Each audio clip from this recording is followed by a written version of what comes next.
And what a great competition we have got for you in this 8 and 9 year old class. My name is Ben King, and myself and special guests will be bringing you all the action as it unfolds. And I am delighted to be joined by none other than a lady that's ridden around this 8 and 9 year old track on no more than 7 occasions. Ginny, how are you? Good morning, Ben. Yes, I am very well. I'm looking forward to what Blenheim unfolds. As we see our first horse in this class coming forward, it's Ireland's Aoife Clark on Sportsfield Freelance. This 9-year-old mare by Da Vinci, owned by the Freelance Syndicate. So they get into the early stages of their test. That was a really straight entry there from Aoife, and it was interesting as she was going around the outside of the arena, she actually remained in counter until just then before entering, but a very straight centre line from her. Yeah, no, Aoife, a very experienced rider, represented Ireland at the London Olympics on Master Crusoe, where she was 7th individually. So we see her now just coming into those shoulder ends. Really good angle there, and then just going into that medium trot across the short diagonal. The horse is in a really lovely rhythm here.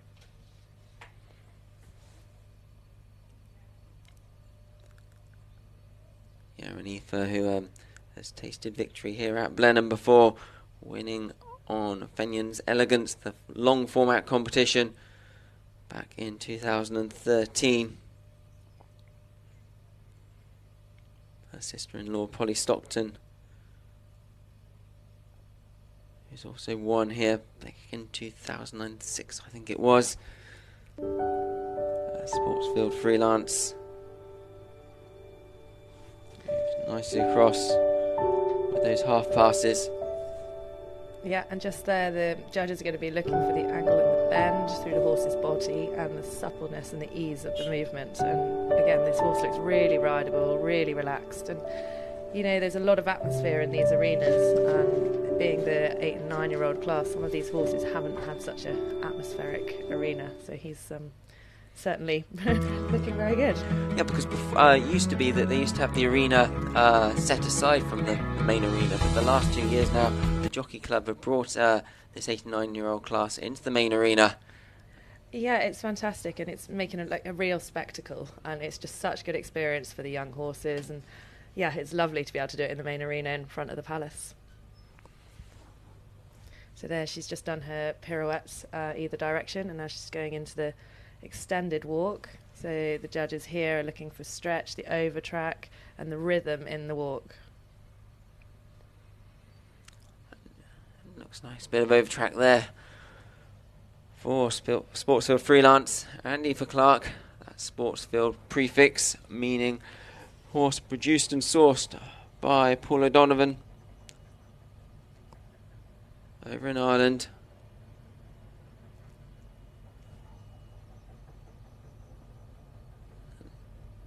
Now comes to the canter stages of this test. And straight into the extended canter down the long side.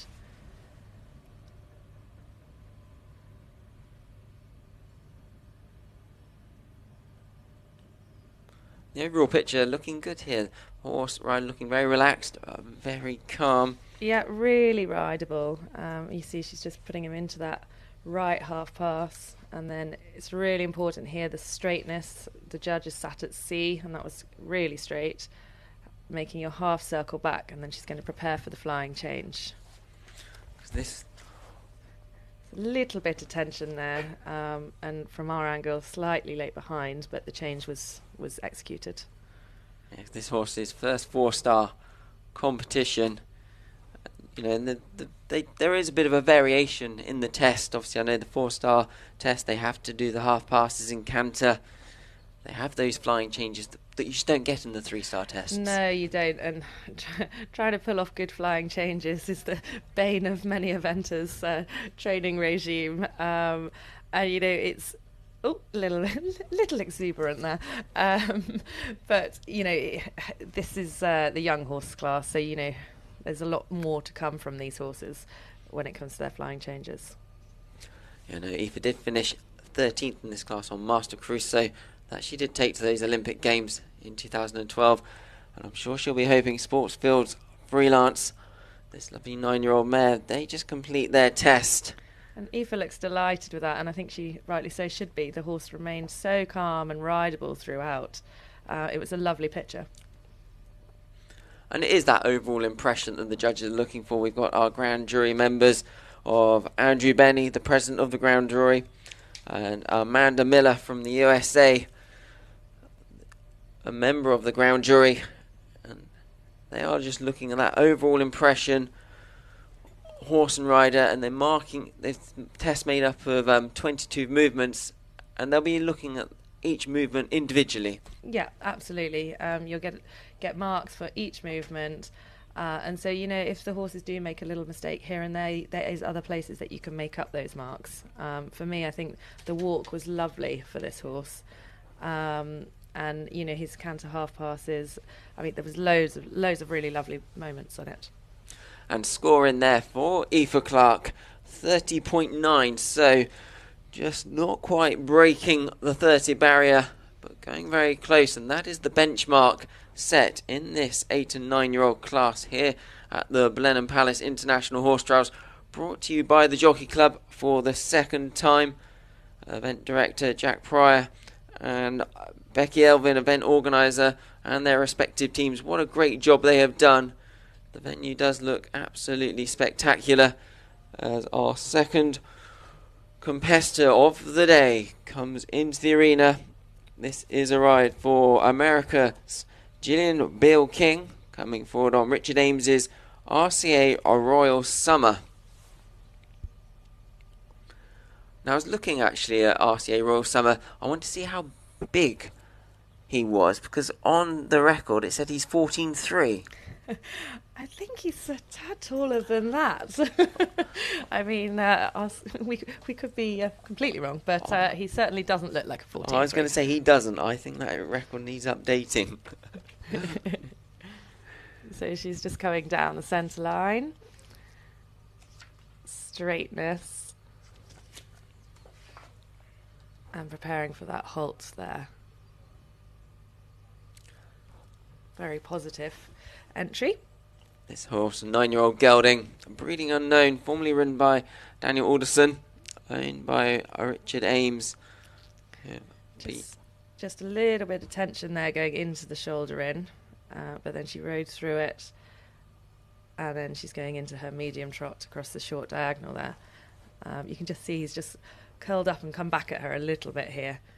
So as a rider, she's thinking, keep travelling forward. This horse has got a bit of a four-star experience. They were 6th at Mill Street in August. Had a dressage score there of 34.3. So we'll see what they can do here. Gillian, whose family is steeped in equestrian history. Her mother, Susie, an event rider over in America. Father, Doug, show jumper. And interesting enough, her grandfather was Captain Jeremy Beale, who actually won Burley back in 1965. You have done your research, Ben. Very interesting indeed. So a really equestrian background, as we now see Gillian and RCA Royal Summer move into these half passes. They're looking for that crossover, the regularity and the balance, rhythm.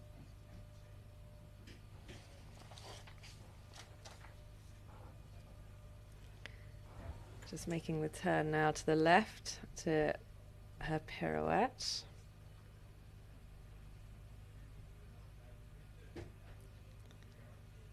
So here we want the horse to keep moving with its hind leg on a small circle, and there he kept moving. It was possibly on the large side, but he didn't get stuck.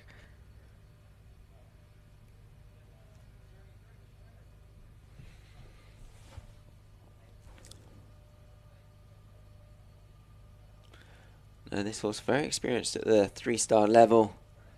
Had a good run at Mallow in a 3-star long back in July, scoring a 28.8 on that occasion. But as we've mentioned, these 4-star tests They do have that added technicality and movements that are not asked for in the 3-star level. That was a nice rhythmical walk there. And then here we go, she's just gone into canter, and then she's going to be extended canter down the long side, and that was bold transition into it.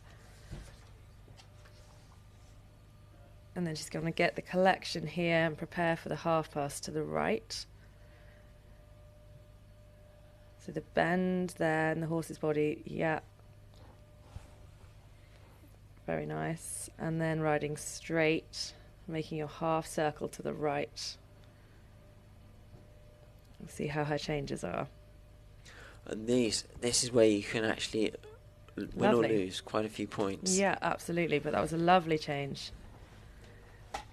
Despite him being a little bit tense in some of the trot work, particularly that extended trot across the long diagonal, he actually has settled down a lot more in the canter.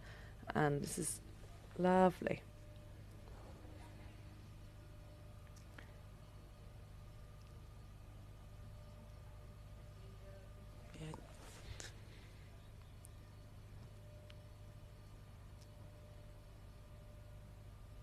Very nice. This looks a good test. It'll be interesting to see how they score. See our ground jury members present there. Andrew Benny, he will be at C. And Amanda Miller from the USA, member of the ground jury, just leaving the hind leg there in the halt.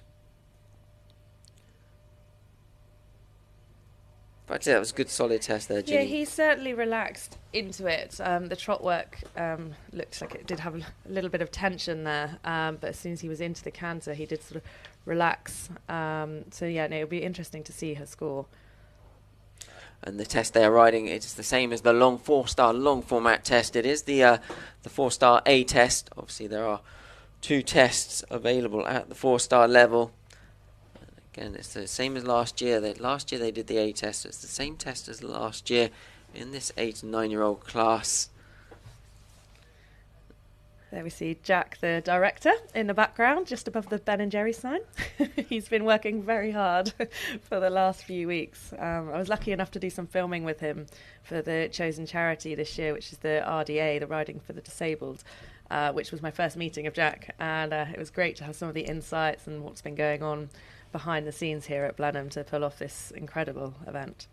No, it is quite spectacular, and it really is a whole host of great sponsors we've got on board as well. We've got Paul Roger, Bentley, Boodles, the jewellery firm. I mean, just the list is endless. And FE Mutual Insurance. Now this looks smart. This looks incredibly smart. So we have Tom Jackson here, Newton Belize. A man who is in form, second at Burley a couple of weeks ago on his flagship horse, Cappel's Hollow Drift. 16th at Bablington as well, so he's had 2 top 20 finishes at 5-star level this season on that horse, who actually, interesting enough, was 12th in this class when it was held at Burnham Market in the year of COVID, where they held this class at Burnham Market in Norfolk, and yeah, he finished 12th on that occasion there. So it really does go to show that horses don't necessarily just have to win this class; they can be mid-division, and they do go on to great things. Absolutely, yeah, it really is a setup for the future, and it's a great landmark in a horse's career. As Tom enters the arena on this lovely 9-year-old gelding, their first run at the 4-star level. German bred. Very smart, yes. Lovely dapple grey here, and you can just see the expression he has in his trot. He moves beautifully. Wow, look at that medium. Yeah, no, a German bred horse by Bellissimo M. And really has got some movement. This horse, ridden by Tim Rogers out in Barocca last year at the 3-star short and 3-star long level. Unfortunately, Tim just suffering a little bit of ill health at the moment. So good friend Tom taking over the ride. And what a job he is doing. Their last run, They were first in the intermediate at Wellington. A dressage score of 26.6. Obviously, that was at national level. This horse has so much presence. He kind of has gone into those whiteboards and he's like, okay, look at me. Just coming into the half past there. Beautifully ridden by Tom. And that is what the judges are looking for. They're looking for that presence, that sort of look at me. Yeah, as well as the accuracy there. So he just had a bit of a wobble in that second half pass to the right. But the horse had so much expression going into it.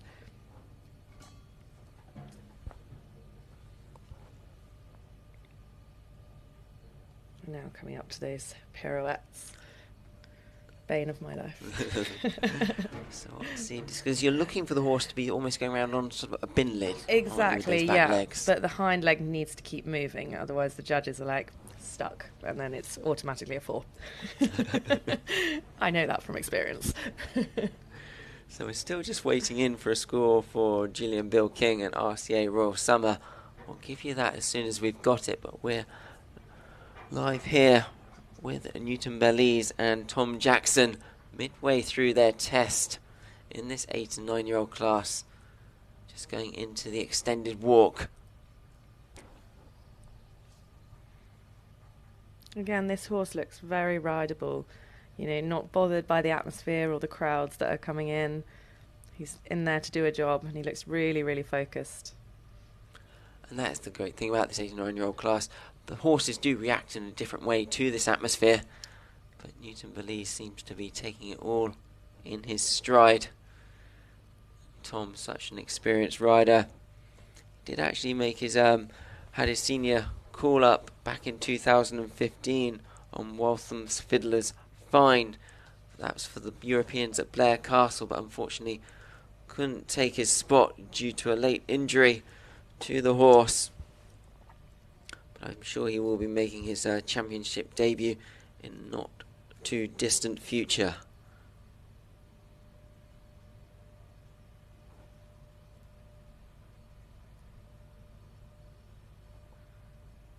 Here comes the first of these flying changes.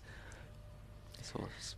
So the change was executed a little late behind, but it remained in balance. But yeah, just late behind there. Then back into that half pass.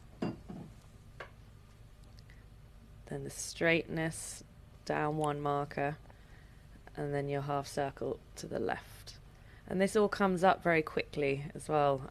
You know, the movements, that's a big difference between the 3-star and the 4-star. About the movements, just, yeah, all come up thick and fast. There he executed this next change. Again, from our angle, possibly a little bit late behind.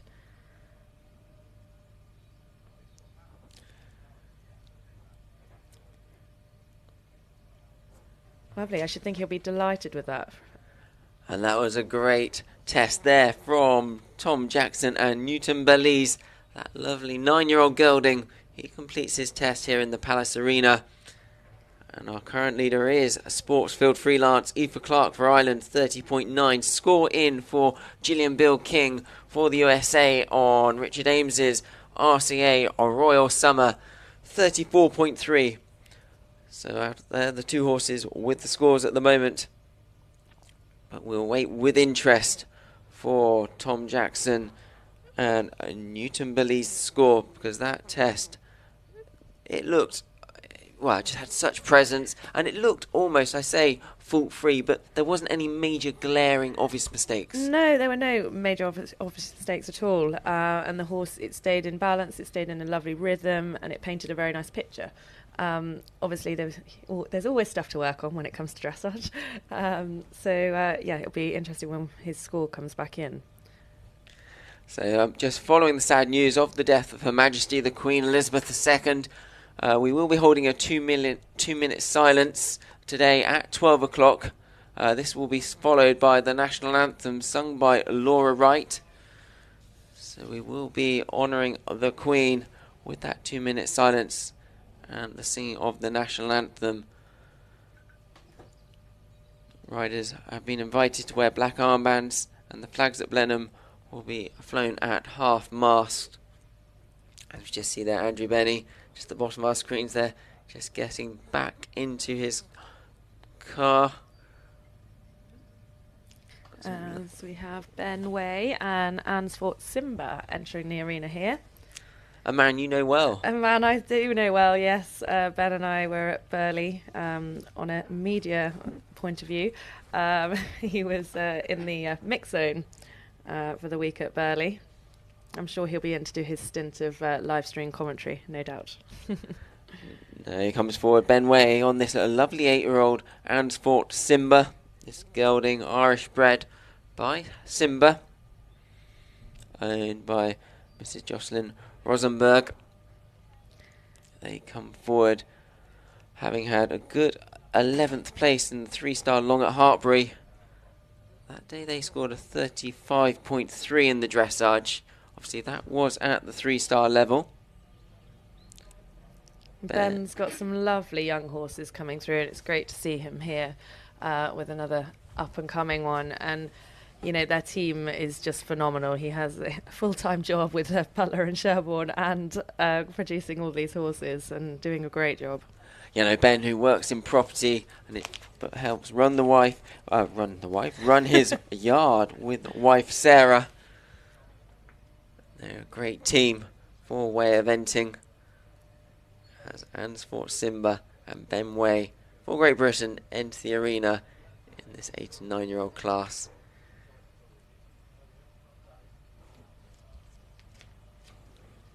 So a little wobble on the entry there, but then executed the halt, and it looked square from our angle.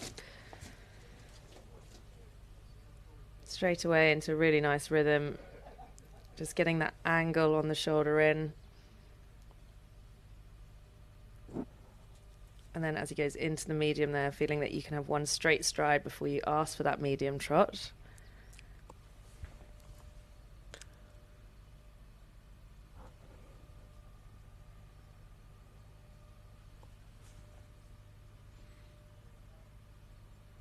Angle there in the shoulder in. Really nice.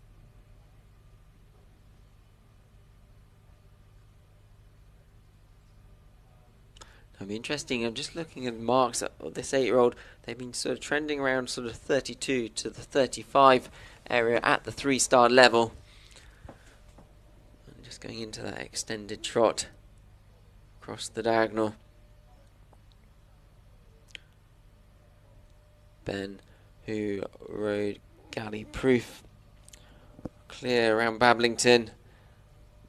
The only rider to have actually ridden at grassroots level at Bablington on Galley Proof and then to go around the 5-star. Yeah, it's pretty impressive. I don't know how he rides and holds down his full-time job as well. And his 2 little girls as well, keeping him busy. He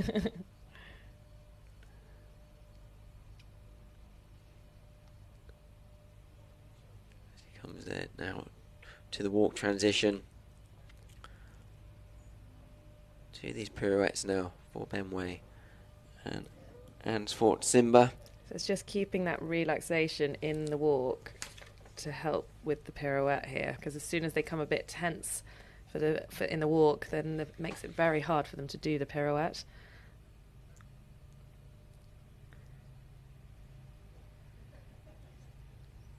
Just keeping the rhythm there.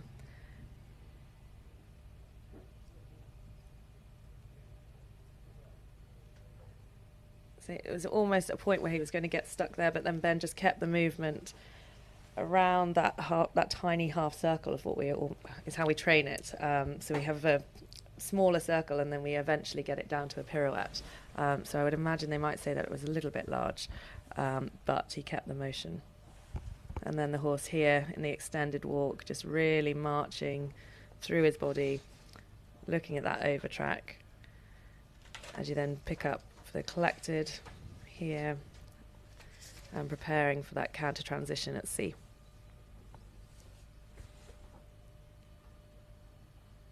Oh, So the horse there is almost anticipated, and then Ben was like, wait, and then it just muddled through in that canter transition with a few trot strides.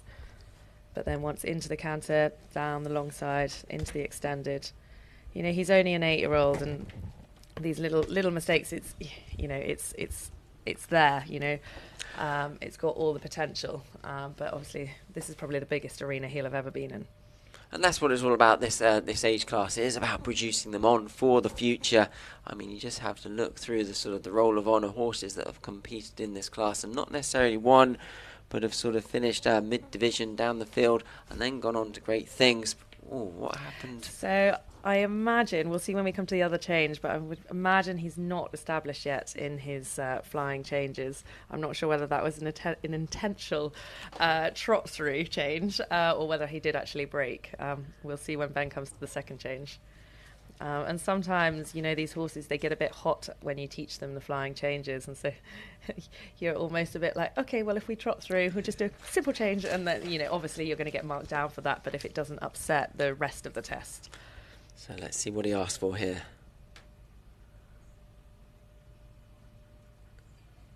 OK, so made that happen. Yeah, Ben really made that happen. When you say made it happen, really got the aids on and just got absolutely, that. Yeah.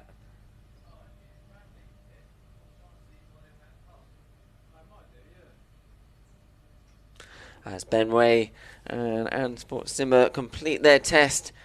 For an 8-year-old there, it's a solid test. A few sort of what I call green mistakes, absolutely. But a lot to work with. Yeah, lots to work with, and the potential is huge. There's lots more to come from this horse. As we got a score in for Newton Belize and Tom Jackson. He has gone into the lead, 29.2. That was a good test there from him. So that takes Aoife Clark and Sportful Freelance down into second position, 30.9. And RCA or Royal Summer, Gillian Bill King, 34.3.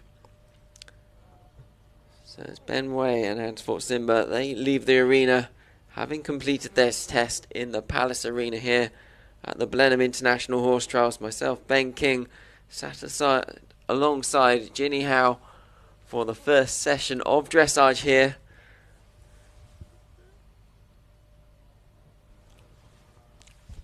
It really is a class that has produced a lot of stars from it. We've had horses like London 52 winning this class in 2018. And we all know what London 52 has gone on to do. Bablington winner this year, out in Petone for Team GB under Laura Collett. Charlie van der Heijden was 13th that year on with Molly Summerland and has gone on to win Lamoulan. 5-star last year, 2021. So we do see a lot of horses compete in this class and then they go on to great things. As we now welcome into the arena for New Zealand. This is a ride for Samantha Lisington. Samantha coming forward on her own. Mrs. Sharon Honnis. Orica Ridge, Orica Shea. This 9-year-old mare. New Zealand bred by a GT Jake. And first impressions of this horse, it's really uphill. It's got, again, a lovely trot, a lovely rhythm and cadence as it's trotting around the outside there. And you can see Samantha, she's just taking her time, letting the horse take in all the crowds and the people watching.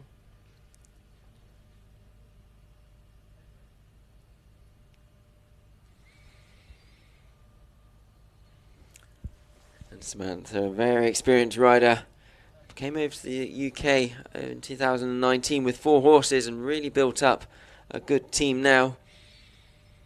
Believe it or not, she has a degree in strategic management and finance from the University of Waikato over in New Zealand.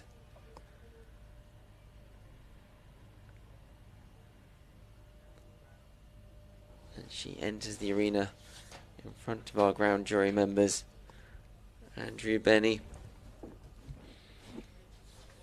and Amanda Miller, I should say.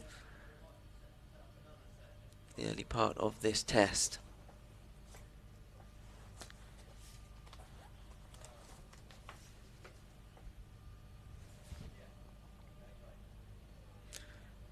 It's an impressive looking horse, this. How tall is this one? It's got to be a good 16.3. Yeah, really uphill and yeah, really impressive.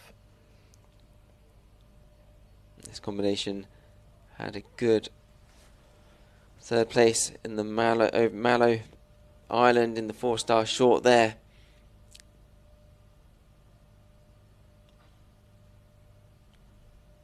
They've got some solid intermediate and 3-star form. A lot of wins and podium positions at the national level. This is their second 4-star, as we've said, and really settled in to the early stages of this test. Yeah, that was a really nice medium there, or extended, should I say, as she's just coming into the half pass. And that's always the tricky bit. You can do your half pass to the left and then changing the bend to then go back to the right. And the second half pass, the right half pass, is always determined by the change of direction, because if you lose the connection and you lose the balance through the turn, then you're not likely to pull off a very good right half pass. So it's all preparation, the tiny details.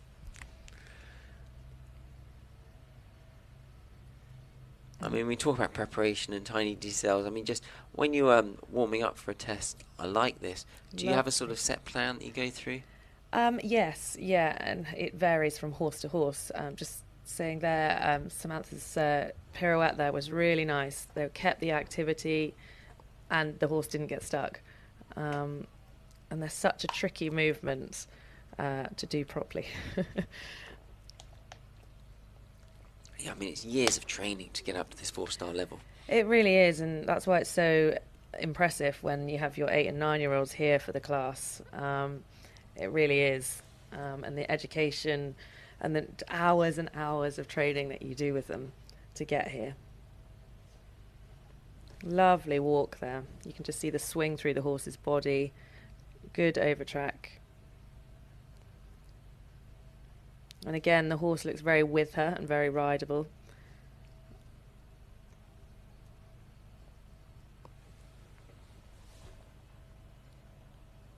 And the accuracy also there, straight into canter on the C marker. And that's another thing that the judges are looking for, accuracy. You know, if it says MXK extended trot, it means it's MXK. And, you know, that's where, like, so many marks can be lost. So another thing that the judges are really sort of looking for. Yeah, because this test of this 4-star test does have the 22 movements in it. And then they do have that collective mark where they're looking at the harmony of the horse and the rider and the, sort of the partnership as a whole. And that's actually what you call double marks there. They get so that. And you see there, Samantha, again, really accurate. The change is due to be executed on that centre line, and she was right on the centre line. So the question is, Ginny, current leader 29.2, Newton Belize, Tom Jackson. Thoughts on where we're going with this test? I think if it continues the way it's going, it could take the lead. I'm going to agree with you. I think this, if we can make, and she's so straight there, you know, she did the lovely half pass to the left and then she was dead straight down the centre line, and you have to, that's the really hard bit because the horse has just done the change and it anticipates. But it was lovely, and again, a lovely, lovely change there, right on the marker. Really impressive test. So Samantha Lisington and Ricochet come down the centre line for their final halt. Little wobble into the halt there, but then executed and square. So Andrew Benny, of the ground president of the ground jury, he will have had that view, that sort of, and that looked square from where we were sat. Yep, it did, absolutely. And you've got Amanda Miller from the USA at E, so obviously she would have had a different view of that halt. So it'd be interesting to see what marks we get there for Ricochet and Samantha Lisington. Wait for that score to come in, and in fact it has, and we're both wrong, I'm afraid. 30.4, so going just behind Tom Jackson, 29.2. Tom Jackson, Newton Belize stay in front. Samantha Lisington, Ricochet, 30.4. So just slipping into second place in front of Sportfield Freelance and Aoife Clark on 30.9. Wow, I am surprised by that. This is why I'm not a dressage judge. No, not at all. But I think that's a very, very respectable mark, and I think it was a lovely test. It looked pretty much error-free and just painted a lovely picture. And Ben Way and Antfort Simba, who we saw before Samantha, they score 39.8. And here we have Bill Levitt, local rider again, competed for Australia, Sligo Candy Cane. Yeah, Bill, who represents Australia, Sligo Candy Cane, owned by long-time supporter Mrs. Elizabeth Murdoch, and Bill himself, this 9-year-old gelding, very experienced at the 4-star level. For the 9-year-old, they were 5th at Mill Street in the 4-star long there in June. Dressage score there of 32.1, and their last run at Hartbury in the competitive 4-star short competition, they were 14th. So this is a combination definitely one to look out for. The grooms have been hard at work polishing his very white socks there, just having to add that. Yeah, but it really is a team effort, sort of there's so much goes into getting this horse and rider into the arena at this level. It really does, yeah, and it is behind the scenes teamwork from vets, physios, and the grooms. It's just, phenomenal what goes into it. And this horse looks a picture.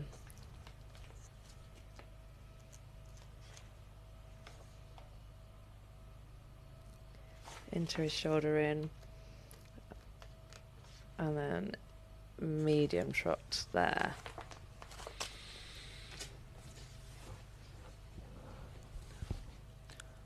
Bill, whose son Joshua is beginning to make a real name for himself in the eventing world as well, and his wife Jenny, who rides and supports him. They're such a good team. Comes into that second medium trot.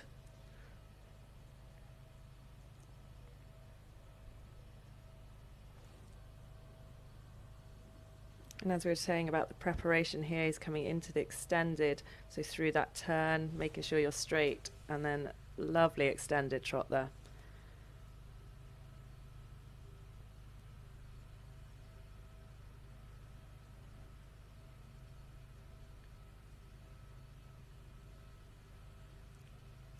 And then the bend into the half pass to the left, and then here you'll see him change the direction, change the bend around your new inside leg, the right leg, half pass to the right. Just looking at this horse we've been trending sort of around the 32 mark in here, 4-star competitions. Interesting. This horse went out to the test event in Petone in May, scoring a 32.1, and they've had a 32.9 in Mill Street in the 4-star long there, but their last run at Hartbury was a 39.7. So it looks like he's on, at the moment, I think he's going to go round 32 or better. Yeah, I would agree. And there you can see Bill just getting the horse to stretch out with his neck, encourage him to take the rein down and forward. And you can see the over track on this horse, so that's where the front foot falls and then the hind leg over tracks. Really good. And as a rider, this movement, it's quite a difficult movement to sort of get, isn't it? Yeah, it is. And keeping the horse relaxed and getting that stretch. These are super fit event horses. Most of these horses here are fitter than they've ever been. So actually getting the submission and the relaxation in the dressage arena is sometimes quite tricky. tomorrow you will be in that arena, but you'll be in the other arena tomorrow. You're in the long. Yeah, absolutely. I will be in the other arena.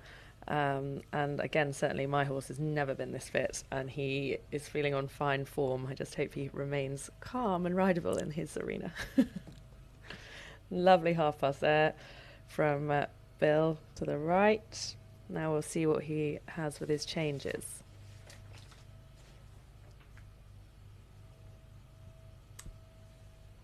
Lovely. Lovely through there. Clean. Really nice change.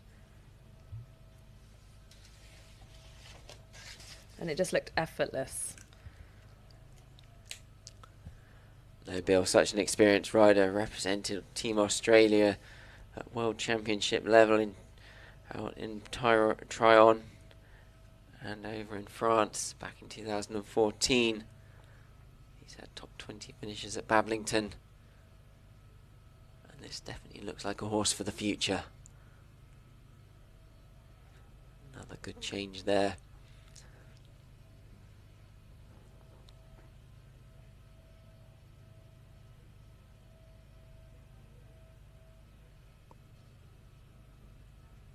Oh, that was a shame. He just stepped off the centre line there, but no, nice test. That's Bill Levitt and Sligo Candy Cane. They complete their test. It looks a good, solid test for them. This lovely 9-year-old gelding took the atmosphere all in his stride. As we can now see the crowds beginning to build. We are set for 4 days of great competition here at the Blenheim International Horse Trials, brought to you for the 2nd year in succession by the Jockey Club. And you will not miss a thing. All 3 phases over the 4 days being streamed live through the Blenheim Palace website, or Blenheim Horse Trials website I should say. And I'm delighted to be sat alongside Ginny Howe for this first session of dressage action here. And we really have got a great field of horses coming forward. That's Bill Levitt, Sligo Candy Cane, scoring for them 29.9. There's the score. Wow. So just going in behind again, Tom Jackson, Newton Belize, 29.2, still our leader out in front. They knock Samantha Lisington and Ricochet 30.4 down into 3rd. So Bill Levitt, Sligo Candy Cane in this first session of dressage here at Blenheim Palace go into 2nd place as it stands at the moment, 29.9. So of the 6 starters now we've had, those scores are very tight, and I think it's going to be an exciting competition, Ben. It definitely is. There's Kate Rocher Smith for Great Britain comes forward on Dasset Select. This Irish bred gelding, 8 years old, by Carcello. They come forward Kate, who owns Dasset Eventing, who specialise in producing and selling top quality Irish event horses, sells horses all over the world. Comes forward on Mrs. Leslie Rocher's and Mr. Philip Rocher's Dasset Select.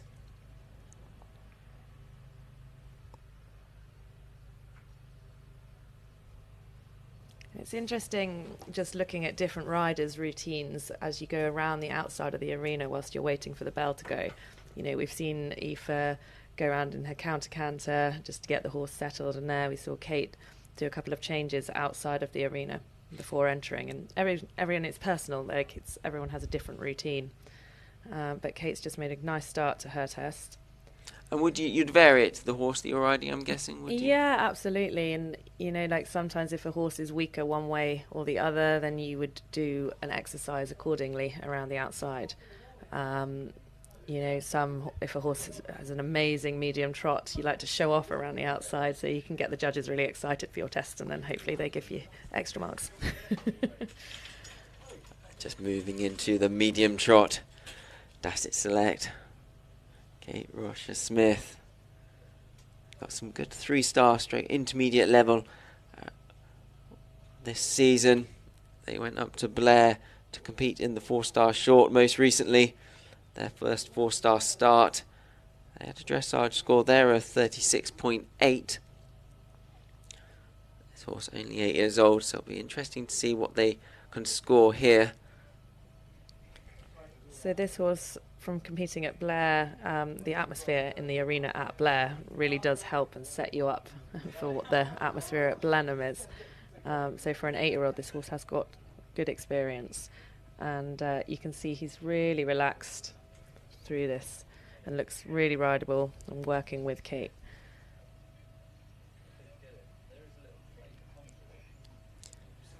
A nice smooth transition there at sea from the trot into the walk.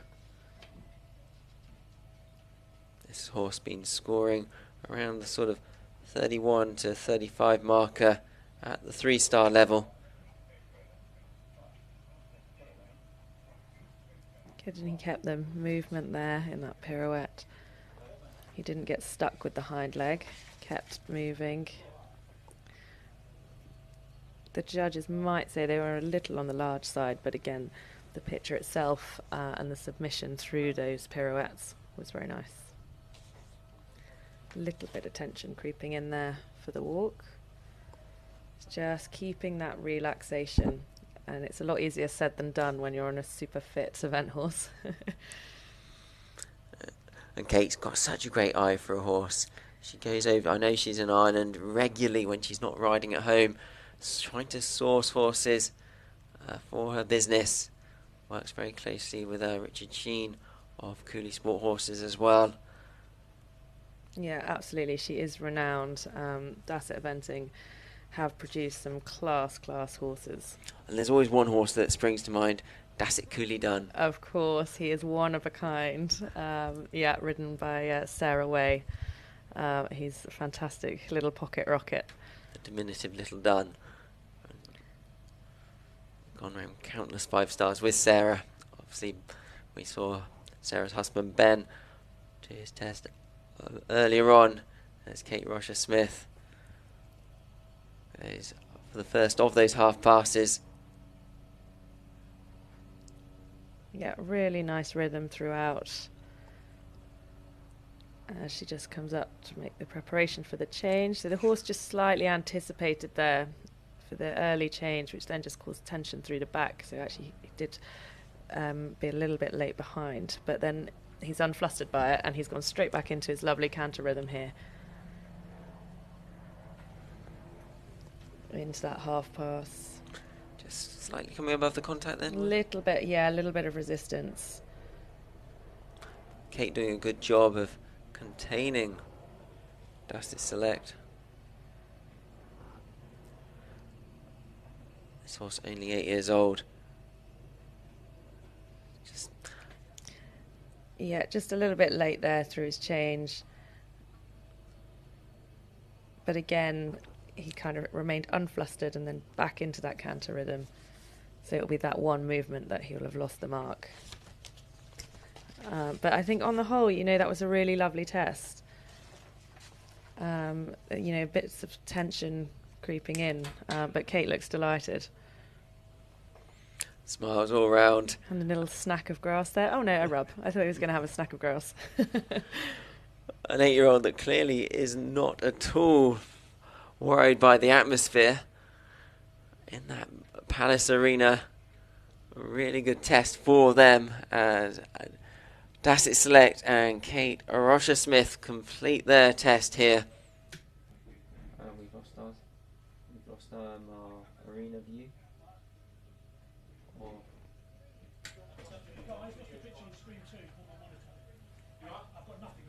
So we're just waiting for our next horse to come in, and that will be Emma Thomas and Icarus the 10th.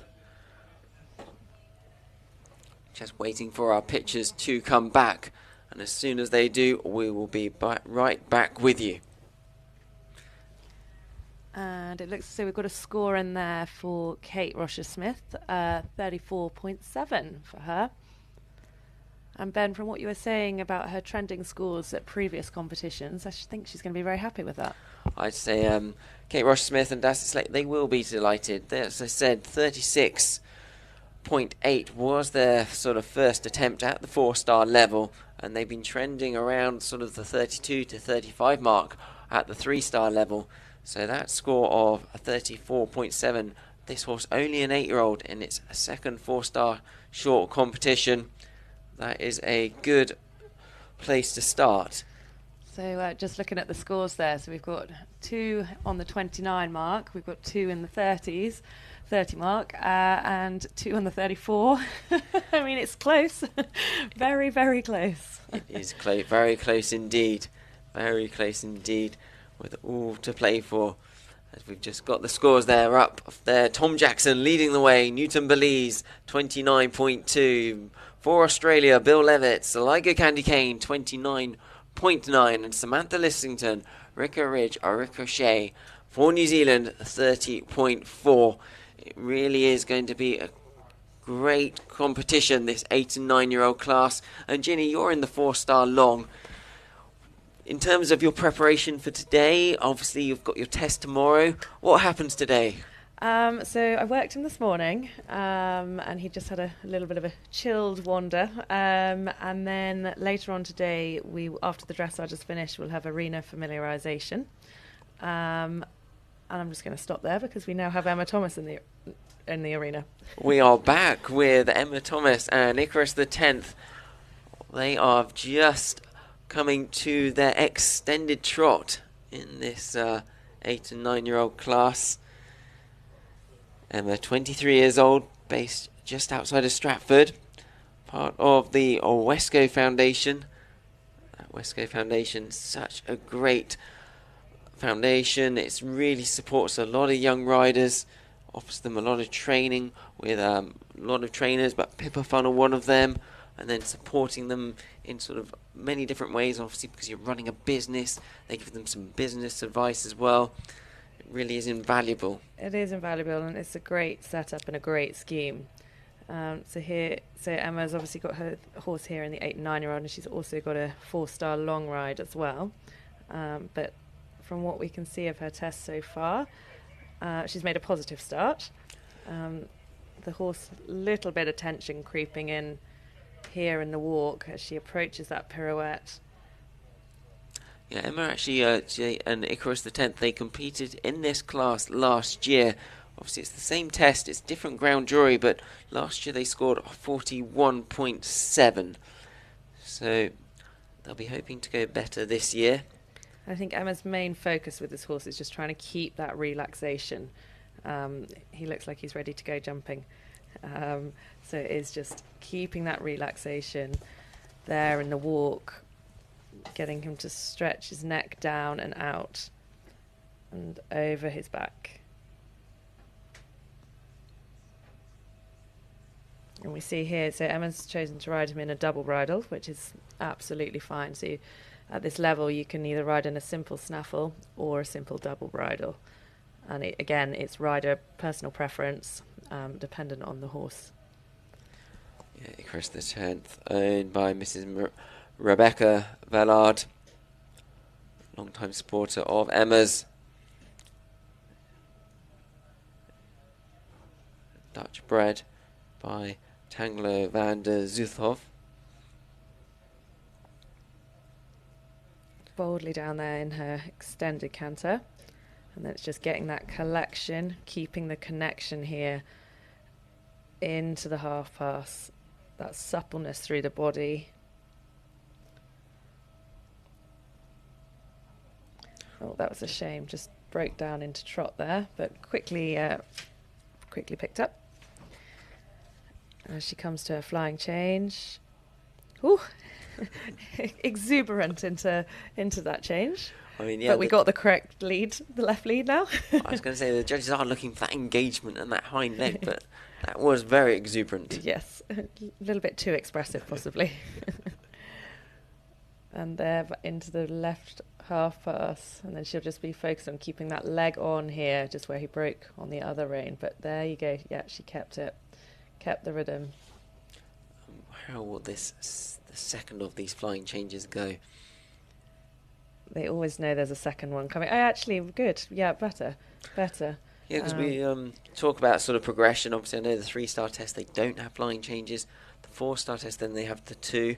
And then 5-star test, you have up to 4 flying changes. Exactly. So, and a good Well done, Emma. hold there for Emma Thomas and Icarus the 10th. They complete their test. And in the main, there were some good bits. Some bits that I'm sure Emma would like to have gone slightly better. But there's a big old cross-country track to jump and a good set of show jumps to get around. Absolutely. Yes, it is indeed eventing. So we've got 3 phases to be good at. Yeah, but no, Ben, so my horse, he will come out and do arena familiarisation later on today. And then he has got his test tomorrow afternoon. So I've got quite a long wait. A long wait. Well, it's great to have you here guiding us through the first session of dressage in this 8 and 9-year-old class. And Emma Thomas, Icarus the 10th, scoring for them 45.2, their dressage score. As next we welcome into the arena, this is Aaron Miller for Great Britain, coming forward on Cooley Exchange. Cooley Exchange, a 9-year-old gelding owned by Mrs. Lara Reid. Aaron, who moved recently up from sort of the Devon area up to new premises in Wiltshire. I know he's brought a yard which, you know, he's very, very proud of. Another very smart grey. That's looking Persil white. And it just goes to show that, you know, I mean, we keep mentioning sort of the physios, blacksmiths, but the grooms, you know, you just can't do it without them. No, you really can't. You really can't. And they are part of the team, and, you know, they have to look after us riders as well as the horses. Make sure we arrive everywhere on time. Aaron, who's took over the ride on Cooley Exchange midway through last season. Horse produced up to the sort of 3-star level by Kai Academy Moon. Kai, who is a partner of Greg Elliott, who's the team farrier for Great Britain. Obviously, he's out in Petone at the moment. And they are due to get married later on this year. But Aaron really formed a good partnership with Cooley Exchange. They've had some solid intermediate and 3-star form this season. Scored a 32.5 in the 3-star up at Bersham in July. Really rhythmical here in his test.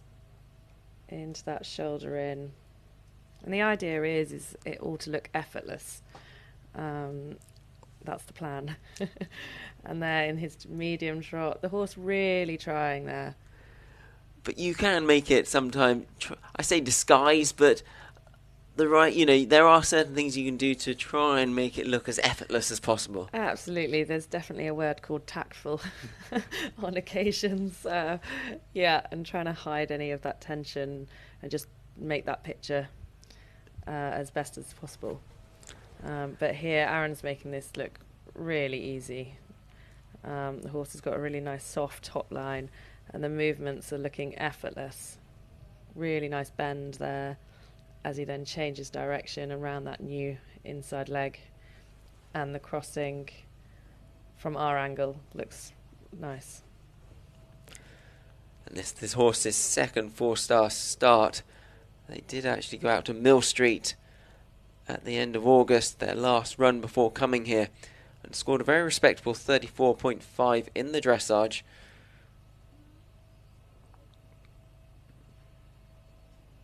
Here, Aaron's just going to be wanting to make sure the horse doesn't curl up too much in that medium walk.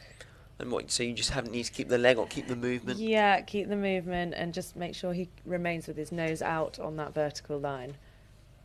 There, you saw he did just pivot a little bit on that hind leg in the second pirouette. And then here, he's going to allow him to stretch in that extended walk. You just want them to be quiet in the contact. You see he's almost just playing a little bit on the bit.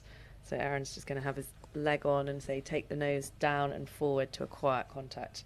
Lovely here. So that's a half circle and extended walk. And Aaron is really building up a good team of young horses from his base in Wiltshire. Very experienced rider who's actually had to sell quite a few of his good young up-and-coming horses to help him sort of buy this yard that he's brought. And that's the thing, that's what you have to do, you know, produce the horses to a certain level and then sell them, you know, to make the business work. It is a real balancing act. I do take my hat off to you event riders. As now he comes into the half pass.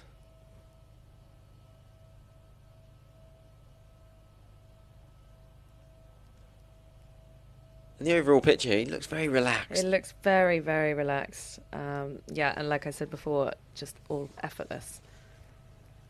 And again, it's all about painting that nice picture, and certainly he looks lovely. He looks really, really smart.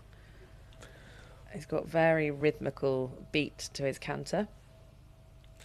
This horse, obviously, with that Cooley prefix, meaning it was sourced and sort of produced by Richard Sheen at Cooley Farm over in Wicklow Island.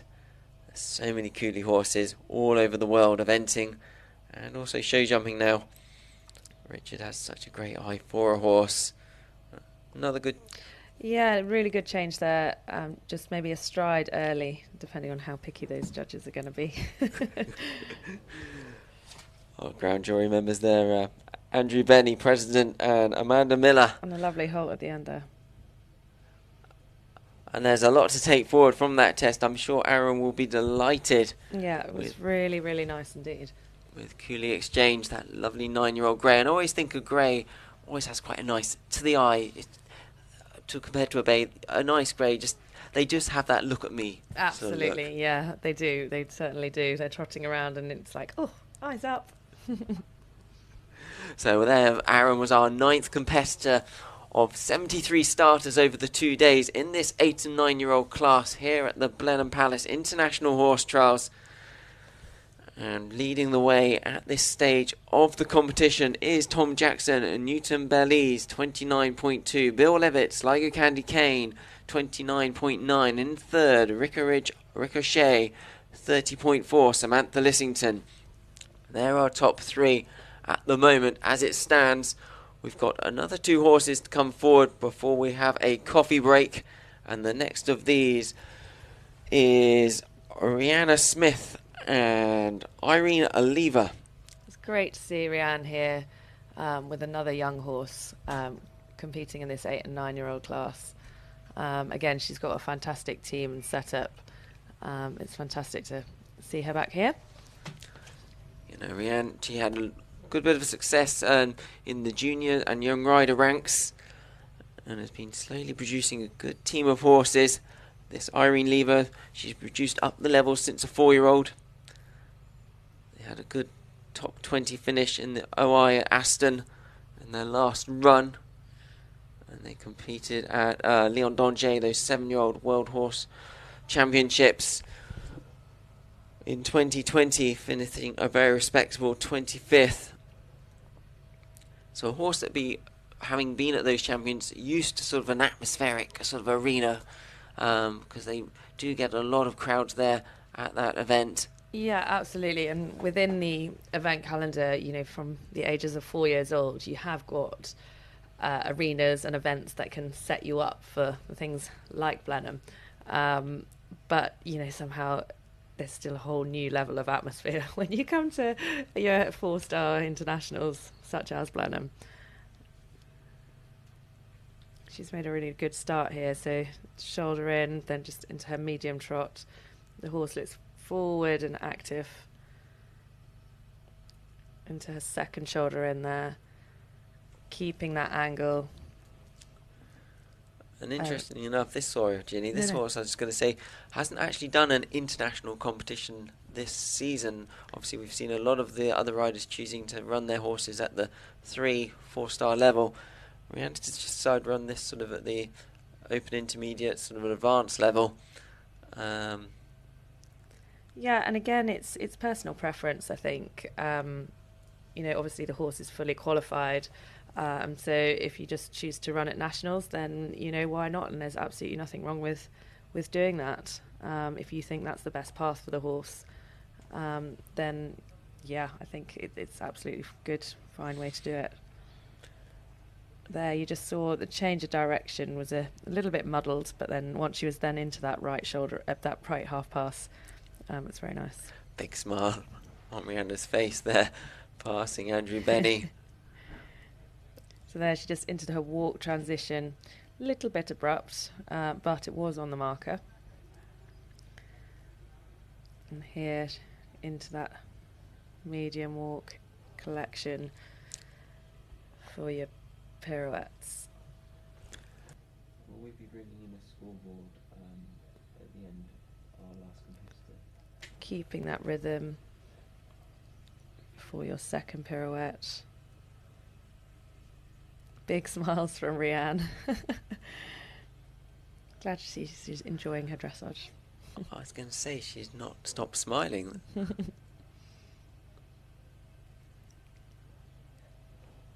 It's so nice, to be here as well. And I think even sometimes when with horses, never always goes to plan, but the pinnacle of the year, to be here, you have to enjoy every minute. I can't believe we're at Blenheim, because it always signals to me it's sort of the end of the event season once this competition's over. It's the final 4-star long competition in Great Britain, and 4-star short. Rhianne's just riding this horse really tactfully. He had a little look at the flowers when she was just picking them up after that extended walk. And then now back focused, extended canter down the long side. There's so much for them to look at around that arena. Now coming into the half pass.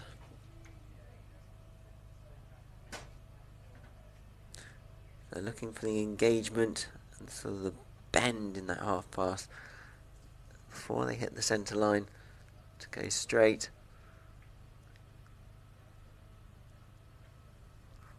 A little bit exuberant again, but she pulled off the change. Some, as we've said before, some of these horses that are not established in their flying changes. And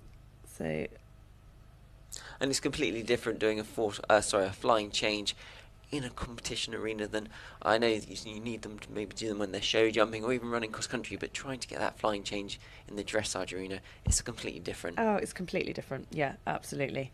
They have to be so on your aids.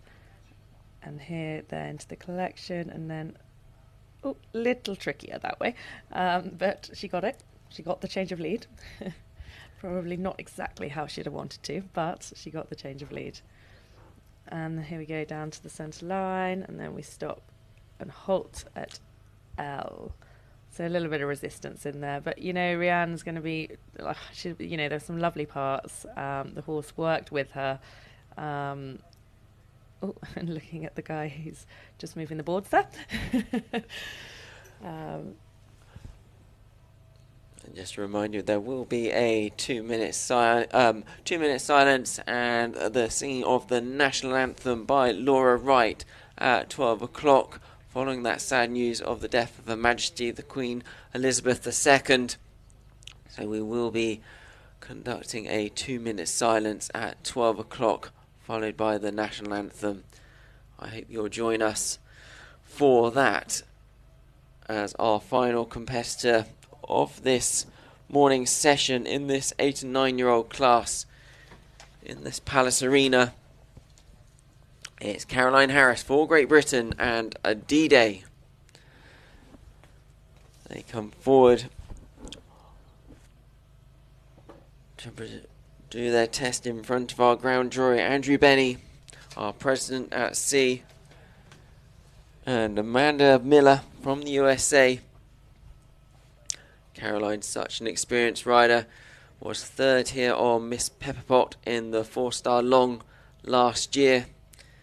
Just moved bases in the last sort of 18 months or so was originally with Sam Griffiths. Spent about 10 years there, Sam, who top rider, won Bablington and represented Team Australia on many occasions. She's now at Mark Phillips's yard in Gloucestershire and building up a really good team of horses. And this one of them, D-Day, this 8-year-old by Billy Mexico, having their second run at the 4-star level. And Caroline, another one very familiar to this class with the 8 and 9-year-olds. She's always producing class young horses and heading them to this event.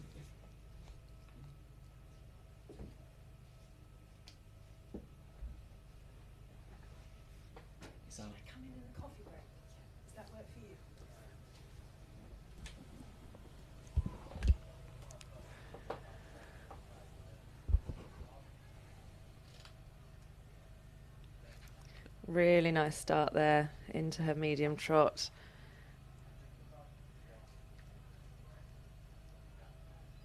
As she comes around to do her second shoulder in, keeping the angle, the rhythm and the connection as she does so. And then into that medium. Again, Caroline here, she just paints a beautiful picture. Really nice balance, and then into that extended, the push of the hind leg and the extension of the front. Yeah, just looking, I mean, they scored a 33.4 at their first attempt at a test at the 4-star level up at Bersham in July. Again, you can see the crossing there, and as she changes direction. That was a really smooth change of direction into the second half pass.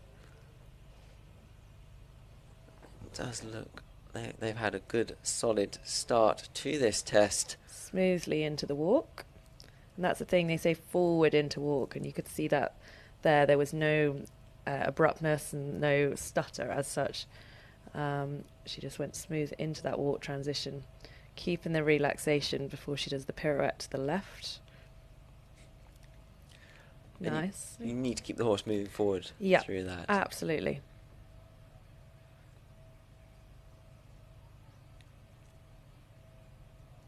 Good. Full of concentration on Caroline's face. She'll be glad to have got those pirouettes out of the way before coming into the extended walk.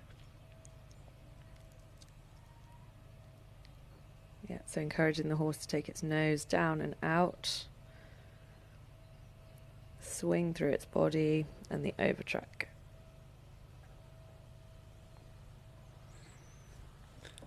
D-Day owned by Mrs. Fiona Oliver, Mrs. Lucy Matthews, Mrs. Marie-Anne Richardson and Mrs. Heather Royal. What a lovely 8-year-old they have got in D-Day by Billy Mexico, as we've said.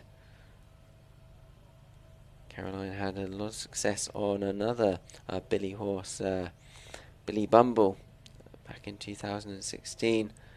She finished 8th here in this 89-year-old class.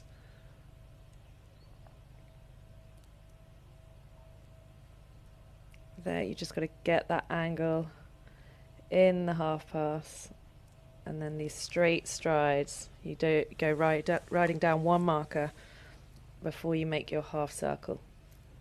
And as she comes into the flying change. Nice, okay, so possibly half a stride late behind from the angle that we're seeing it. But again, it was, you know, a nice change. There was no drama about it. And here, getting that angle, and you want the shoulders to be leading, not the quarters. And here, good crossing. This is an impressive test, as we've said, only 8 years old, D-Day, and really moving through the movements. A little bit muddled there, but you know, she did execute the change, not exactly where she'll have wanted to, but like you said, an 8-year-old, I mean, it's done a really, really smooth fluent test, and just is exciting of how much more there is to come from her. Yeah, lots of good points to come from it, and a few learning points as well. But that's what dressage and eventing and progression is all about. As our final horse and rider of this morning's session in this 89-year-old class, D-Day and Caroline Harris, complete their test. We've had 11 tests come forward for this first session of dressage, and we will wait on Caroline's mark with interest. Will they go ahead? I don't think they will go ahead of Tom Jackson and Newton Belize on that 29.2. Bill Levitt, Sligo County Kane in second, 29.9. And in third, Ricochet, Samantha Lisington, 30.4. So we'll wait for Caroline's mark to come in. Rhianne Smith and Irene Lever, they scored a 41.2. And that puts them into 9th place. So that concludes the first session of dressage. We will be back just before 12 o'clock for that 2-minute silence for Her Majesty the Queen Elizabeth II, and the national anthem being sung by Laura Wright. And our first horse down that centre line after that will be at 12.03. That will be Daisy Barclay and Dies de Figure at 12.03. Tune back in. You will not miss a thing.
that 30 seconds.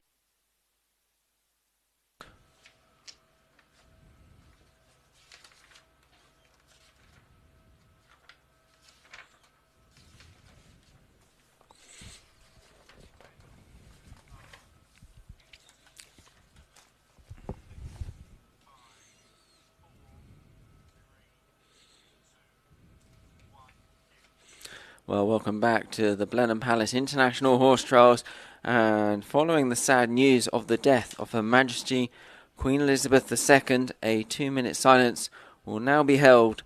This will be followed by the national anthem sung by Laura Wright. We invite you to join us in the mark of the passing of a remarkable queen.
God save our gracious King, long live our noble King, God save the King, send him victorious,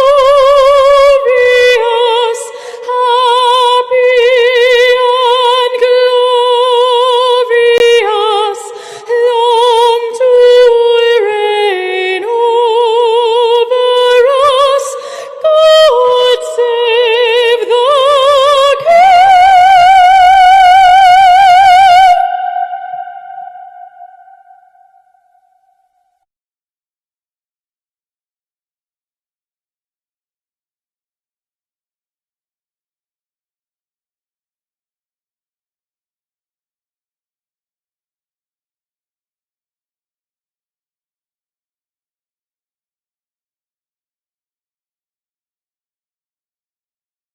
As it unfolds over the 4 days here at the International Horse Trials, we've got the 8 and 9-year-old class and the 4-star long competition. And we will wait and see our first horse coming into the arena after this short break.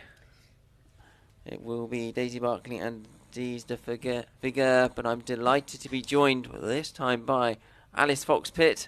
Alice, how are you? Yeah, great. Isn't it feel appropriate that we're here at Blenheim, having just taken that 2-minute silence for Her Majesty the Queen, and here the birthplace of Winston Churchill, who was, of course, her first Prime Minister, and she talked so fondly of what he contributed to her reign and what he did as the first of those 15 prime ministers that were part of her reign.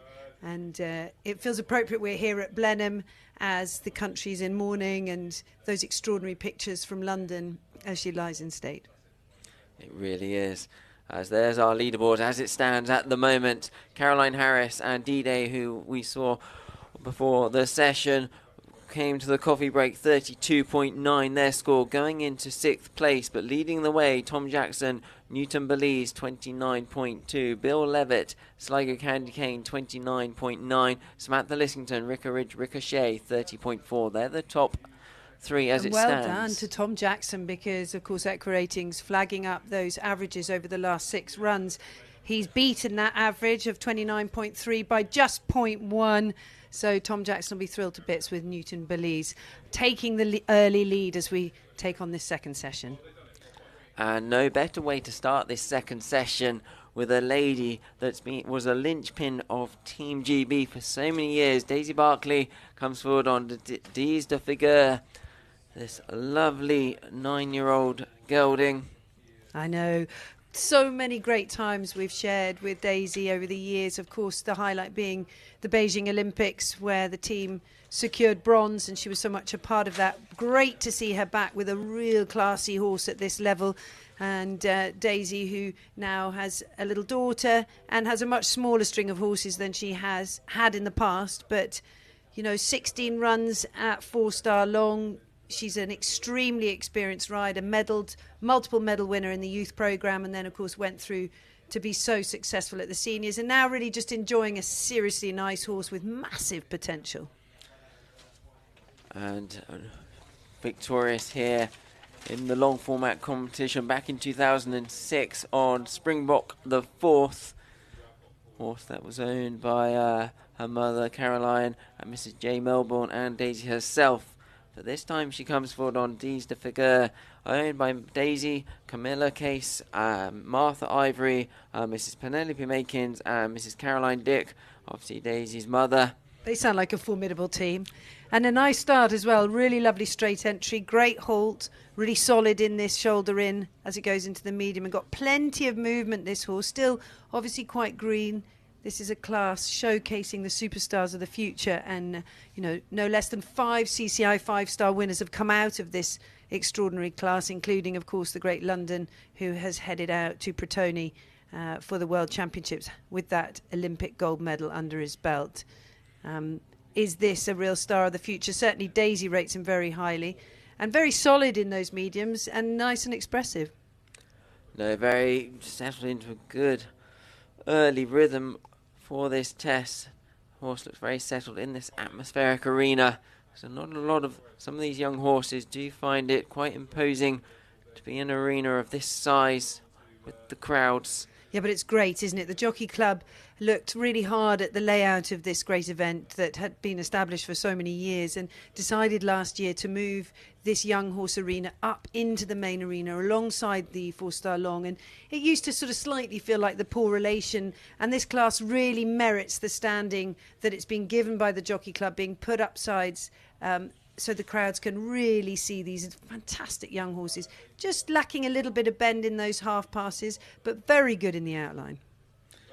There's really good horses that come out of this class, as you say, Alice, as Daisy comes now into these dreaded pirouettes. I say dreaded, not dreaded probably by all horse and riders, but pretty much. I think you're right. I think you're spot on.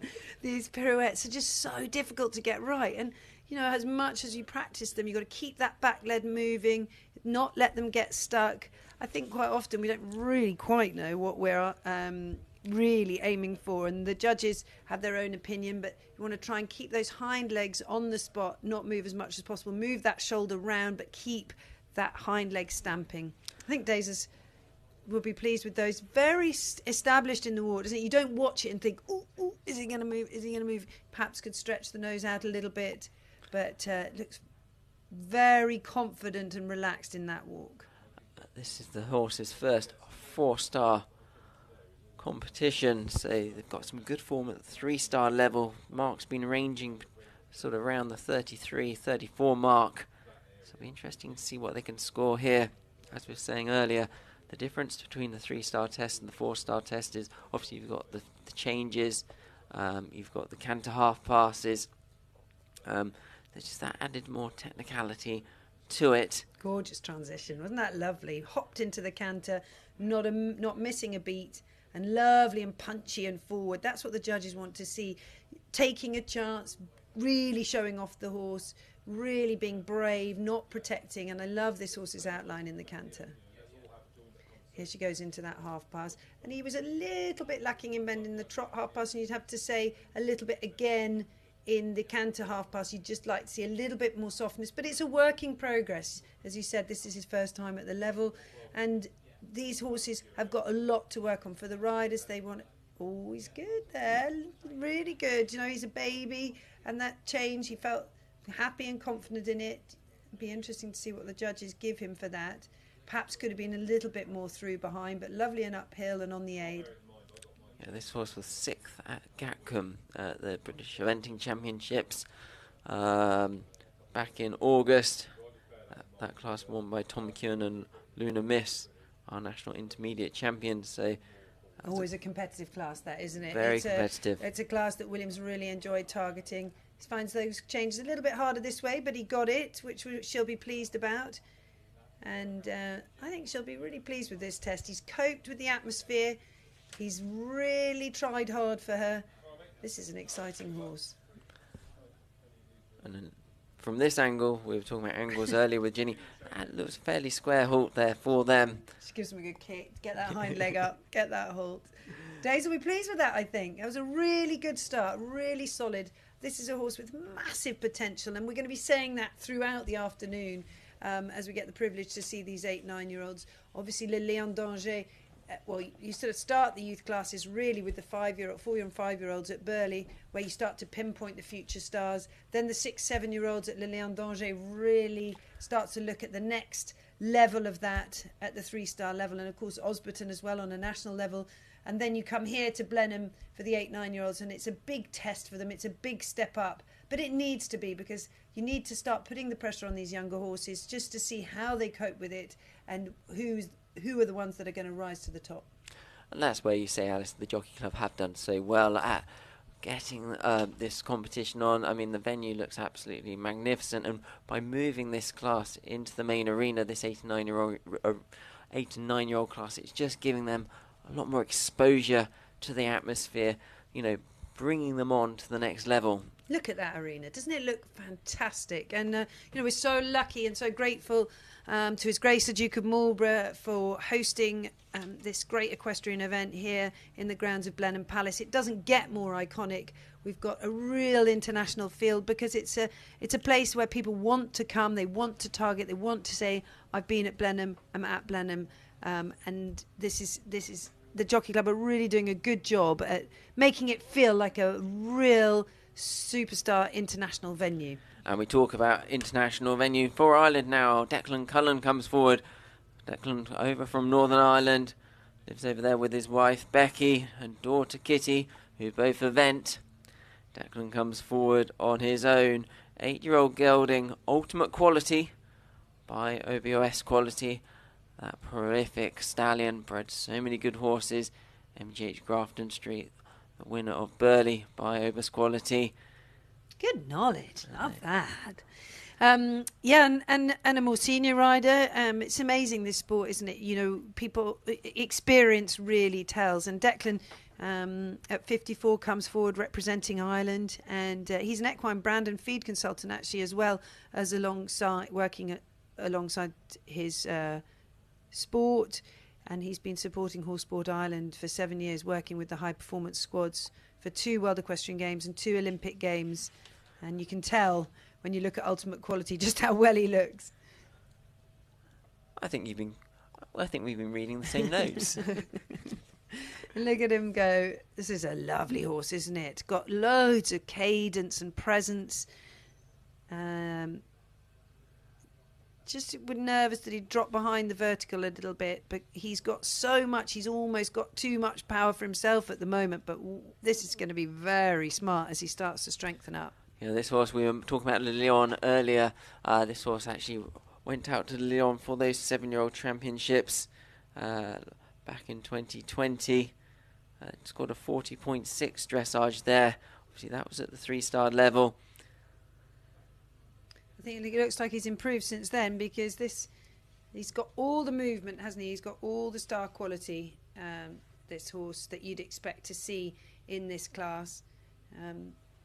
Love that trot.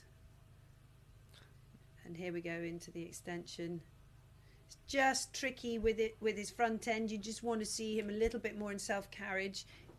His movement almost, as we said, sort of takes him over himself, but he's painting a lovely picture.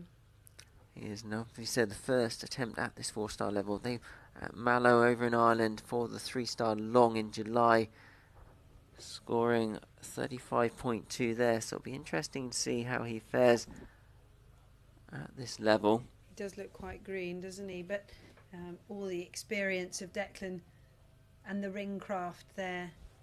This is going to be a very smart trot in the future as he comes back for the walk. And as we said, the dreaded walk pirouettes.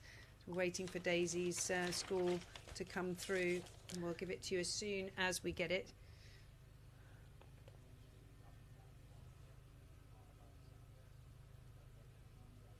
We do have a score in there for Daisy Barclay, 32.1. D's de Figure, they go into 6th place, just ahead of Caroline Harris and D-Day to take that 6th slot. Obviously currently being led by Tom Jackson and Newton Belize, 29.2. It's very tight though, isn't it? The dressage score's very, very close, and time here so much, so important, especially when it's as tight as this. And we'll have a strong show jumping as well. Don't forget, of course, they show jump first in this class and go cross country in reverse order on Sunday. Just, that's not helping. It's got an itchy nose. Don't need that. Come on, boy. Concentrate. Well, Alice, you know what it takes to win this class. Your husband, William, winner of this class twice, back in 2011 on the lovely Oslo and 2013 on Fernhill Pimps. You know, 2 horses that then went on to great things. Also there went on to win. Interesting though, you know, it takes a very precocious horse to win this. Oslo had been successful second in the 6-year-old World Championship. Sorry, won the 6-year-old World Championship, second in the 7-year-old World Championships, and then came on to win this. He'd always shown a real precocious nature that sometimes those French horses do. This horse is a work in progress, isn't he? He's a big framed horse. He's going to not be mature probably still for another year or two, but he's got a lot of good qualities. It's a shame in the walk he just let himself down there a bit, just showing his tension and not. Sometimes when the horses are feeling a little bit tense and a little bit anxious, you can cover it up until you get to the walk where you loose the rein. And then, as we saw at Burley with our horse, suddenly they'll find an excuse, whether it's an itchy nose. Actually, although he wasn't quite on the aid, it wasn't a bad change. Nope. And it's all about the accuracy. This test, this 4-star test A, has the 22 movements. He's a really attractive picture, isn't he? Big old. He's a traditional looking type of horse. He really is. Yeah, he really is. It'll be interesting to see how he gallops and how he copes with the cross country, but he has a lot of flair about him, and he's being presented really well. Let's see how this second change goes. Oh, good boy. Nice. Really nice. That's as nice as we've seen, actually. Really good. I think he'll be pleased with this. Apart from the walk, I'd say, and just getting a little bit tight in his throat every now and then, where the power almost pushes him, as we said, out of his balance. I think that's a really good attempt for him. I think he'll be thrilled with that. Looking at the way his marks have been over the years, this phase hasn't always been easy, and I'd say they'll be very pleased with that. Yeah, only 8 years old, a lot to take from that test, as Alice says. And this class is all about progression. Let's take a look at the leaderboard as it stands at the moment. As there we go, Tom Jackson, Newton Belize lead the way, 29.2. Bill Levitt, Sligo Candy Cane, 29.9. And Samantha Lisington, Ricochet, 30.4. It's a real international feel. Great Britain, Australia, New Zealand. And then in fourth, Ireland's Aoife Clarke, our first into the arena this morning on Sportsfield Freelance, 30.9. I mean, just look how tight that top. Yeah, and it's interesting. I think Aoife, she's averaged 29.7 over the last 6 runs, and I think she perhaps would have hoped she could have broken that 30 barrier with Sportsfield Freelance. She's a very, very good dressage rider, so she might have had a little frustrations there. Aaron will be really pleased with that, won't he? And I think Daisy will be proud of hers, because we really felt there was an awful lot to come from Diaz de Figueroa. Gillian Bill King, great.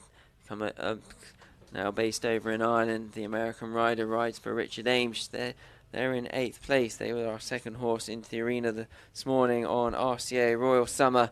So things are really hotting up here in this 8 and 9-year-old class. We are in our second session of dressage. Myself, Ben King, sat alongside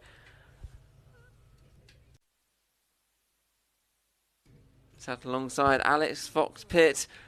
Having a slight identity crisis there, weren't you? Well, I wasn't sure, who Alice. Who am I? I'm thinking, do you go as Alice Fox-Pitt or Alex Plunkett when you're on broadcasting? I was I better quickly just check. So we've got another Irish international coming in here. This is Michael O'Toole, 42 years old, with experience again. First Obama, what a lovely looking individual this is. And Michael works hard as a veterinary surgeon, as a vet, alongside his riding, and this is a really attractive, smart individual, isn't he? He's 9 years old. He's quite experienced already, had a couple of runs at this level, and you often see that with these 9-year-olds, the difference between 8 and 9 is really when the horses start to come into their own, and really you feel that you can start to go to war with what you've got. 8-year-olds, they're just tipping on the edge of this level. 9-year-old, you should be feeling that they're starting to get pretty established. You can have a real go. And that's when you know you've got a good horse or not, because they either sort of plateau out or they keep on that upward trajectory. Every step, isn't it? Feels like a jump. Oh, he's just showing a bit of tension coming out of that hole. That's a bit of a shame, because that first impression with these judges is so important, isn't it? If you can just canter down, bang, trot off. Look at me. Look at me. Here I go. And start to get those 8s, 8.5s. But he's just shown that little bit of anxiety already. And then the judges will be then you've got to work hard to get them to get back up and start throwing the marks at you. And those judges are present at the ground jury. Andrew Benny from New Zealand at C. And then we've got Amanda Miller at E from the USA. There are 2 judges here. And Andrew Benny Hott from judging at Burley. We're so lucky to have the experience and the commitment, really, of these judges who spend weeks away from home. It's great to have the experience, someone like Andrew Benny looking at these young horses, the riders really appreciating their input and their comments as well on the bottom of the sheets. Well, most of the time anyway. Most of the time. This trot just... There's moments where you go, oh, that's lovely, and then he just starts to get a little bit scuttly. He just would love his pole to come up a little bit. It's exposed there in that half pass. When you're looking front on like we are now and you can see that row of plaits, you'd like just to see his ears come up a bit, wouldn't you? Yeah, and First Obama has got the experience at the 4-star level. They were 10th at Mill Street in June, scoring a 41.9 in the dressage there. So dressage has been a challenge for him. Yeah, I mean, just looking 4-star short at Ballindennis in April, 39.5. Don't think we're going to be challenging the leaders here. No, but I think it could be a personal best dressage score at the moment, looking at the way things are going. So Declan Cullen, who's just left the arena, he scored a 37.7. I think the judges probably felt that outline was a little bit tight for them to really give him the marks, because the quality of the trot stride was great, but just a little bit tight in the throat for him to really get the marks. So that's good enough to put him into 10th place at the moment, as his fellow Irishman in the arena. He looks happy in the walk, doesn't he? Really tracking up, having a nice stretch there. He's a difficult horse because you can see where his neck breaks, just sort of a third of the way down below the pole. And horses like that often very difficult to get that pole high because they naturally arch their neck in a spot that makes them then drop behind the bridle, and it can make it very difficult to present the right outline that you're hoping for to the judges. And you can just see it well there, that just where you'd love his neck to break just a little bit further back, and that gives you the opportunity to keep those ears up. No, I was saying earlier, the walk is such a sort of, it seems so simple, but quite a difficult movement to do well. So difficult. You know, you've got these horses, you've been galloping them, getting them fit for this competition. You imagine going to Cheltenham and asking those racehorses to walk in an environment like this. These horses are fantastic. They trust the rider. The great thing about eventing, as we always say, is this relationship between the horses and rider. The riders knowing the horses so well in the majority of circumstances. They know the little tricks. They can read the horses when the tension's coming in. Now, it's a shame actually, because he went to ride him straight. He popped the change in and then he reacted to his leg, which was a bit naughty, really. Shouldn't have done that. Monkey. But horses, that is the great thing about this sport. They are they're animals. They're not machines. Just lacking bend in that, and he's really trying to get those quarters over in the half pass, but didn't really show enough of the show. You want to see the bend and the shoulders leading the way, but not let those quarters trail. Really keeping that outside leg back. Let's see how he is this way. No, didn't get that one either. It's a shame because it feels like they're there, but he's just popping them through, popping them back and popping them through again, and actually there's a perfectly decent change there. The canter's well established enough for a decent change. And a horse with experience. They won the 7 and 8 year old championships over in Ireland 2 years ago. But obviously just showing that up progression of the 4-star test with those added movements and the flying changes and things. It does test the horse and rider, especially in this sort of atmosphere. As Michael O'Toole and First Obama, they complete their test. We'll wait for their score with interest. They did have some good points to it, but it did have a few sort of I don't think we're going to be mistakes. troubling. I don't think Tom Jackson will be worrying, but he might be with our next competitor, because Georgie Campbell for Great Britain will come forward, and she really has been smashing it out of the park. Eck Ratings have flagged her up as the second top dressage horse in this field, and first impressions you can see why. 28.4 is her average over the last 6 runs, and what a beautiful mare this is. Oh, this 9-year-old mare, by quite easy French bred, and I tell you what, there's just something about a grey, their presence. It really is. He says with wow. feeling. A French bred mare, a French bred grey. There we go. Vendredi Biat. Here we go. Come on, we got to get him in somewhere.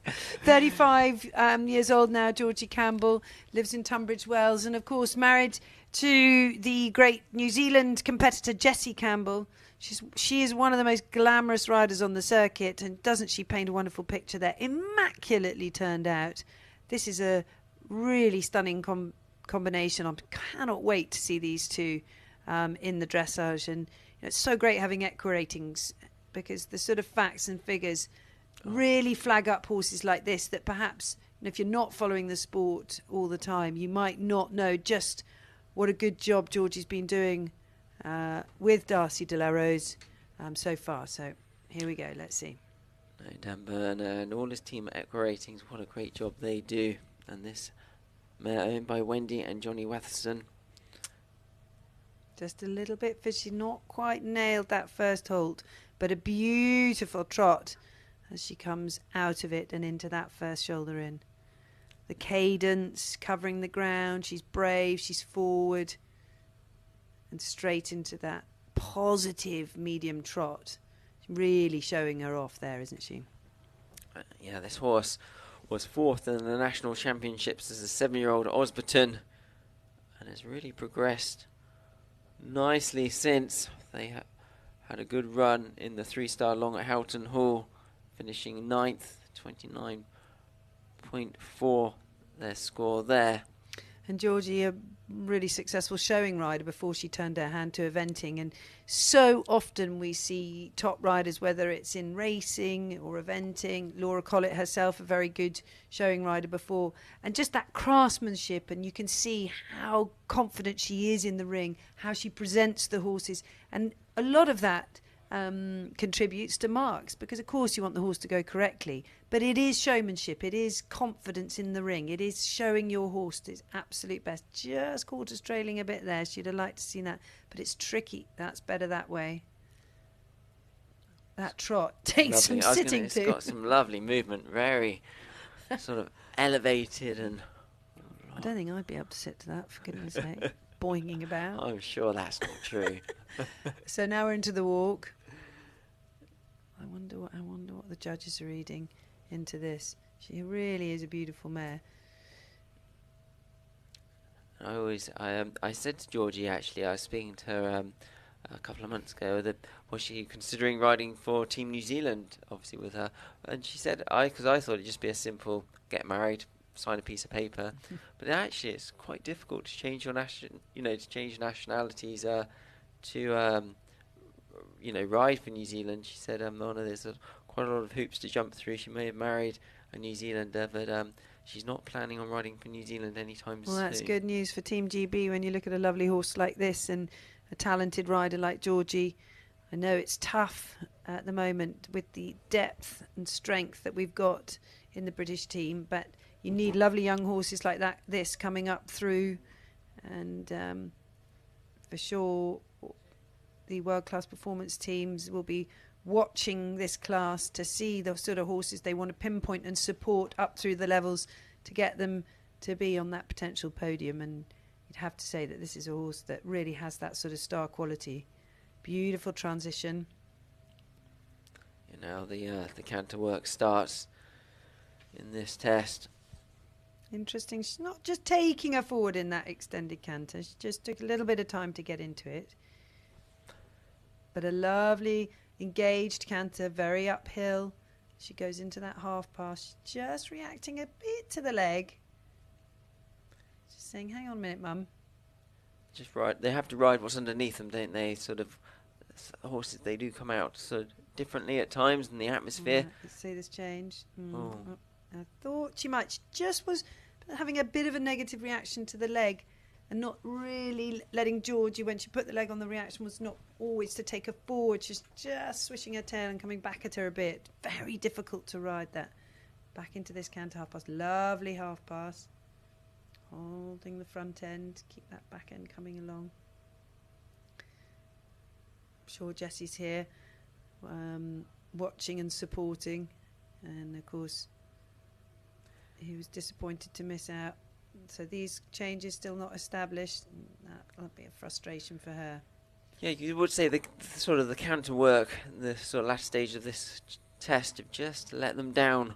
But lots of good points to go forward with, and a lot of learning points for Georgie. And it's so interesting, isn't it? Those changes really do expose where the horse is at in its training, and you'll see it so often in this class. That horses are coming up to this level for the first time, and it just, for some horses, it just takes time for the penny to drop with the aid and what you're asking and what you're anticipating. The left to right change, it's a challenge for Georgie, but I'm sure we'll see by next spring, with a winter's work on her back, those coming a bit more established. But frustrating, because that was a really lovely test, and this is a horse with massive potential. 28.4 average. I don't think she's going to, unfortunately, trouble the leaders with that big mistake. But we will bring you Georgie's mark as soon as we get it. Score in there for Michael O'Toole and First Obama. They score a 38.9. So that puts them into 11th position at the moment. As we've had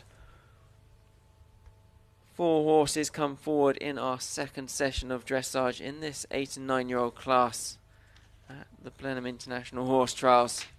And the next one to come forward will be Great Britain's Nikki Hill, Ballysham Bellissimo. Oh, got that one. Well done. This class so well supported. There we go. That's their bottom half of the leaderboard. Michael O'Toole, 38.9 for Ireland. Ben Way, frustrating score for him, 39.8. Rhianne Smith, 41.2. And Emma Thomas, 45.2. To win this class, you've got to be really punching in the top 5 in that dressage. Yeah, I mean, the thing, EC ratings, the stats they produced, the average winning score here over the last 10 years has been a 27.1. So, obviously, it does vary. That's the average, and it does vary on year with sort of the way the marks are distributed by the ground jury. But you do need to be sort of up there to start with, and then get that all-important clear in the show jumping. The show jumping very influential in this 8 and 9-year-old class. Yeah, it's interesting that if you actually, when you're going on to those stats, I've just actually managed to find them. But 1 out of every 3 in this class have finished on their dressage score. The average winning score 29.1, so we're sort of in that area, and getting a good start is so important, isn't it? But interestingly, 9 of the 12 that have run here have been 9 years old. So it is a real challenge for an 8-year-old. Only 3 have done it to come forward to this class and be competitive. It just that extra year on their back and that bit of establishment really does help. So Nikki Hill comes into the arena representing Great Britain. Nikki, based in Droitwich, very experienced both in eventing and show jumping. She very much is, and sort of known very well for her flagship ride, MGH Bingo Boy, horse that was top 20 at Bablington and Burley. And then Caroline Sailorette, she won the Venters Challenge at Hickstead in 2018. And this Ballyshan Blamissimo, 9-year-old gelding by Cobra, owned by the Ballyshan Blamissimo Syndicate. They actually competed in this class last year. 40.6 was their score then in the dressage. Obviously, it's the same test, different ground jury. So we can see how they fare this time as they just come into the extended trot. How much will they ask for? What a lovely big horse he is, isn't he? Absolutely gorgeous. Really old-fashioned type, as we said before, but a lot of class about him. Their last run at Hartbury in the 4-star short there was dressage score of 41.5. So I'd say they'll be hoping to go better than that this time. Well, it's interesting. One of the EC rating stats that's come up is that over 700 horses have run in this class since its inception, and only 59 have run in the class twice. So this is number 60. There we go. But it's a big ask, and it'll be interesting to see how he compares this year to coming here last year, because he's a big raw horse, isn't he? And as an 8-year-old, this must have been a big challenge. He is a big horse, a lot of horse to hold together. He's not the biggest of riders. Just struggling. He's wanting to drop behind her in those dreaded pirouettes. Just getting a little bit stuck. Nikki doing a good job. He's wiggling about a bit there. Giving her a tricky time. She's working hard to keep that nose out. You want to see the nose out, the ears up in front of you. He's just curling up on her. He sort of anticipated those. But that's better in the free walk. He's giving a nice stretch down, getting that nose out. Nikki, who has a degree in biology and sports science from the University of Worcester. Now, Blimey, that's pretty cool. Yeah, no, she's a very talented lady. Now building up a really good team of young horses. Well, wow, the scores come through for Georgie Campbell and Darcy de la Rose. 29.2 with that mistake. That puts her into second place. Imagine if he'd established those changes where we would have seen him. But 29.2 goes into second, but is actually on the same score as Tom Jackson. And that's a horse to really note for the future, Darcy de la Rose, because once those changes are established, the world is her oyster. So Nikki doing a good job here. This is one of the better canter half passes that we've seen, really getting those quarters over, leading with the shoulder though.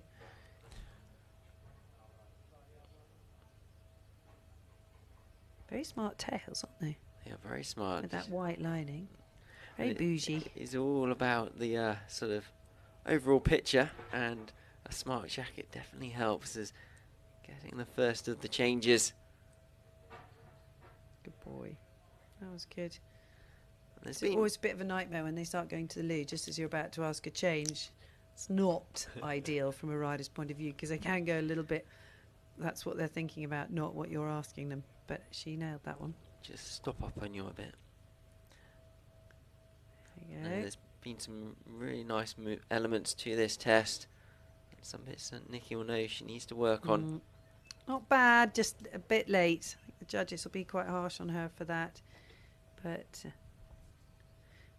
like I said, it'd be interesting to see what she got last year and how this compares, because I think she'll be pleased with this mark. A little bit curly in the walk. He's just curling up on her a bit coming down the centre line there. But a really good job. And Nikki's such a consummate professional. She knows she's got a nice one here. And she gave him a really sympathetic ride. Good job.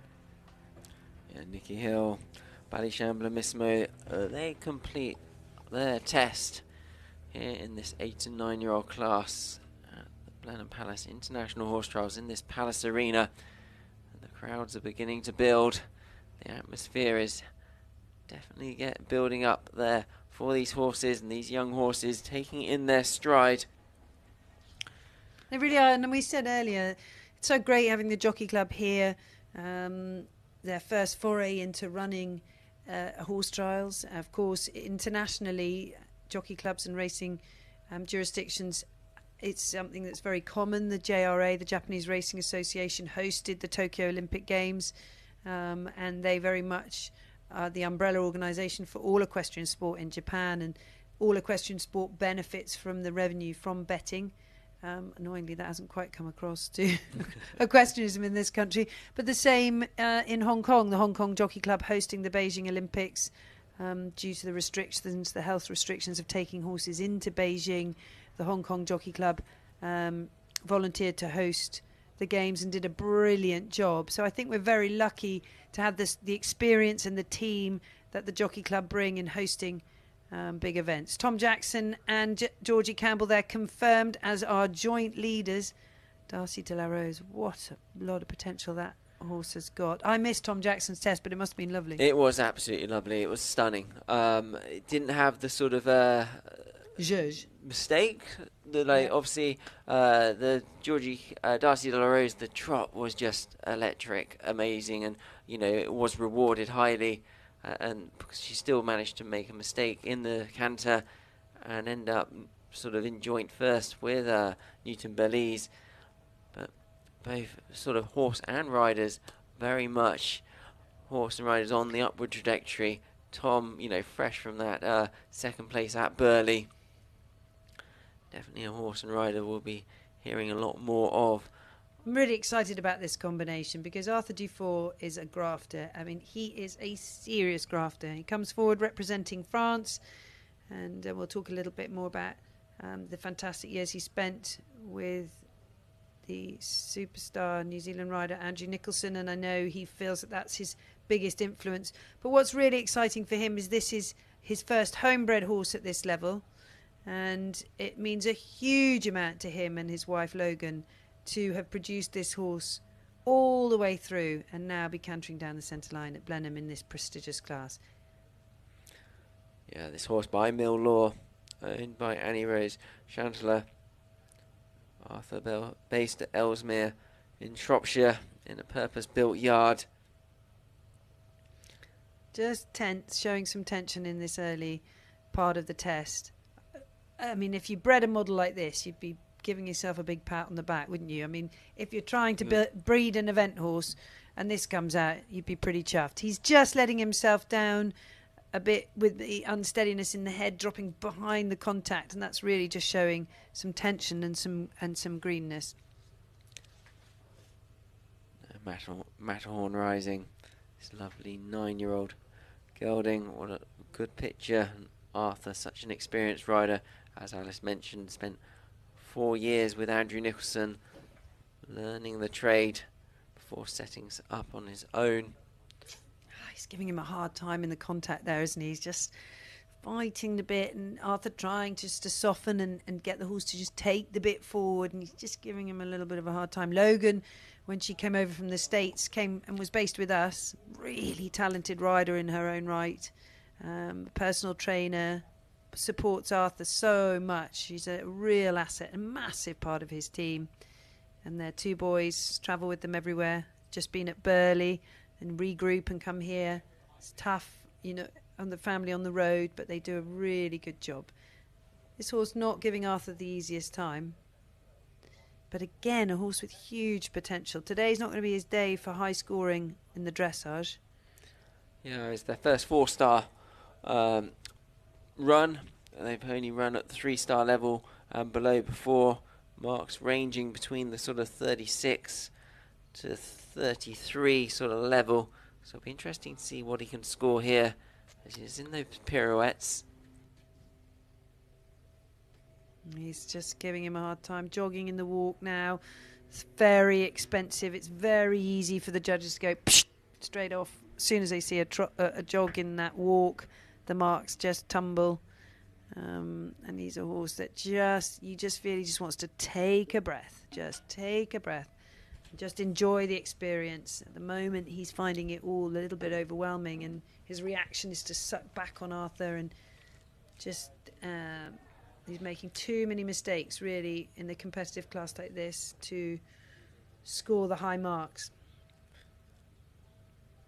There again, as Arthur tries to collect him from the extended walk, just giving him a hard time. He's reacting so quickly to everything he's doing. Arthur can hardly touch him. You can see his leg there. He's just trying to keep his leg away from him. And that's the art of a sort of good rider, knowing when to put your leg on and when not to with the horse. When the horse is getting a little bit tense or not reacting in the way that you would hope, is to almost nurse them through the elements of the test. Yeah, absolutely. Not asking for too much there in the canter. When it's good, it's really nice, but it's just the brain at the moment is not working with the body. And when you get to that situation, it's really just sort of salvaging what you can and trying to be as sympathetic as you can. But also, of course, you've got to give the horse the ride, because you can't just sit there. You've got to make it happen, and that's where Arthur's doing a really good job here. So these are the elements of the test. The horseman done in competition experience before, having not done a 4-star. The flying changes and those half passes in canter, they're not required at the 3-star level.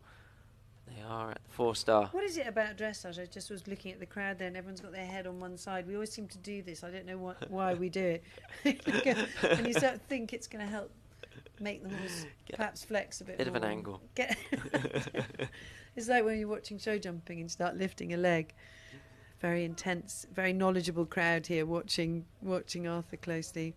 And I'm just praying for Arthur to get that breakthrough horse. We chatted a lot at Burley about, come on, boy. It's interesting. It's exactly the same as what happened earlier. Just getting that right, and he's just decided to come back to walk, pick up that canter. So he never really managed to get that left to right change. So some expensive mistakes, but a horse to build on for the future for sure. Now Arthur will take a lot from that. A lot of points there, learning points. A lot of frustration.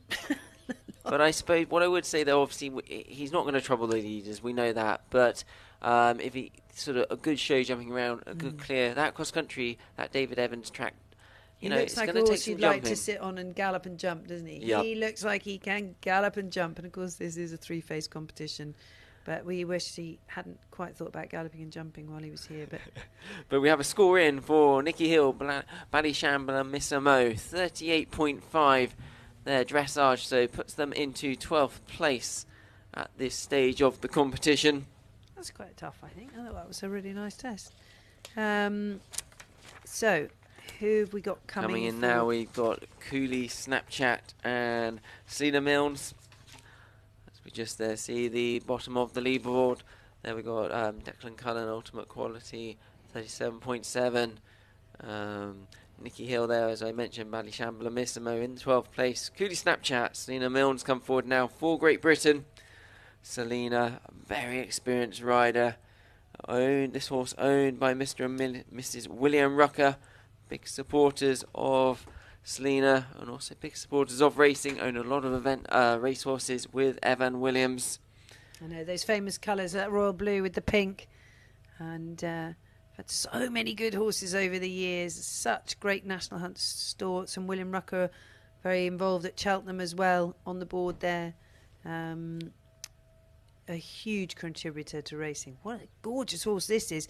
And he comes here with a big reputation as well, Cooley Snapchat, because he's been flagged up as one of the most competitive horses in the field by Equa Ratings, given an ELO of 555. So really a horse that Equa Ratings have flagged up for us all to watch. So this could be one to trouble the leaders. Yeah, I think it could. Let me this just find could his be dress exciting. This Cooley Snapchat, 8 years old by Canaan. This their first 4-star. They were third at Lyon in the 7-year-old championships last year. And Selena, such an experienced rider. She's ridden around many 5-star tracks on Iron the Fourth. Obviously, she was 24th at Bablington this year on that horse. We've got a horse by Canaan, Yes I Can, who heads to Buccolo, and they're horses with huge scope and huge class. And homebred horse of my mother-in-law's, and she targeted Canaan as a stallion to use because of that jump and scope. And Selena, brother Greg Elliott, who is the Team GB farrier, who's out in Petone at the moment. Husband Scott, an equine vet.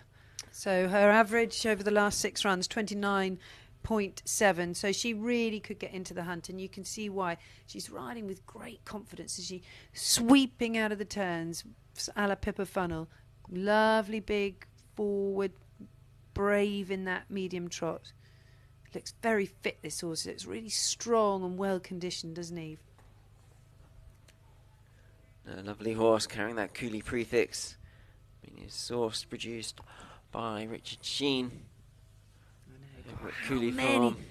Richard is Thousands. just phenomenal, isn't he, in how he's dominating the market Horses in terms all of over the world. finding fantastic horses that seem to come through to this level. So good job by this, and great to have the Rucker family involved. Of course, their daughters both good riders, and the passion that they have for the horse across all disciplines is evident, whether it's pointer-pointing, national hunt racing, or 3-day eventing. And Selena's done a fantastic job for them with various different horses, Ironman and others, and she gives them a lot of fun. I know they really enjoy. They're such knowledgeable horse people. What they really enjoy is being involved and actually when they come eventing, being really up close to their horses and really involved with their horses. And that's the big difference with owning an event horse as opposed to a racehorse. Often with a racehorse, just meet them in the paddock and it's great fun day out, but the horse connection side is perhaps only a part of it, whereas in eventing you're very much part of the family, part of that whole gang, and it's a very different experience. So Selena here now in the extended walk, before she'll be putting those aids on to strike off into canter. This is a cool test. I think this could be scoring some decent marks. I hope it is.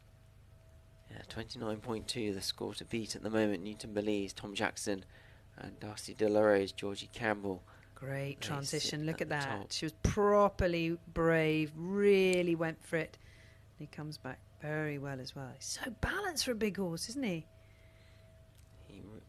Lovely big horse, really. Some lovely paces. Well, it's interesting that, and there we go, very correct in that half pass. See the bend, the quarters coming over. Some we've seen almost doing the leg yielding in that canter half pass, but Selena really getting the shoulders leading, getting the neck bend and not losing the quarters. And he's very soft in it as well. Now, can he do the changes? Come on, boy. Oh, lovely. Is this going to trouble the leader? 29.7 her average. I think you're going to be right. I think this is going to go very close. They need to maintain. They need to get this last change as well as the half pass. So they do the half pass, then they travel straight before making the turn back. That half circle back across, and this horse as well is scoring highly on equa ratings everywhere. Not had a rail in his last 6 runs, and then cross country, he touched wood is solid as well. So Selena Mills and Cooley Snapchat come down that centre line. Good girl. To halt in front of Look at him. our ground jury, Andrew Benny and Amanda Miller. That was eye-catching. That was really eye-catching, wasn't it? Cooley Snapchat and Darcy de la Rose, 2 horses I'd like to take away from this morning's action. What a lovely, lovely horse. Will he be nippy and fast enough for the cross-country?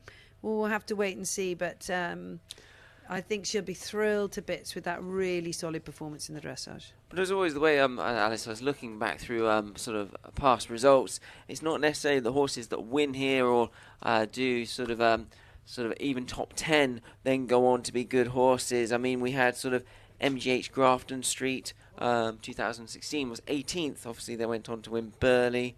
We've had sort of Chilly Night in 2019. Yes, they were 3rd. They won the Bicton 5-star.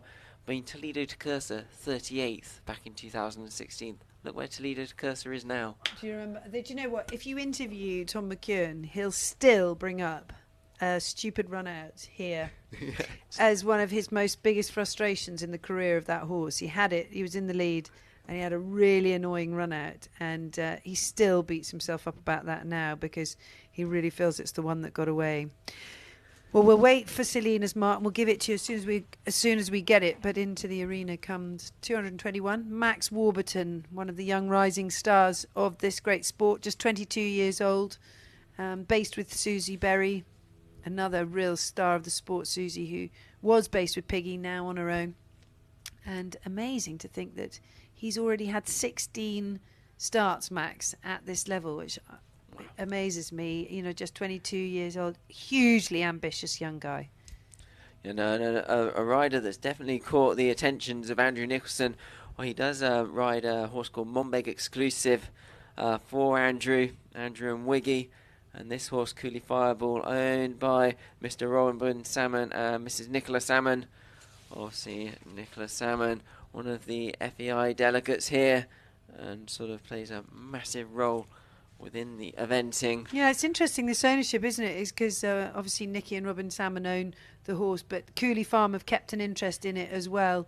And this is a really smart-looking individual, but it'd be interesting to know what that is. But that's big guns behind you. If you want a name to follow, Max Warburton, the type of people that are supporting him suggests that he's getting it right. This horse, formerly ridden last year by Max's partner Susie Berry, who's currently out at those World Championships on Monbeg by design.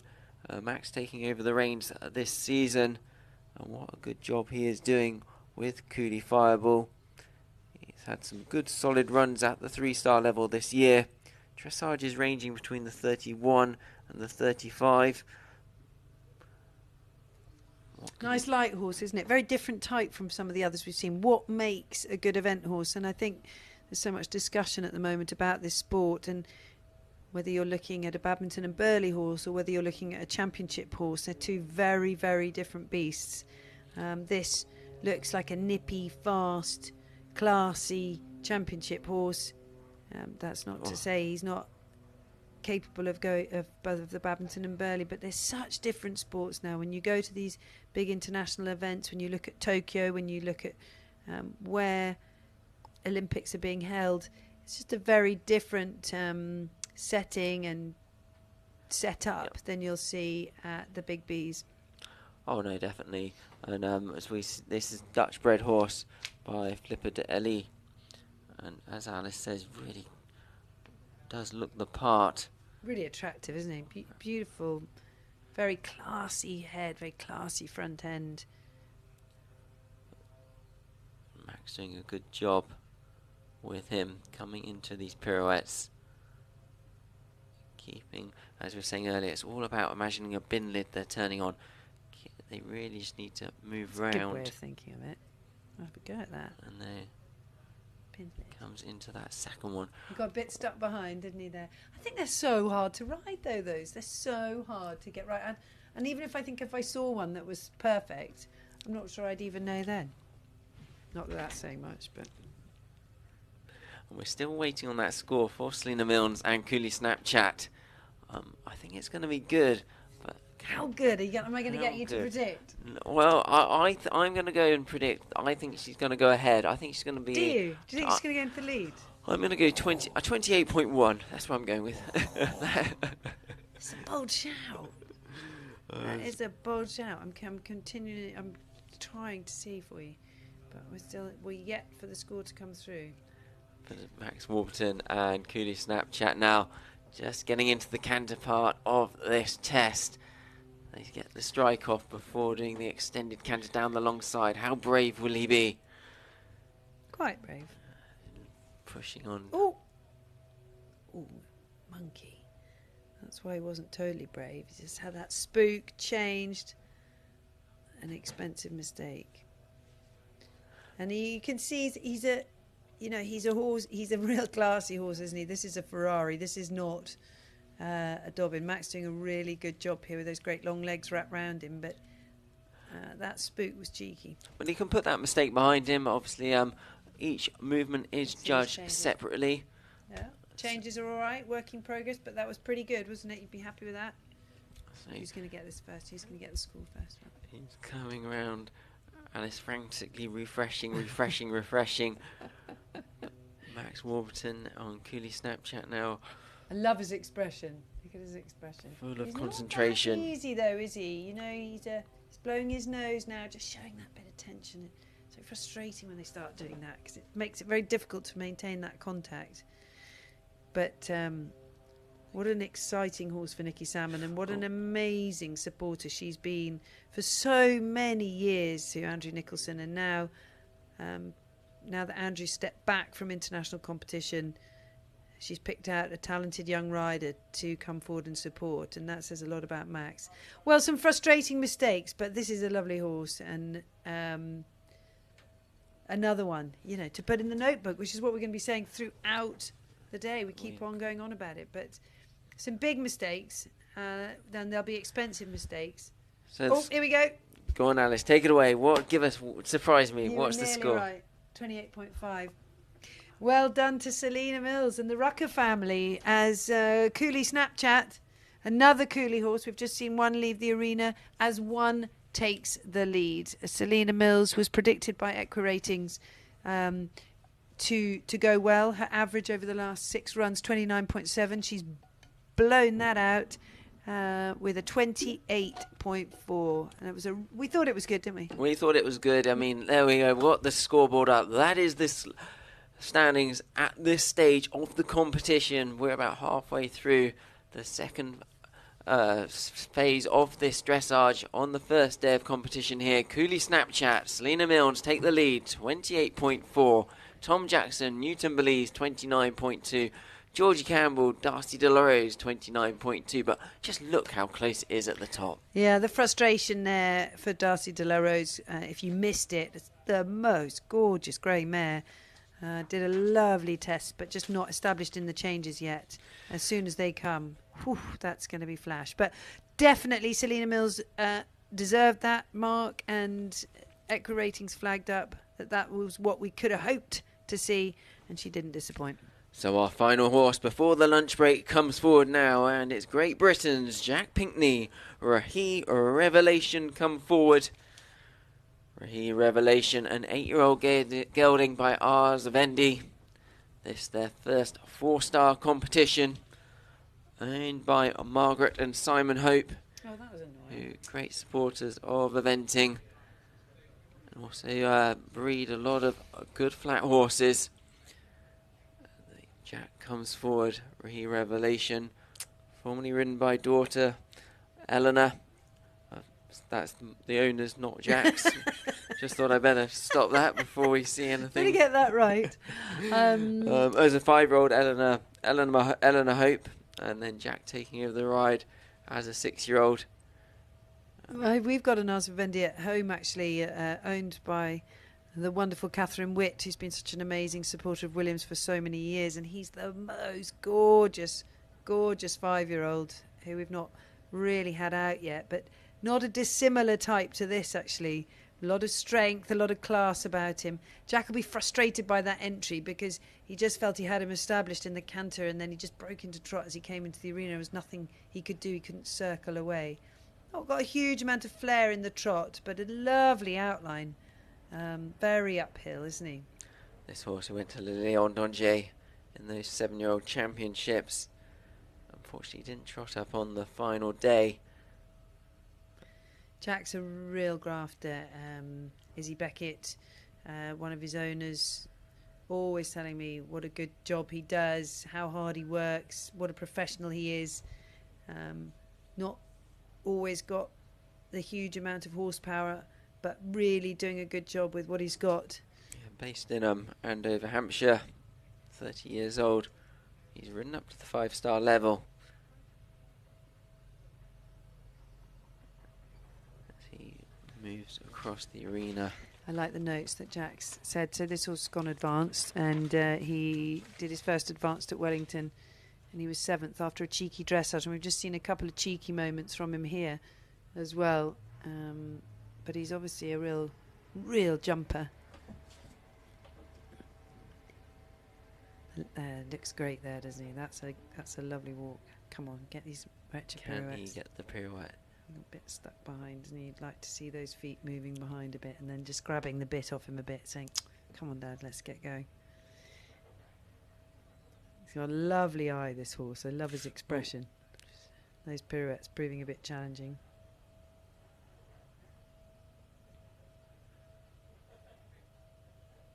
He's pleased to be able to stretch. Feels like there's a bit of relief there to have that nice stretching down. Lovely. I hope he gets good marks for that free walk. He's been scoring around sort of 30 to 33 in the 3-star level this season. They had a good 13th at Burnham Market.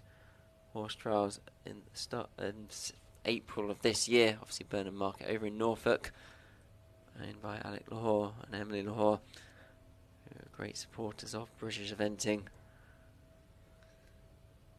The walk was good. I thought the walk was good. It's just, that's annoying. Don't do that. Come on. Because then that's now gone into the extended canter. Just grab the bit. Come on, you monkey. That cheekiness that he talked about that came through in Wellington, coming through a bit here. He looks like he should be a really good, solid boy, but he's just having a few of his own opinions every now and then, and it's annoying because, again, there's real potential here. That half pass not really established yet, lacking in the bend, but he's gone a bit rigid on him, so probably quite tricky to get the bend. Let's see how the changes go. Oh, good Nice. boy. Oh, chucked his head about, but he did get it. And he's just an 8-year-old, and again, can't wait till you see this horse next year, can you, as a 9-year-old? No, as you were saying, Alice, it's all about that upward sort of taking each level as it comes, getting that experience under the belt. I just think Jack would have been scratching his head, do I take him, don't I take him? But after the good performance at Wellington, it probably gave him a bit of confidence to come. But with an 8-year-old, you're always thinking, you know, should I go for the experience? Can he be competitive? Next year, I would say he could definitely be competitive. He's such a monkey because he looks so chilled and good, and the next minute... But Jack doing a really good job to keep his head sort of just say, no, come back, because when you're in that sort of competition environment, in that arena, you know, you do feel, and when things aren't going quite right... Come on, you monkey. So annoying, because, again, the picture, when it's good, is very good, but when he's bad, he's horrid.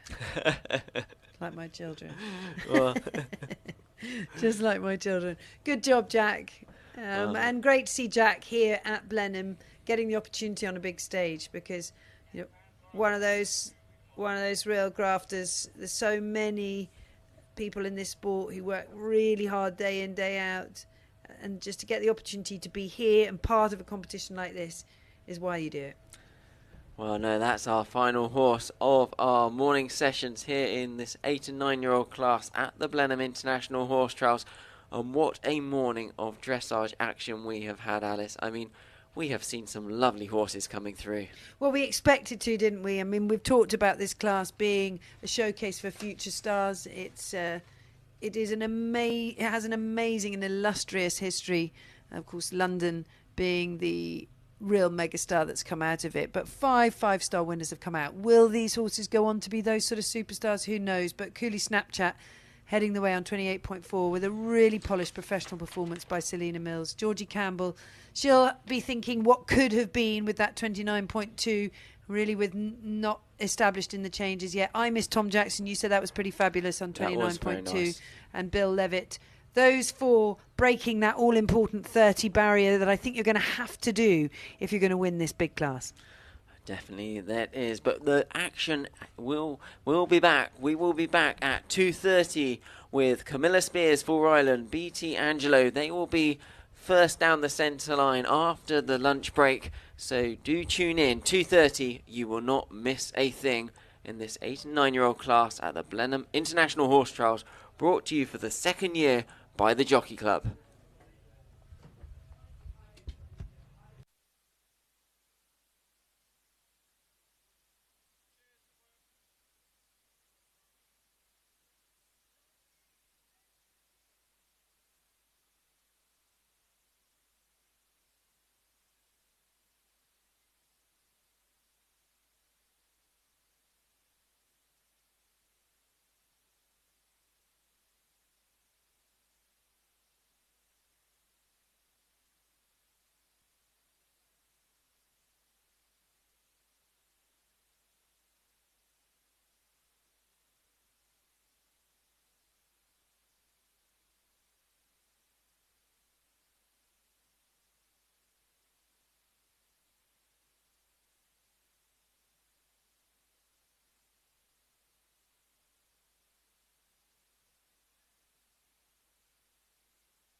On in my ears.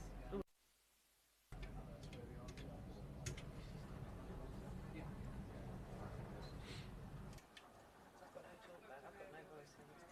Oh, that's better. Well, and welcome back to the Blenheim Palace International Horse Trials. Here, myself, Ben King, bringing you all the action from the 8 and 9-year-old class, and what a morning of dressage action we have had. Looking at that scoreboard, but it's not going to be just myself that's going to be talking us through the next session of dressage this afternoon. I'm delighted to be joined by a lady that was actually 6th here in 2016 on a horse I still think you'll all know, Billy the Red. I'm delighted to be joined by Christina Cook. Christina, how are you? Yeah, no, really good. I've actually been watching some of the long format tests. But no, really excited to be back here. Wish I was riding, but haven't got a horse good enough to be here, so talking about it instead. And this 8 and 9-year-old class, I mean, just looking at the top 10 here, I mean, we've had some lovely tests this morning. It's so tight up the top. Cooley Snapchat, Selena Mills leading the way, 28.4. Georgie Campbell, Darcy De La Rose, 29.2. Tom Jackson, Newton Belize, 29.2. I know you're not far from Tom, are you? No, he's very local to me. But being out on the circuit, competing myself and my daughter who's now competing, so I see a lot of these guys, all the names you see above, and I actually follow a lot of the horses when they're going. If you've got young horses yourself, you quite often come up against these. So, you know, I know a lot of these horses and know how competitive they can be. And starting off this afternoon session, coming forward for Ireland, Camilla Speirs and BT Angelo, this 9-year-old gelding, bred by Kate Jarvie, actually came over to Hartbury in August for the 4-star short there. They were finished in 30th place, scoring 33.7. So what can they do here? It's a very attractive little horse. Camilla's very experienced. She's 33 years old now, has ridden on many Irish teams as well as the London Olympics, so she knows what it's like to ride under a bit of pressure. But this horse has a lovely frame, lovely elegant way of going. Camilla's very professional, as well as sitting up beautifully and looking very elegant, so they're a really super combination. And it can show a difference in its medium and from its working trot, which some of these young horses are still not really established in their balance and way of going. And this horse certainly is so far. And now across the longer diagonal, be able to show a difference from the medium to the extended. And the other bit of arena craft is for the riders to be able to sit back and show a difference when they come back. So they're really making a point to the judges that, by the way, I am well aware there is a transition before I come into that corner, and I set up. Every corner you're setting up for another movement. As she has gone into those half passes, she's keeping her hands beautifully still. It's looking really quite smart at the moment. You know, this combination, they were actually second in the 4-star short at Ballindennis, batting in April, 34.6 their score then. So just looking, they've been trending around sort of the 30 to 35 mark in the 4-star level so far this season. It'll be interesting to see what they do now as they come to these dreaded pirouettes. Yeah, I mean, she did a good job there, just kept the horse moving. He actually swung out a little bit wide, but he actually kept moving and not letting those hind legs just get rooted to the spot, because you can just feel the horse doing it. Now, that was a very nice pirouette. Be interesting to see if the judges all agree, because they can sometimes have different opinions on what a good pirouette is. But from that camera angle, whoops, she's just done a little bit of a wobble there. Suddenly realised what she's done, but she's kept walking. And now allowing the horse just to stretch more forward in the extended walk. Yeah, the grand jury members here are Andrew Benny, the president of the grand jury from New Zealand. Obviously, Andrew, president of grand jury at Burley the other week. And we have Amanda Miller from the USA. They are at E. So we've got the two judges for this 8 and 9-year-old class. Camilla Speirs and BT Angelo start into that canter work. He just anticipated as she started to shorten her reins from the extended walk and went to go into canter, and she managed to stop him from doing that. But that will make the difference between a very good walk mark and a more conservative mark. He's got a shorter sort of canter stride, so he's gone a little bit tense with her and holding himself, so lacking a little bit of softness now in his canter, but he's keeping a very nice outline. He keeps his head nice and still, which really helps, and did a really, really lovely flying change. We have to remember these are still young horses learning their game, and this horse is a 9-year-old, but has still got so much to learn of coping with their nerves. They've got to cope with their nerves and tension as well as the riders have. But he keeps a really nice outline, which makes the whole picture very pleasurable to look at. Because it is all about that overall picture, isn't it? So the judges are looking for that accuracy, but they want that overall picture to look. And she just waited for just an extra stride, and he's got quite a short canter stride to get the flying change. So she did get a true change. Maybe if she'd just ridden forward, it would have been a more expressive change for the better marks. But he didn't do a lot wrong and did actually do a clean change. So I would say that she rode that very cautiously, but it's a really nice horse, a really exciting horse, certainly for the future, if not this competition, because she really won't be far away from the leaders. No, I know. I was talking to Camilla at Hartbury, and I know she thinks a lot of this horse. And it's very much one that she hopes will sort of be the next Port Size Just a Jiff, that horse that she rode round Bablington to top 10 success and went to the Olympics back at London in 2012. Camilla now mixing up the eventing with the show jumping. Her partner Ethan Ahern, who does a lot of show jumping over in Ireland. And we'll wait for her score to come in with interest. I mean, you think with all the experience she's got, she wouldn't bring a horse over here to Blenheim unless it was a good jumper, especially in this class. Some of the young horses can come into this arena to jump the coloured poles and can get a little bit overwhelmed. So to come over from Ireland to this competition, she knows that she needs to be on a proper jumper. So I really like that horse. I think there actually would be one of my fancied ones to get a good result in this competition. Well, her last 8 international starts at BT Angelo, they've only had the 2 rails.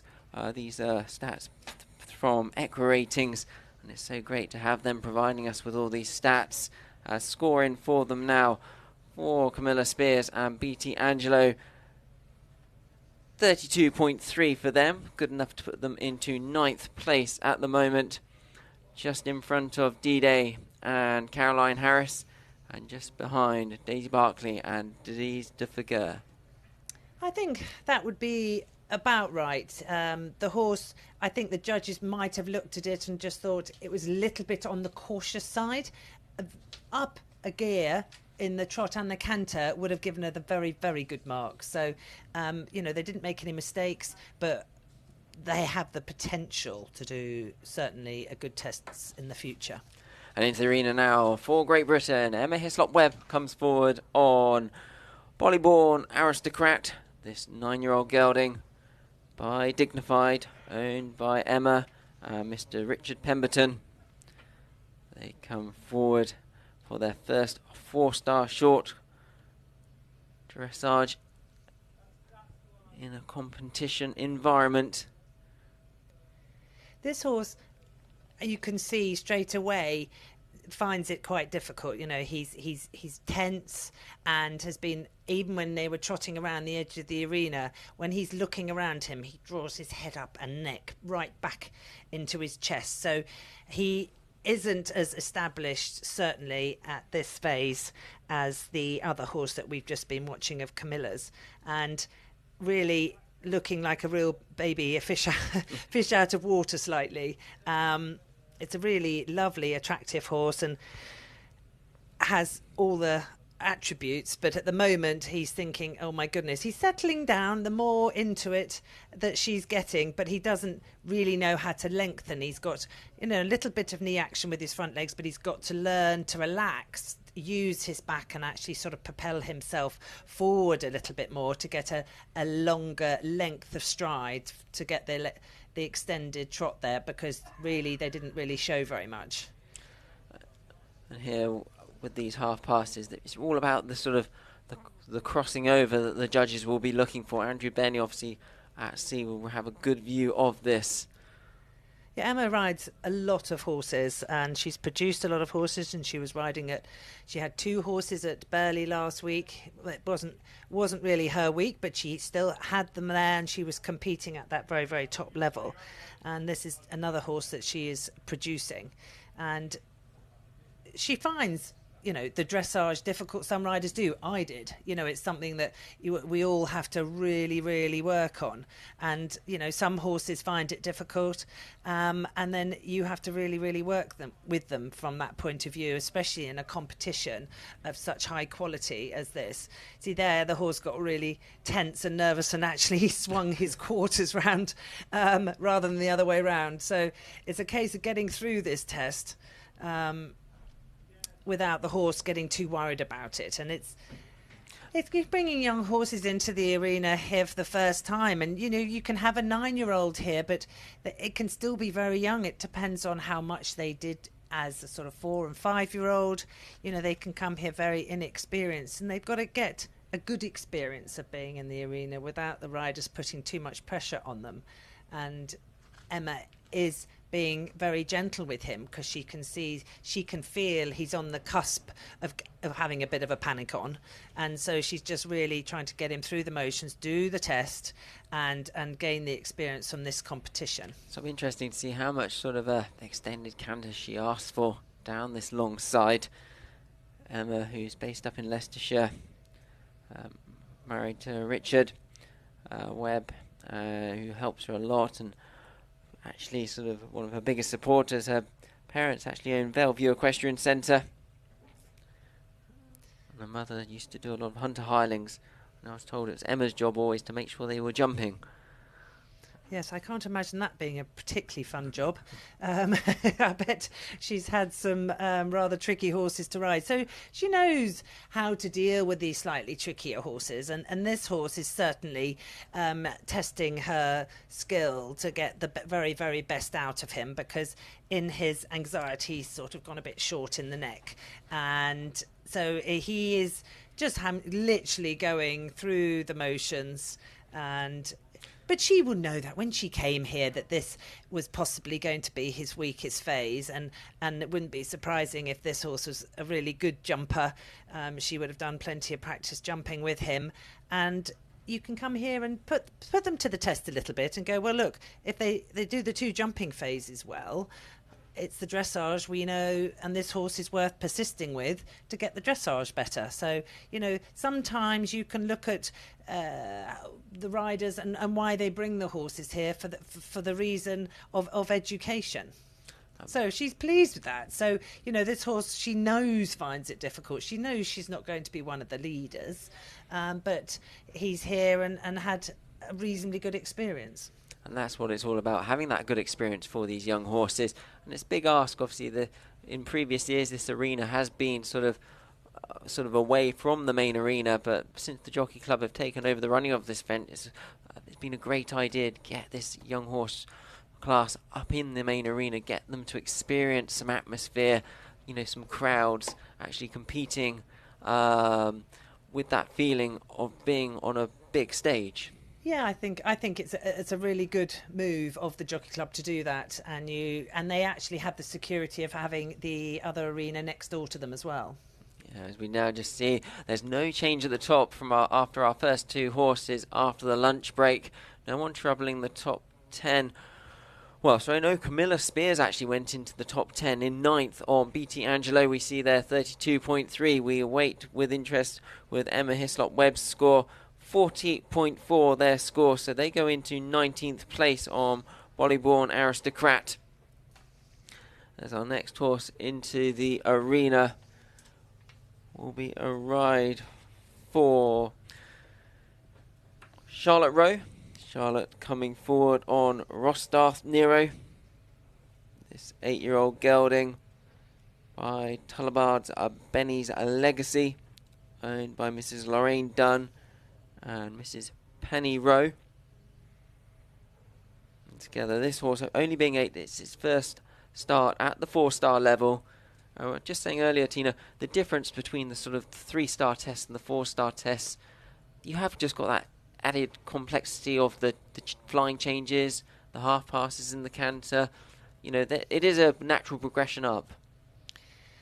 Yes, it is. And it's a lot of these movements we as riders would be teaching our young horses what to do. We'd be teaching them to a degree to do flying changes when there are jumps in the way, and asking them to do shoulder in and be a move off our leg when we put our calves, and just give them a little squeeze that they go forward.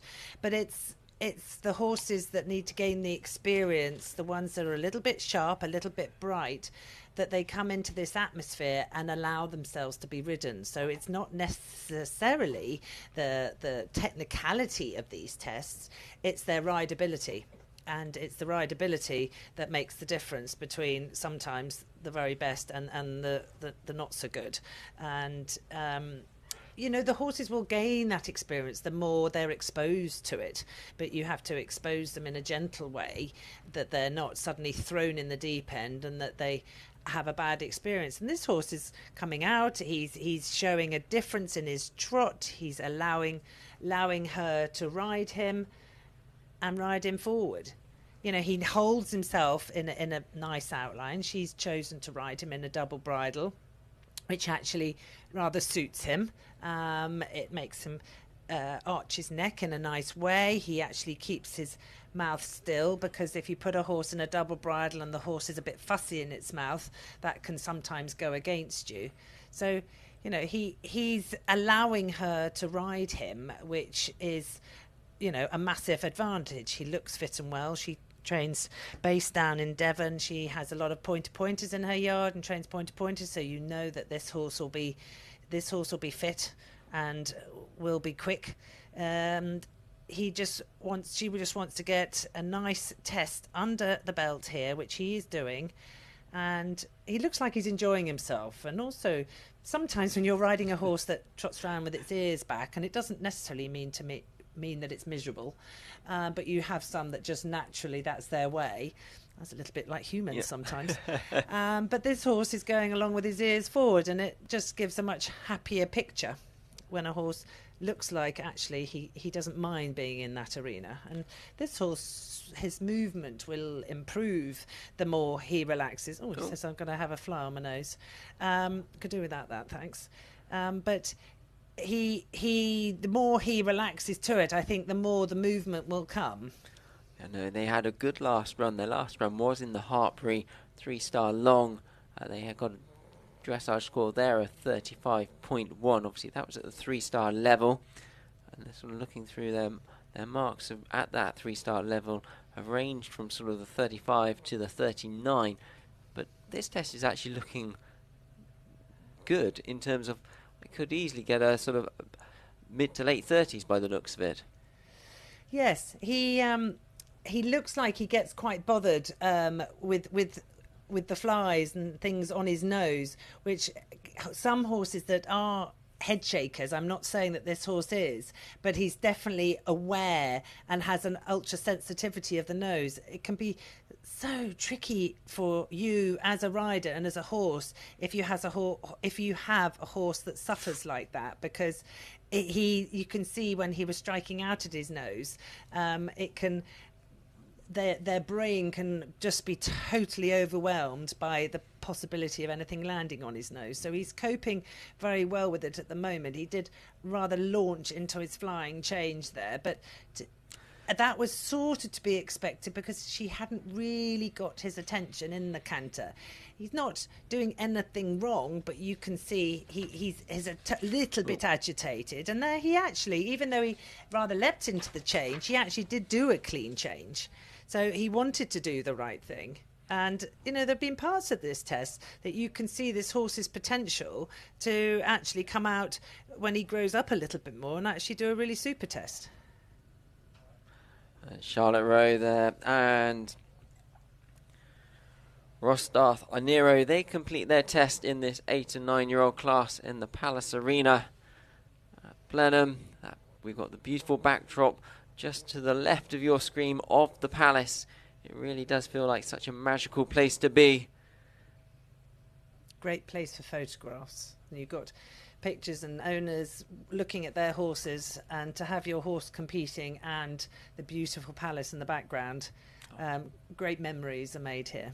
No, it is magical, and we are so lucky that the Jockey Club have taken this event on board, and what a great job the whole of the Jockey Club, Jack Pryor, the event director, and Becky Elvin, the event organiser, and their respective teams have done. The place does look absolutely spectacular. During the lunch break, I took a little walk through the shopping village, and yeah, it was a hive of people, a lot of really nice stuff on sale.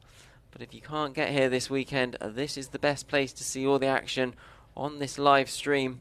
We'll be bringing you all the action all 4 days. Myself, Ben King, and Christina Cook, and amongst other special guests,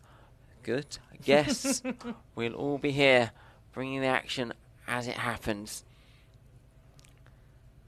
As our next rider comes into the arena to canter around before they wait for that bell.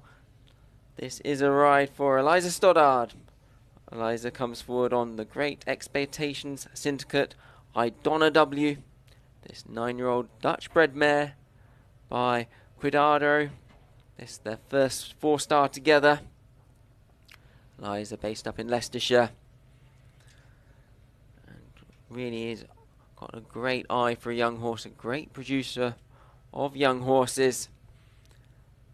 This is the first of her 2 rides here in this 8 and 9-year-old class. She'll be bringing Code Breaker forward tomorrow.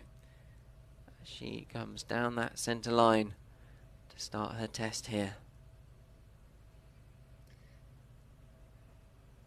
This little mare arrived around the edge of the arena looking quite buzzy, but I think that's very much probably her way of going as well. So Liza had a little smile when she halted there, and just trying to stay relaxed so that the mare allows herself to perform. She's naturally going to be quite uphill. She's naturally quite powerful and busy. But Liza's got... Oh, there, she's just got startled by something. She is so good with these horses. She's ridden so many, and she's got a lot of experience now. Liza's actually 30. Feels like she's been around for ages because she's ridden at the Pony Europeans. She was national under-18 champion. She's ridden on young rider teams. So recently engaged as well. Okay, and recently engaged.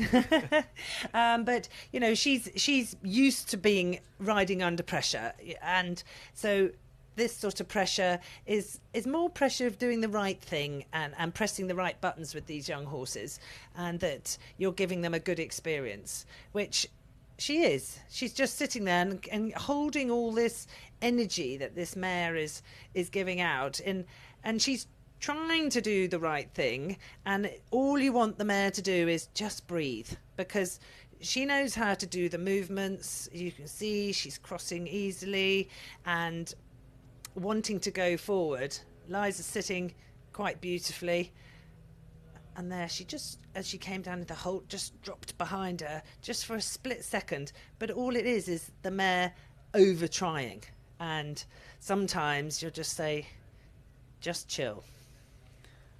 And as a rider, when you're actually sat in the arena, it can't be sometimes a nice feeling. You just want your horse to chill, and it's just, you're trying to keep relaxed. It's difficult.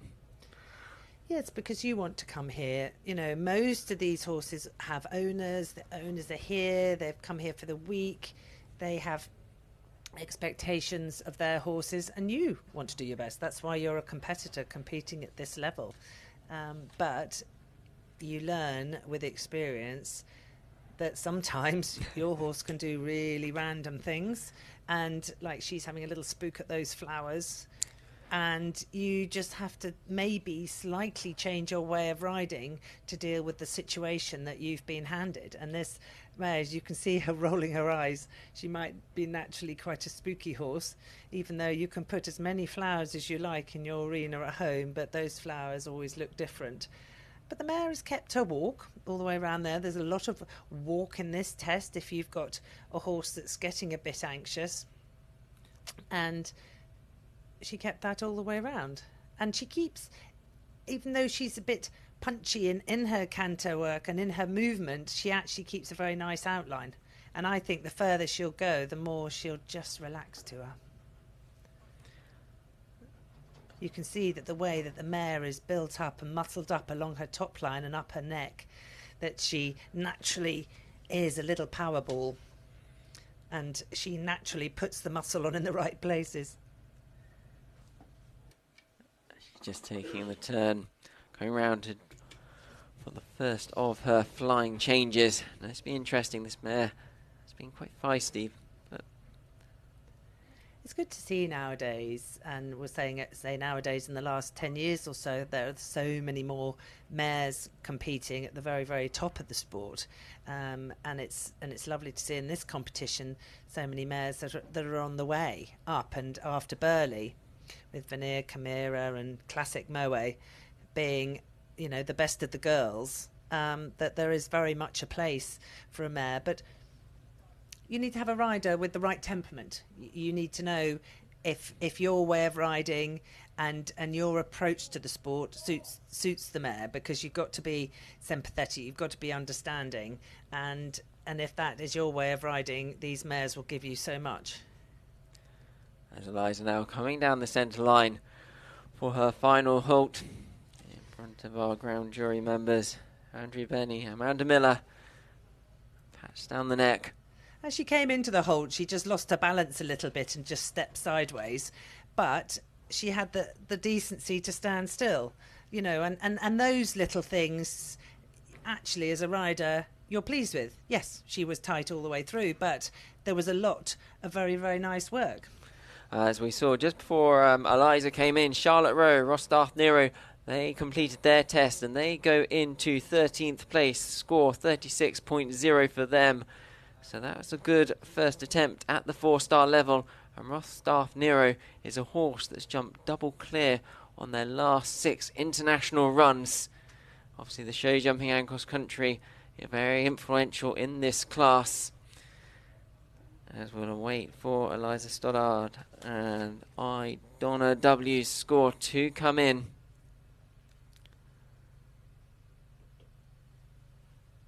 And it has indeed 35.6. So they go into 13th place, just behind Kate Rocher Smith and Dasset Select on 34.7. And just in front of Charlotte Rowe and Rostarth Nero. Yeah, I think from Liza's point of view, the judges could see, as she could feel, that the mare was always slightly on the buzz and over-trying all the way through the test.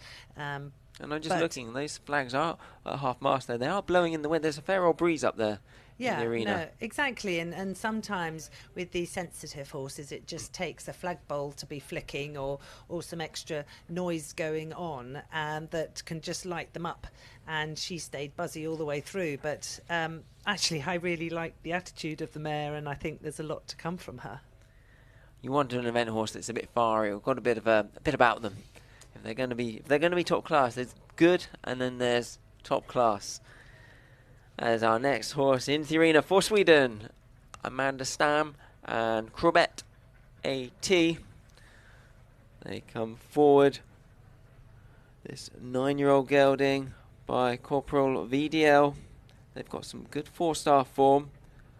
They're 4th in the 4-star short of Kronenberg in the Netherlands in March. And then they went to Sopot in Poland in May, where they actually won the 4-star long there. They've got some good solid 4-star form. Their dressage has ranged between the 33 to 35 mark. So we'll see what they can do here. Amanda, a very experienced rider, part of the junior bronze medal winning team out in Czech. Part Pardubice in 2010.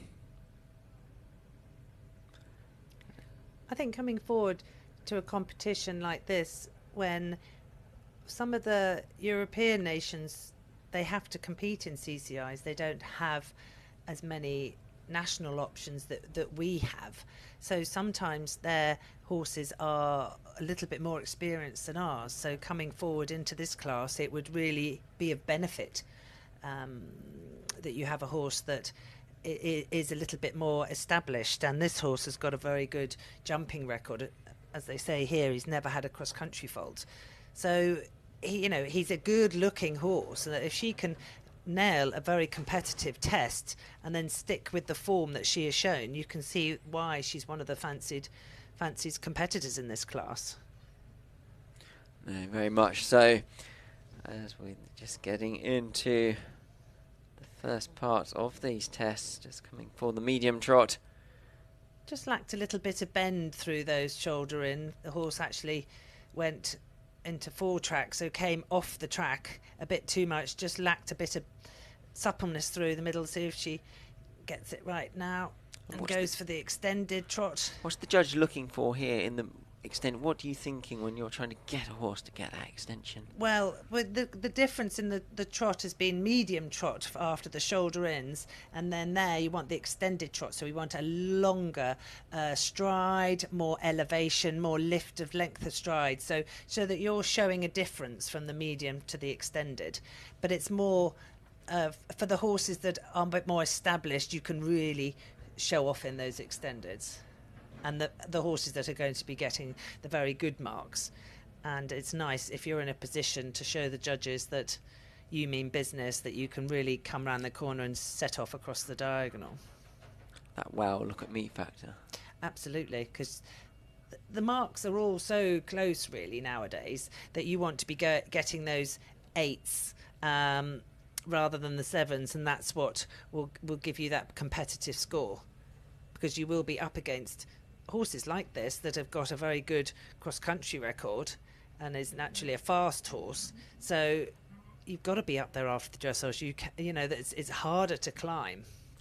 I'd very much say you need that. I mean, there's only a 28% clear rate in this 8 and 9-year-old class. 28% for the show jumping.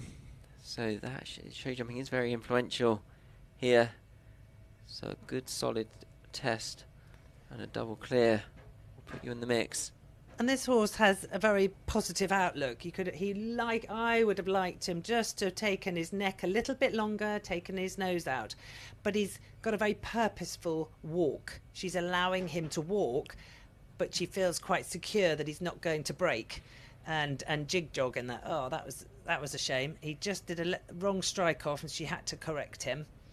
And then now she needs to go for his extended canter down there and really let him go, which she was, I'd say, a little bit conservative. I thought she might have gone for a bit more. This horse, he's got a big range to his stride. I thought she might have gone for that a little bit more. But he's come back now into the half pass. We see some horses, when they've been getting a bit tense, have lost that suppleness through their middle rib cage. Actually, he isn't. He actually is, for a big horse, he is quite supple. Just needs to straighten him up before doing the change. Rather jumped into the change, but it was clean.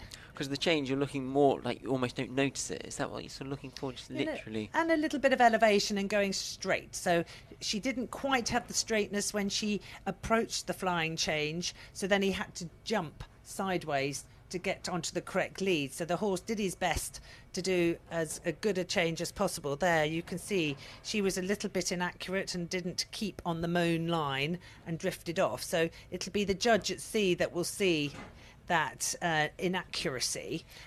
Again, there the change was a stride late. He did a nice change, but they're just little marks just towards the end that have been a little bit inaccurate, because the horse he's been very good and not quite straight at the end. That he's got a lovely mature attitude towards that, and has done a super test, but just a few little things that some of the judges might go, I'm just going to keep her off the top spot because of the little inaccuracies. As Amanda Stamm completes her test for Sweden on Crobet AT. Lovely 9-year-old gelding by Corporal complete their test. We've just had the one horse break into the top 10 so far from this afternoon session. That is Camilla Speirs and BT Angelo going into 9th place on 32.3. And we will wait for the score of Amanda Stam and Crobet AT. But just look at that leaderboard. It's got a real international feel. We've got Great Britain, Australia, New Zealand, Ireland. It's very much great to see riders coming over from Ireland. It really is just testament to how good Blenheim is and what the Jockey Club have done. Riders willing to travel far and wide to come and compete here. As our next horse into the arena in this 8 and 9-year-old class, it is the turn of Great Britain's Harriet Wright coming forward on Neargon Valley. This 8-year-old gelding by Future Trend. Again, first 4-star for them. Harriet, a former gold medal winner at the Pony Europeans in 2015 on Foxtown Cufflux out in Malmo, Sweden. They were also 12th individually. Very much a rider beginning to make a name for herself in this junior and young riders level. Straight away, this horse has a real presence. He's a very, very good-looking horse. He's naturally holds himself up in a very advanced outline. So now, just as he came into the centre line, oh, that's a shame. He's now spooking at the judges at the end of the arena. And as he came into the hold, he sort of wobbled and was then crooked. So I was about to say, after making a lovely entry, he rather ruined it by his halt. So now they just need to take a deep breath and actually just get him to pay attention and rather not use spooking as an evasion, because the general picture is of real quality. And Harriet's only 23, so she's still a young lady that is really wanting to make herself known in the sport. She's had a couple of young horses now that she's producing through the levels. Now that she's moved into senior ranks, it's a big step up from young riders into seniors. And this horse she's had from a young horse and is making that step through. Yeah, Harriet rides a lot of horses with that Neargon prefix. She had Neargon Hills, who she competed up to the 4-star level, and that actually produced her best 4-star international test at 29.3. That's her best mark back in 2017. And I'm sure she'll be hoping Neargon Valley will be as good as that. Only 8 years old though, so a lot of time on their side as they progress up through the levels together. Yes, absolutely. And as you can see by the badge on her coat, she's had the experience, and it's invaluable for these young riders to be, have that opportunity of having a horse that is good enough to take them into... Oh, the horse just trod on himself behind there, which was rather unfortunate when he was going through that pirouette. To have ridden at that level and underneath that sort of pressure, and there in that right pirouette, because he trod on himself going the other way, the horse was quite cautious about allowing her to bend him to go through into that pirouette. So yes, he kept moving, but he lost a bit of suppleness because he's like, well, I trod on myself last time, I don't want to tread on myself again. But for these young riders to be able to ride in this arena against some of their heroes, a lot of the senior riders that have competed at Olympic level, and bearing in mind we're missing some of the top riders of the world at the moment at the Worlds, we've still got some very, very good combinations here. And Harriet is using her experience with this young horse and using a lot of arena craft and using the corners. This horse, he's a very attractive horse and will be very polished at this level, just when he's got this experience of a ride of being, and her being able to ride him in a atmosphere like this. So it looks like he's the horse has settled more into it, gone from spooking down that centre line to start with, and as you say, Harriet's doing a great job of just sort of coaxing Neargone Valley along. Yeah, she had to coax him, as you said, into that half pass. She lost a little bit of bend. He came off her leg across the diagonal, and there she's saying, by the way, I'm going to do a flying change, and he thought it was a bit of a game. So he is just showing his age at the moment, Mr. Pretty Boy, I think, and just making probably one or two many mistakes at this moment. But, you know, that's what this class is all about. You know, you're going to have some 8-year-olds which will be just ready with experience competing at this level, but it should really bring them on for next year. And I can really see that horse, even though he was bouncing and rather drawing up underneath her before that change, but when he relaxes, I can imagine him looking quite beautiful and really showing off. No, by the Stallion Future Trend, he's bred a lot of good horses. Definitely one for the future. A horse and rider progressing up the ranks together as they've just completed their test there, Harriet Wright and Neargone Valley. Don't think she'll be troubling the leaders with that test, but it's a good solid start for them. She got through the test. And score in for Amanda Stam and Crobette AT, 32.9 their dressage score. That's good enough to put them into 10th place on the leaderboard as it stands at the moment, just sneaking into the top 10. I think just it's a bit of a shame for her, because just a few marks, just a few little mistakes have just kept them out of that top 10 to be super duper competitive. But I mean, the fact that she has come over from Sweden to come over here to compete in the UK here at Blenheim is a feat in itself. It's very difficult to transport horses around the world now. So, you know, it's great to see her here, and I hope she enjoys her experience. Coming forward now, their second ride for the United States of America. This is Gillian Bill King. They came in second this morning on RCA Summer Royal, but this time coming forward on Darren Superstar, this 9-year-old gelding by Womanizer, owned by Richard Ames again. Gillian, who is stable jockey to Richard, who is based over in Kilkenny at Bellline Estate over in Ireland. This horse comes forward with good 4-star form. They were 9th at Mallow in July, 35.5 was their score. And then in Mill Street in August, they were 11th on a 39.2. So it'll be interesting to see what sort of score they can produce here. Gillian, history steeped in horses. Her mother a good event rider over in the US. Her father a show jumper. And her grandfather was Captain Jeremy Bill, who was actually won Burley back in 1965.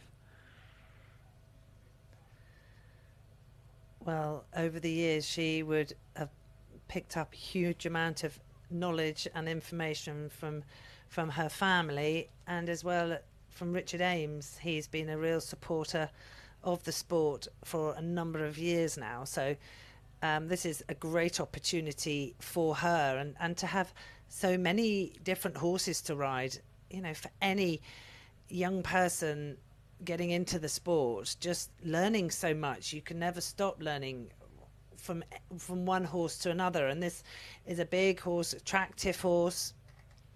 He looks like he's got a super brain, allowing her really to ride this test, keeping the forward momentum. He looks supple, and he's a really lovely established picture for us to see. It's a real athlete, sort of the modern day event horse, really imposing type. I've seen quite a few womanizer horses, and they are they can be on the big side, big strapping horses, but this horse is really quality with it, and you imagine, and they're generally very good jumpers.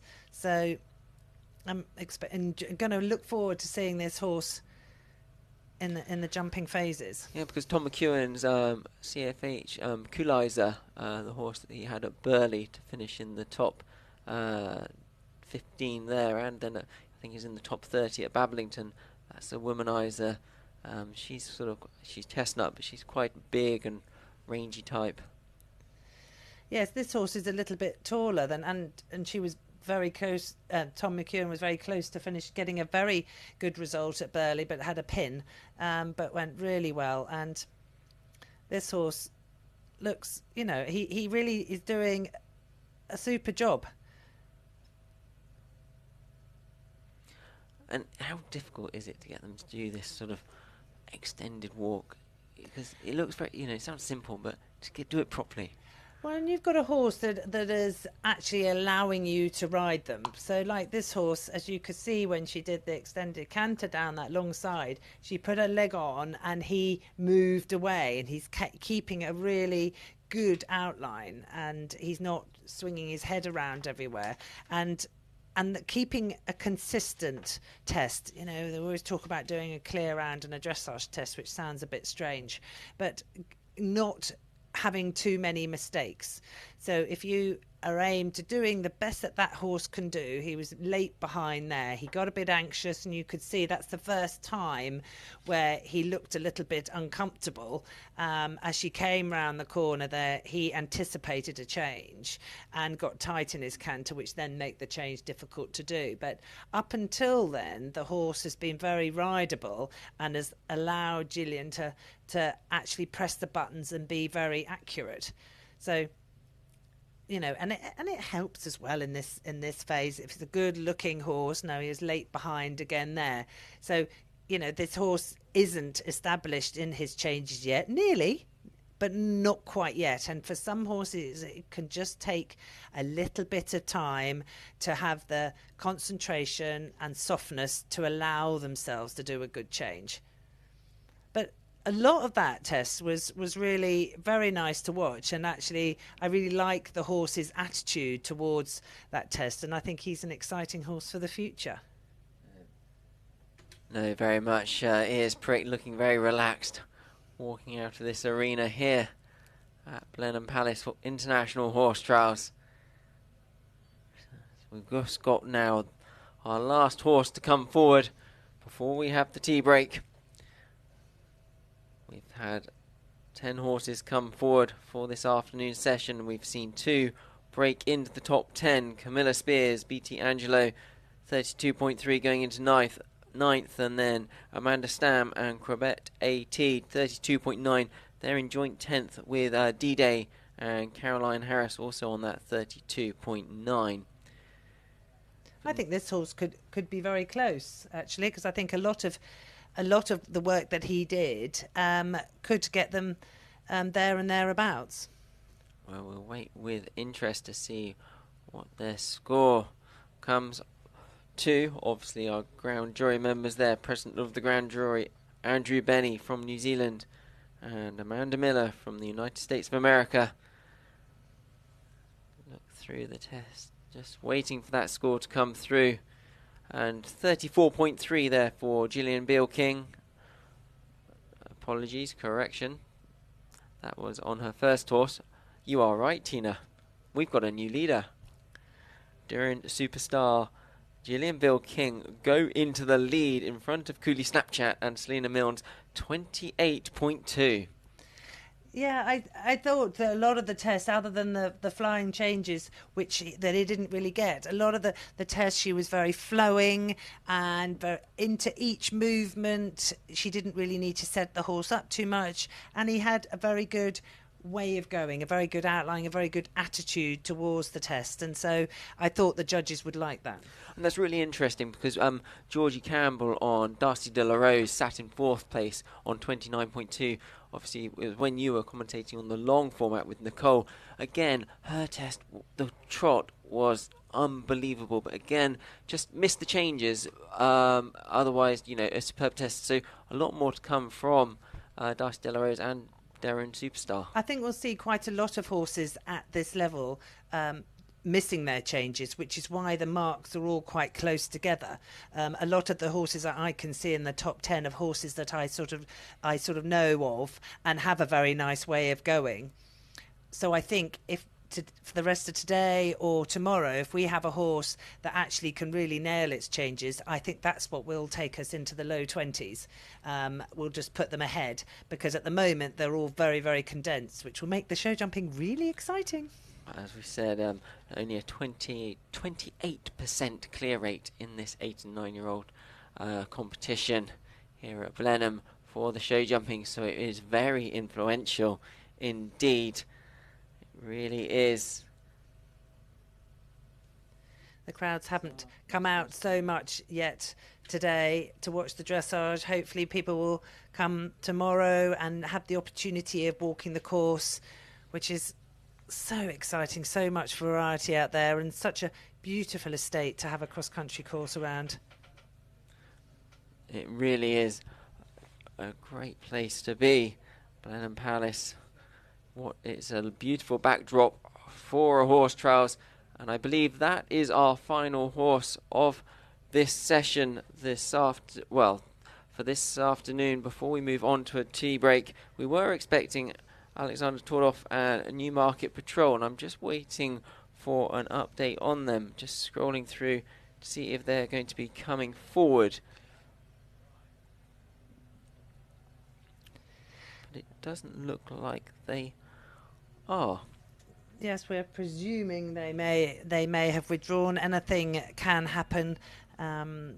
If you're warming up, horses can pull a show off, or they need a bit more time, but we haven't been told that at the moment, exactly what's happening, and whether the judges will have their 20-minute break before we start up again with Izzy Taylor coming at 3:45. I'm just looking at the cars to see if they have moved from them as of yet. I believe the car to our right at E, that is where Amanda Miller is situated, and she doesn't look to have got out of the car yet. So we'll still wait for some news on Alex Tordoff and Newmarket Patrol. To see if he does. Just see the gentleman's head just at the bottom of our screens. That is Andrew Benny, the president of the ground jury, and it looks to me like he is walking away from his cars. So that would suggest that Alex Tordoff and Newmarket Patrol won't be coming forward for their test in this 8 and 9 year old class. And that concludes the session this afternoon before the tea break. And when we come back, there will be Izzy Taylor, Caroline's Air KM, to come forward to see if they can knock a Gillian Bill King off that top spot. Darren Superstar 28.2, Selena Mills 28.4, Tom Jackson 29.2. It is tight at that top of the leaderboard. We've had two horses break into that top 10, but come right back at 3:45. The next horse down the centre line.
Well, welcome back to our final session of dressage on the first day of the 8 and 9-year-old class here at the Blenheim International Horse Trials. Myself, Ben King, bringing you all the action as it happens, and I'm delighted to be sat alongside a lady that's ridden around numerous 4-stars and 5-stars competing this weekend in the 4-star long. Kylie Roddy, how good is it to be here? Oh, it's glorious to be here, isn't it? We were blessed with great weather as well, and it's so lovely that Blenheim Palace was able to carry on. I was sat for the 12 o'clock silence in respect for the Queen, but we're really grateful that we were allowed to come here and you know, put our best hooves forward with her memories in mind, really. Yeah, and it was a real poignant moment when we had that 2-minute silence and then the national anthem afterwards. You know, it was just nice to show our respects to Her Majesty the Queen. Obviously, on Saturday and Sunday, Laura Wright will be singing the national anthem live here at Blenheim Palace, and we are very much looking forward to 4 days of great competition. And our next to come forward in this 8 and 9-year-old class is a lady that could trouble the top of the leaderboard. Izzy Taylor comes forward on Caroline's Air KM. Caroline's Air KM, owned by Trevor Dickens. Of course, Trevor Dickens, a prolific owner in the world of eventing. He owns that horse you may have heard of, the Chimera, that has won Bablington and now Burley, and is just a legend of the sport. But Izzy Taylor, Caroline's Air KM, come down that centre line to start their 4-star Test A in this 8 and 9-year-old class. There's something to be said about Izzy's focus, isn't there? There's nobody more focused about how she presents her tests and the way she sits and creates good balance when she rides her horses. And it's something that we all aspire to try and achieve and be better at doing. And there's no better lady at presenting the test than this one. Izzy, a great rider. She's ridden at European Championships for Team GB. Had top 10 finishes at Blair Castle back in 2015 and Avanche last year out in Switzerland, as she comes across for that medium trot. And she's brilliant, Izzy, at keeping the rhythm wherever she goes. The horse's legs, when you watch them, it doesn't matter whether she's in her lateral movements, her shoulder ends, or her extended trots, or her medium trots. The rhythm is kept, isn't it, regardless of the stride length or the suppleness of the horse. Yeah, no, this horse last year, just looking through the results, it competed in this 8 and 9-year-old class last year. Things didn't go to plan on the cross country, but it started off with a 31.9 in this first phase. And I'm sure Izzy will be hoping to go a little bit better this time, although... So we've just got a little mistake there, which Izzy will be trying to rectify as she moves forward. So the horse, she put it on the line for the half pass, and then the horse thought it was a canterade, which often can be misleading for these horses that are early in their 4-star step-ups, you know. And I think just a little bit of a loss of communication between horse and rider there. But the work before and after here we're seeing is good. Yeah, and Izzy's no stranger to success here at Blenheim Palace. She won the ERM series back in 2017 on Be Touchable. So, and she is a lady that she does not hang around cross country. No. So just getting a little bit stuck there with that. Yeah, so I think what we're looking for in the walk pirouettes is we're looking for a clear 4-beat walk, and then you're keeping the 4-beat walk as the horses step around the pirouette. The front legs turn around the back legs, and you've got to keep that 4-beat walk. So the first one you said quite rightly there, Ben, the hind legs didn't quite keep the step in the up and down motion, so we had a bit of a stick behind, and then the front legs lost rhythm. So it'll be interesting to see how the judges mark that. But the extended walk we're seeing is good. We're looking for the nose, the nostrils as low as the chest, and we're looking for the nose to be drawn forwards in front of the vertical, which she is doing a great job at doing. And we've got 8 horses to come forward for our last session of dressage on the first day in this 8 and 9-year-old class.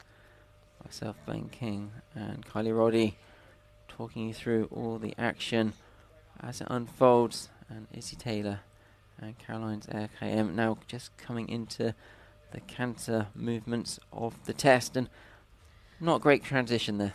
No, so we picked up a left lead canter lead when it should be a right lead canter lead, and the mare went against her leg the stride before. But again, Izzy, in her true test riding fashion, got straight on with the extended canter and tried to claw as many marks back as she could. And then we saw a better canter half pass than the trot half passes.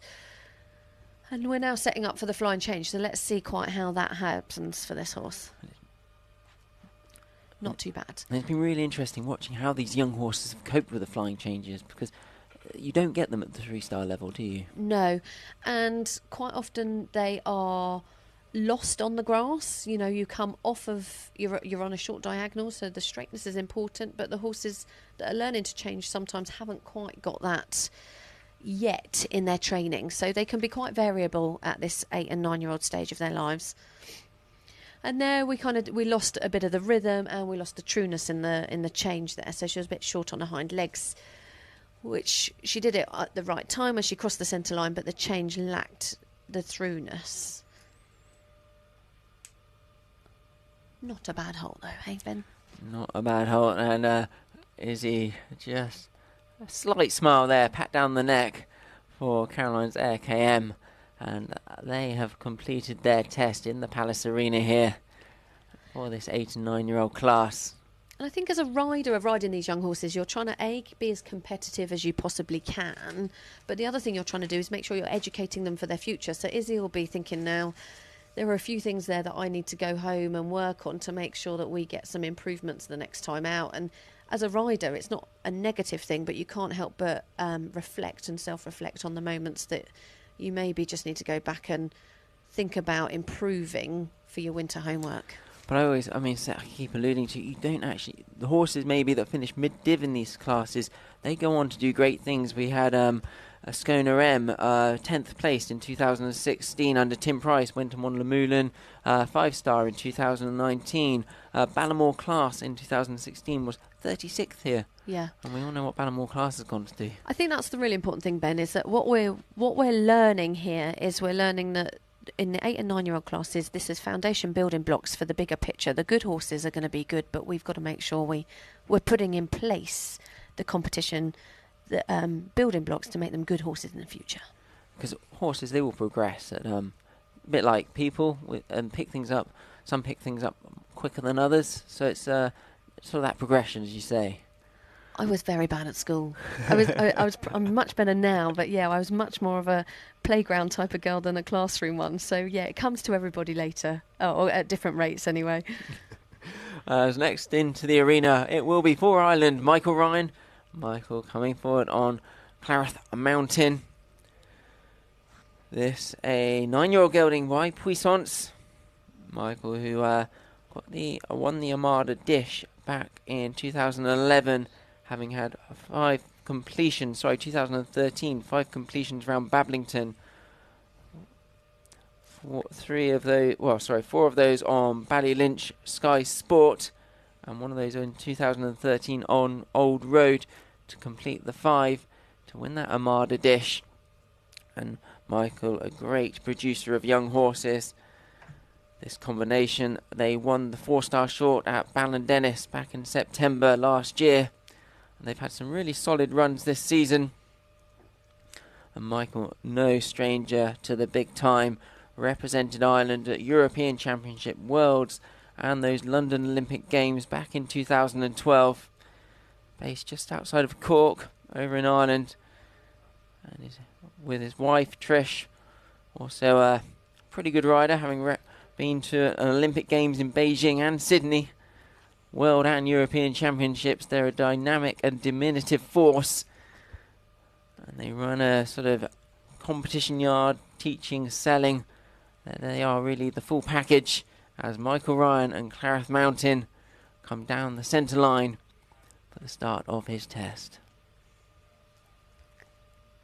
So he's carrying on, no messing around. Canter down, square halt.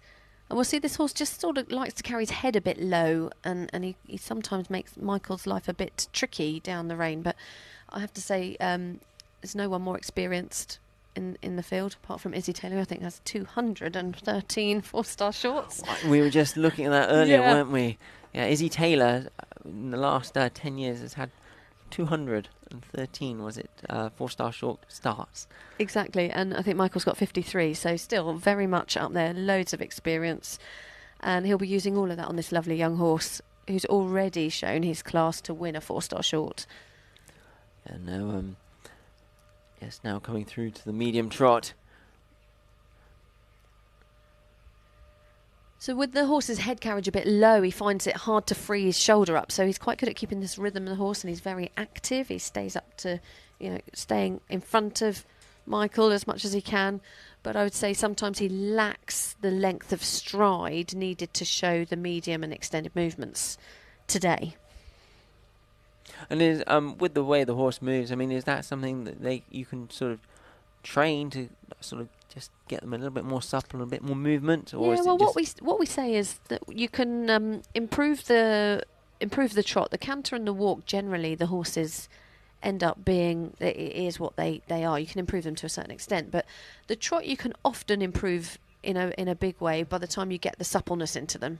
The diagonal pair movement of the legs in the trot ends up being influenced by how supple you can make them. So now we're coming up to the walk pirouettes, and we'll see quite how. What will Michael do here?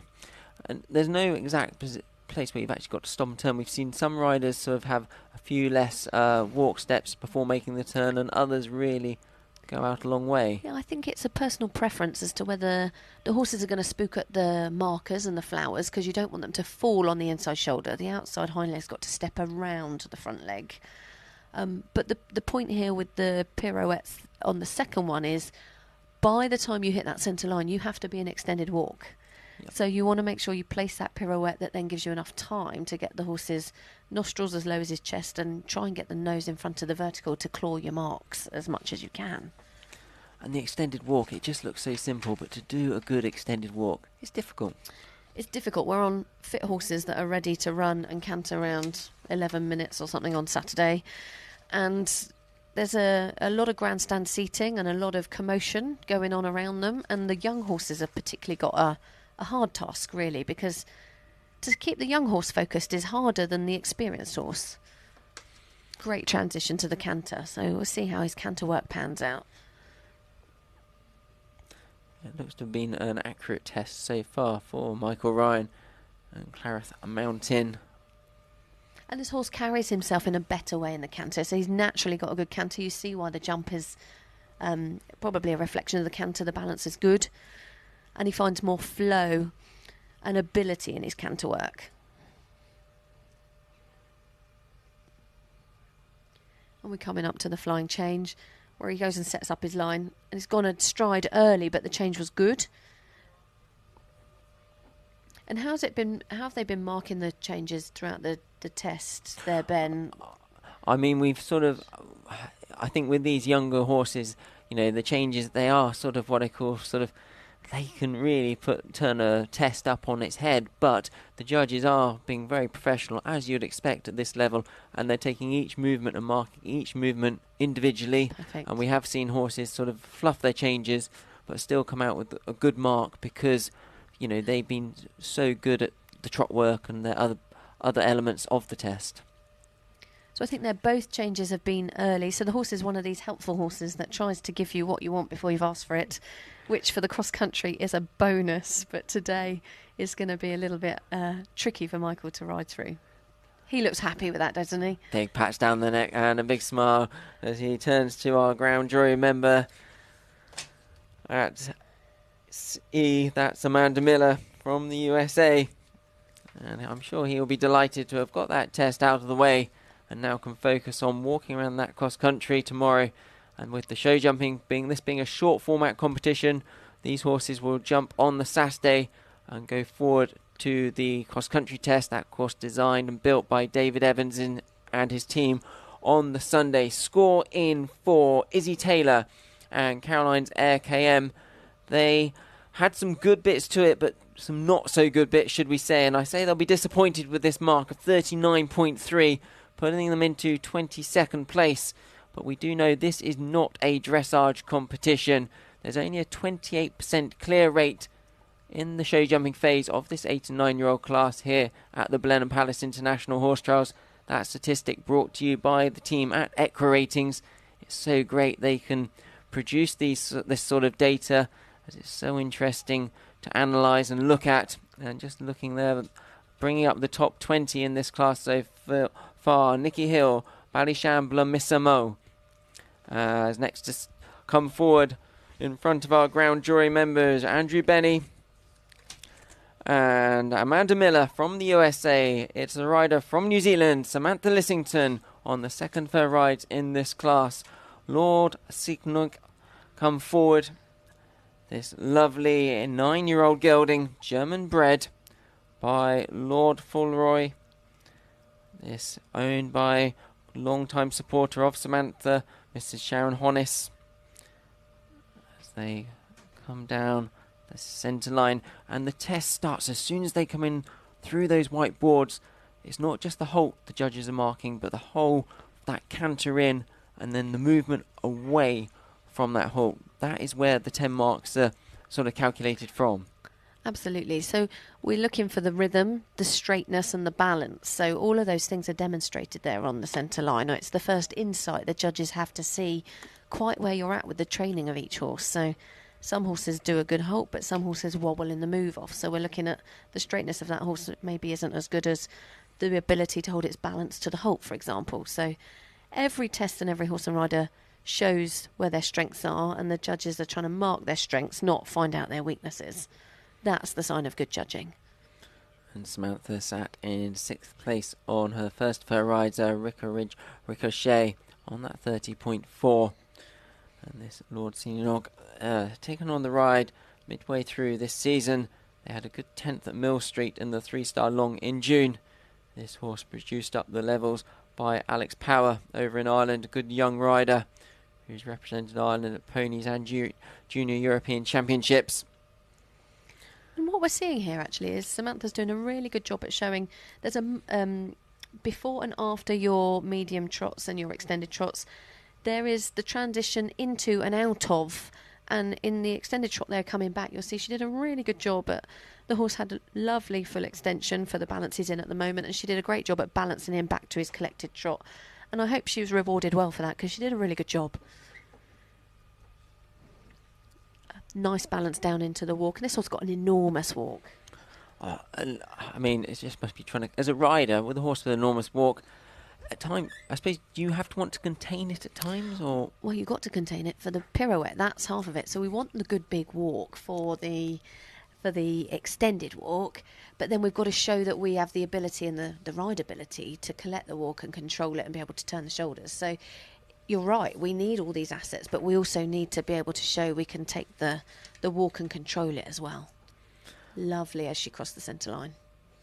I always think, I mean, these event horses, they almost need to be like ballerinas in the first phase. Then they need the speed, the endurance, the bravery, and then they just need that sort of the power and carefulness for that show jumping. They really are all round, superstars. And I think the higher up the level you go, the more the dressage nearly links to your show jumping, because as they build the more technical show jumping tracks, the rideability, the adjustability becomes more and more essential to jumping your clear round. And this walk here, really stretching out. He's got great overtrack, isn't he? When you look at where the front footprints are and you look at where the hind legs come through, you can really see that the hind legs are, he's using his back, the hind legs are coming under. The forebeat was very, very clear. And bless them with a good upward canter transition as well.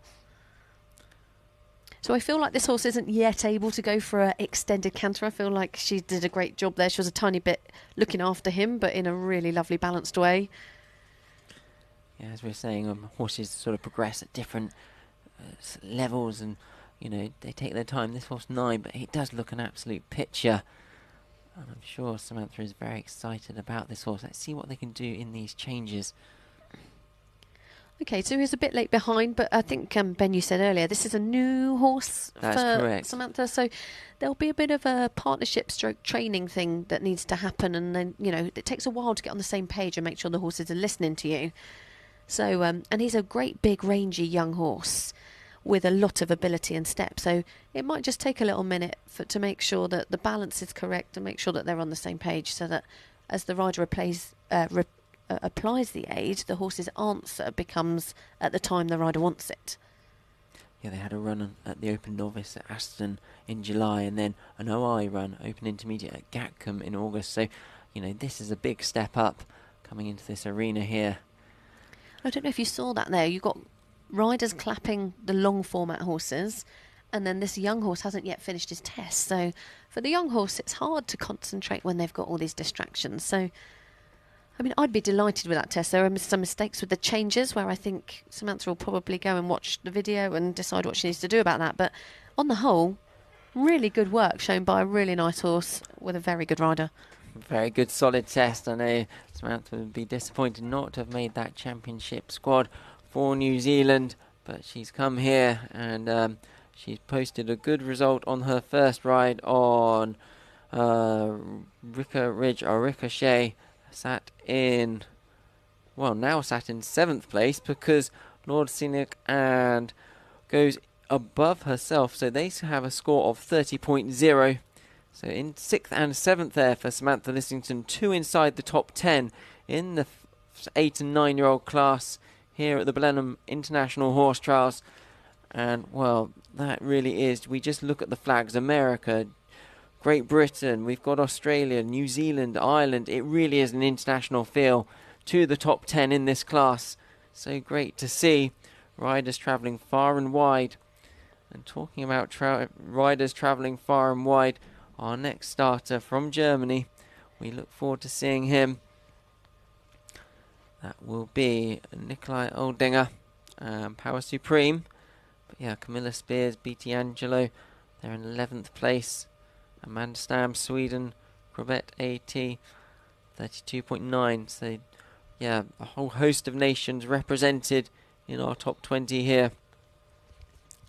That was great, wasn't it, Ben? Because actually, like you said earlier, they'd marked what was there. So the good work for Samantha there with that young horse was clearly very well marked. And then the changes just, you know, got her to 30, but actually it was a really good test until those little mistakes crept in. So that's really good it's good feedback for us, the riders, that the judges are being clear and fair with their marking. Yeah, no, all the scores you can catch up and look on www.eventingscores.co.uk to keep up to date with them. I'm just seeing if we've got the breakdown yet for those flying changes. For Samantha Lisington and Lord Singonig, we don't seem to at the moment, as we wait for our next horse to come into the arena for this 8 and 9 year old class here. And what a great job the Jockey Club have done, the second year of running this class, and we've got some great sponsors on board. Paul Roger, Boodles, they've got their stand here, some lovely jewellery. Obviously, they're quintessentially British. Boodle is the only remaining family-owned jeweller on London Bond Street. The head office in Liverpool. We've got brothers Nicholas and Michael Wainwright, who lead the company from the head office.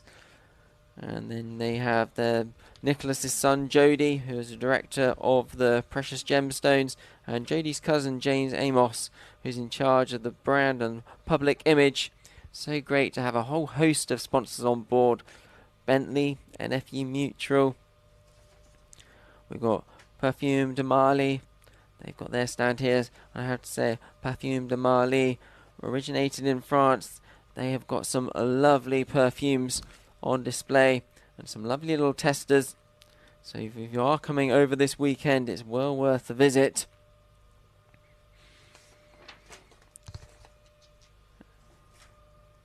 So at this point, we are expecting to see Power Supreme and Nikolai Oldinger for Germany come in. We're just waiting on news of him, whether he may have pulled off a shoe. I mean, I'm speculating now. Something may have happened that's just holding up him coming into the arena. But we'll wait for information on him to see what has happened exactly. But I'm just thinking, this course, I know you're in the long format, That's right. cross country. Yep. Just sort of their David Evans design tracks. Have you had a chance to have a little walk around the long format as of yet? Yeah, I had a little walk, and I think it's what we expected. I rode here last year, so rode round, and it's typical David Evans. He's changed a few things around, he's tightened up a few lines, he's strung things a bit differently, but classic open wide tables on an open distance, or a change your mind, put a bend in the line distance and decide what you're going on, to something that requires accuracy. So at fence 4 you've got your table to your corner, that the fresh horses, you have to make sure you've got your right plan for those. And as a rider, when you mentioned obviously the first few fences coming up in your first sort of combination, and then normally, is it on a curving right hand line, this one? Curving right hand line with an open left hand door. Yep. And so do you walk it and think, I mean, I haven't walked it, right, it's walking 4, I must go on the 4 or take the wide, or do you, when you get to it, just ride how you find? Do you see what I mean in the early stages of the course? I think as a rider of an event horse, you very quickly work out that you have plan A, and then the horses don't know what plan A is, or plan B or plan C. So you have your plan, but you ride what you're sat on. So quite often the horse I'm riding would particularly run quite hard at the first 6 fences. So I will be riding my line and balance over my stride pattern and see how that pans out for him. And you're always taking care of your own balance, because really the biggest influence over the horse is always the rider. So if we can sit in good balance and we can help the horse find their balance and their own stride pattern so that they've got the ability to read the fence early, then that's the best thing we can do as riders for the horse. And, you know, so I mean, they often say good cross-country riding is about trying to find that rhythm, 570 metres per minute, not pulling the horse around. In an ideal world, you'd just be able to sort of jump off in that rhythm and almost just glide around the track. I know it sounds very simple talking about it now, but, It does sound simple, doesn't it? They say it should be like a hot knife through butter, doesn't it? That's what they say. So if you can just slice your way around and make it easy, the moment you start having to work too hard, the seconds start ticking away. But jumping the clear round is important. So you have to choose where you need to get stuck in, and actually if it's relevant or not. And that comes with partnership and knowing your horse. And at this level, we've got, as we just saw, we've got Samantha on her young horse that she might not know that well, and she might be on the other horse that she's known for a bit longer. So there'll be a swing and a roundabout. But what we're always doing with these horses is we're trying to make sure we know about them, how they interpret things, how they read things, so that when you're stepping up a level or getting more competitive at a level, you're able to start making those small incremental differences to how you ride to change the result and get quicker. And your horse that you're riding in this, obviously this is the 8 and 9-year-old class. Myself, Ben King, and I'm sat alongside Kylie Roddy. We've just got a short break. We're not quite sure what's happened to Nikolai Oldinger, meant to be coming forward on Para Supreme. There's our top 10 as we look at it at the moment. Gillian Bill King leading the way. Darren Superstar in first. Selena Mills, Cootie Snapchat second, 28.4. De La Rose, 29.2. Also on the same score as Tom Jackson, Newton Belize. They're the sort of top 4 as we look at it at the moment. Well, myself and Kylie were just chatting through the David Evans designed 4-star long track and getting her thoughts on it. Riding Cardinal Earl Grey, this 16-year-old gelding, and what most took me, actually, when I was just looking at the owners, the Earl Grey Tea Party goers. Yes. Now, how did the syndicate come by that name? Well, I anyone that knows me knows I probably drink between 10 and 15 cups of tea a day, so I'm pretty addicted to tea. And then this horse actually fell into our hands by chance, and I was like, "Oh, Grey, that's got to be fate." So then, when we found some people to support him and buy into him, I was like, "It's only right that we call it Earl Grey, the Tea Party goers, right? So that we can all enjoy the tea on the journey." So that is how you celebrate. Absolutely. And how long have you had him? Obviously 16 years old. Cardinal Earl Grey, have you ridden him since he was a 4-year-old? Or? No, I think we got him as a 10-year-old. So he was previously campaigned by Nick Gauntlet, and he came to us as a 10-year-old, and I started campaigning him at 3-star level and then up to 4-star level. And he's been on and off with a few injuries, a few niggles here and there. So we call him Old Man Earl. but he behaves more like a 5-year-old than he does a 16-year-old, and we that often doesn't help us with his niggles. He's often doing naughty things that he shouldn't be doing. But so we try to run him when the ground's good, and we try to save him for the big occasion, and he loves a big outing. So yeah, we try to use him productively and for things he's going to enjoy doing. And obviously you were third in this morning with your test. How did it ride as you thought, or? Yeah, I thought it was pretty good. I was really pleased with him. There's no doubt about that. I think going early is hard because it's just often quite difficult to get the judges to get stuck into their work. I don't think that's necessarily a problem with the judges. I think sometimes you just, the draw is the draw, and it was probably a bit early to get the best marks. Yeah, well, 33.4, respectable score for you. Sorry, 33.9. So you currently sat in 14th place. Obviously, we've got the 4-star long going on in the arena next door. As now coming forward, it doesn't look like Nikolai Oldinger, Power Supreme for Germany, will be coming forward to take their place in this competition. So next into the arena will be a ride for Sian Davis-Cook for Great Britain, coming forward on Intentai W. So I saw this horse working in yesterday, and I said to you, Ben, I'm really glad I'm sat here, because I thought quite a lot of this horse when I saw it working last night. So it'll be great to see how this pans out in its test. I'd be interested in the way it's bred, because the Van Gogh stallion produced... He obviously produces show jumpers. He's had some 4-star event horses, but he's also got a Grand Prix dressage horse on the floor. So actually he's quite a useful stallion for us from a sport horse point of view. And we start seeing some really good progeny coming through, which is good to keep our eyes out for. The next superstar, when we're looking for one, it's important to know what bloodlines are good for us. Oh, 100% no. This Dutch-bred horse having its first run at the 4-star level. They had a good 9th at Wellington Advance, their last run. Obviously, Sian, very experienced rider, ridden around Bablington and Burley on her horse Just Appeal. Or then people might have known her then as Sian Wynne Morris. Lives in the North Wales, producing and selling horses, doing a lot of teaching. Very experienced rider. And the halt there was just a bit wobbly. It didn't fell to the right, but actually I thought the centre line was good. When we're talking about from earlier, it's the whole movement that's being marked, so we're hoping that they see the good bits in that. And we'll see how the medium trot comes out of the shoulder in. And he shows great difference there from his collected trot to his medium trot. Looks a nice, good start for this combination. Yeah, the frame is pleasing, isn't it? When we're looking at the frame, we're thinking about the hindquarters being lower than the withers, because the horse can sit and push uphill, and they carry their own neck and frame forwards without the nose coming behind the vertical. So we're seeing some pleasing pictures here.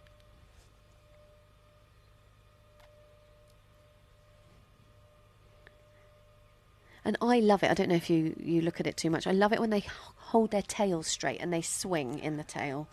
They're really getting that movement roll, yeah, swinging along. So we had some loss of balance in the extended trot there, but sometimes these big, pushy, rangy horses push a bit too early, and therefore that causes a loss of balance, which just seemed to come in there for Sian. And as a rider, when you're trying to get that extended trot, you're trying to push to the limit, aren't you? But at times they can just lose their balance. It's a real fine line. How far do you push before you start being greedy and the balance starts to becoming compromised? The half passes are showing really good suppleness though, and the rhythm kept from the right half pass back. The left half pass back to the right half pass. Very, very similar. You quite often see a horse really good one way and not so good the other, or we'd see that these were quite symmetrical. Now we come into these pirouettes. See how far to go. Sian decides to take Intentai W before making the turn. Oh, good pirouette. And good because, or in my opinion, I'm not the ground jury or the judge, but good because the outline was kept, the 4-beat walk was kept, and there was no stutter or break in the rhythm, so it was much more fluent. The first one to the second one less so, but now we get to see how rangy and fluent the horse is through his back. So when we're looking at the walks, there's that word activity, but we're also looking for swing and reach, especially in the extended walk.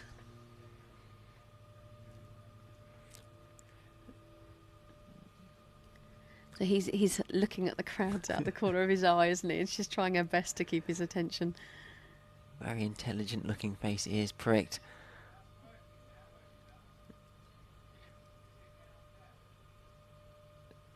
I think the hardest thing as the rider is to go from the extended walk to the collected walk, and then you're trying to get ready for a canter transition, not let the horse know that's what you're about to do, otherwise you go too early. Because obviously a good test is an accurate ridden test, because you know, if you can get the accuracy right, you can get away with not maybe having quite the movement. You know, you can pick up a lot of marks, or you can lose a lot of marks by not riding an accurate test. Probably the best thing to say. Yeah, I think that's what makes event horses event horses. They don't need to be Vallegro, but they need to be well trained so that the accuracy is good, and then that comes through in our cross country riding also. The great thing about our sport is each phase links to the other. So it's making sure that the dressage complements the show jumping and complements the cross country.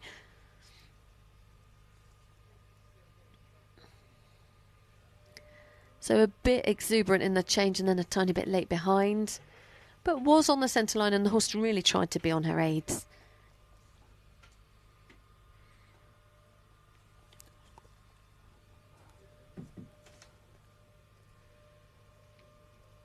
And it's hard to tell from this angle. I couldn't quite tell if the quarters were a tiny bit going early, which the judges...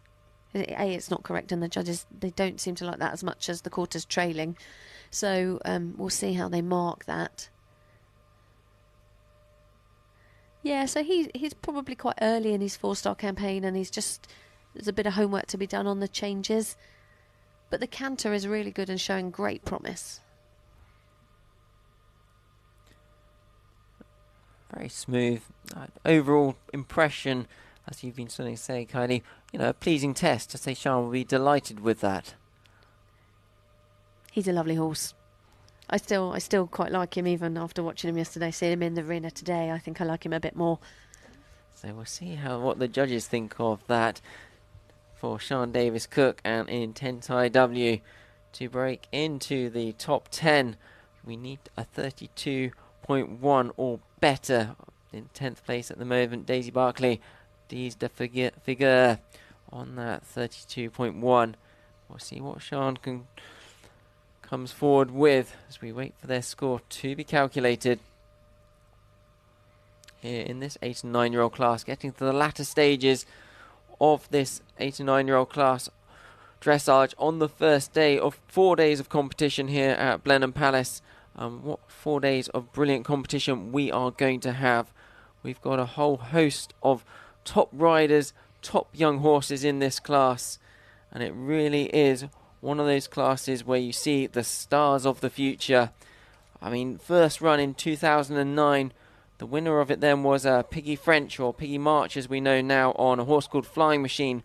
But in second that day was Andrew Nicholson on a diminutive grey called Avery, owned by Mark and Rosemary Barlow. And we know what Avery went on to do. Winner of Burghley, not once, not twice, but 3 times in 2012, 13 and 14. So these really are the stars of the future as we welcome into the arena now Monbeg Just Blue, this 9-year-old Irish-bred mare, ridden by Danny Evans, owned by Mrs. Luna Edge, Mrs. Patricia Laws, Danny herself, and Mrs. Joanna Cooper, and Mrs. Catherine Britton. It looks to me like these ladies have got a lovely looking horse. Just watching them cant around the outside of this arena, waiting for the bell to go by our ground jury president, Andrew Benny. So this horse yesterday, we obviously go up and we do a bit of arena familiarisation, and then we often work in the arenas up there at the end of after we trotted up yesterday. And I'd agree with you, Ben. I thought this horse really took my eye. It has great cadence in the trot and has lots of jump in the canter. And Danny is obviously very good at producing these young horses and quite competitive in the first phase. And I'd say, looking at how he worked yesterday, if he does what he could do in the arena today as what he did yesterday outside, we're looking for quite a good mark today. Yeah, no, Nailed the hold. Absolutely nailed. No, lovely entry, and as you put it, nailed it. I mean, that was a... Well, we'll see what sort of mark they get for that. But one of the best halts of the day. This horse carrying that Mombeg prefix, meaning it was source produced by Marty Rudd and Thomas Doyle over in Ballindagan Island. You see a lot of Mombeg horses on the circuit. For any young people watching riders ride, I think what's really good about watching Danny ride, her hands are very still. The communication from the rider to the horse is done in a really subtle way, yet the effect on the horse is, you know, very, very good. Such range and power in his step, hasn't he, this horse? It really does, yeah, bouncing off the ground by Bohemian Blue, Master Blue.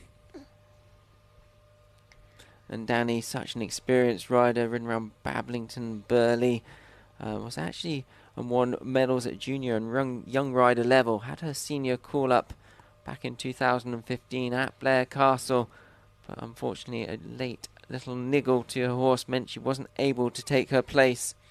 And since then she's really been building up her string and a great team of horses. So that was the first little discrepancy we saw down the contact. Until then, Danny's done a masterful job in that first half pass left. But actually in the half pass to the right, I think it's really, really good steps. And again, she does the half halt and resets the canter, the trot balance, and the horse starts trotting uphill. And like you say, Ben, lots of power off the floor with this horse. Yeah, this combination, they did their first 4-star short in Barbary Castle in July. They scored a dressage mark there of 41.0.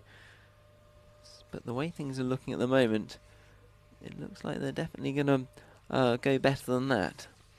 Well, I think the thing is about, Danny's a really good rider, and she'll go about, if that mark happened for a certain reason, there'll be homework to be done at home, and she'll try her best to go and make sure that she's got a different result because she's changed a few things and she's trained the horse differently. That's what we go home and do as riders. It's not always that when we've had a bad result that we think, oh, it's no good. We go, okay, how do we make that different? How do we educate the horse to understand what we want?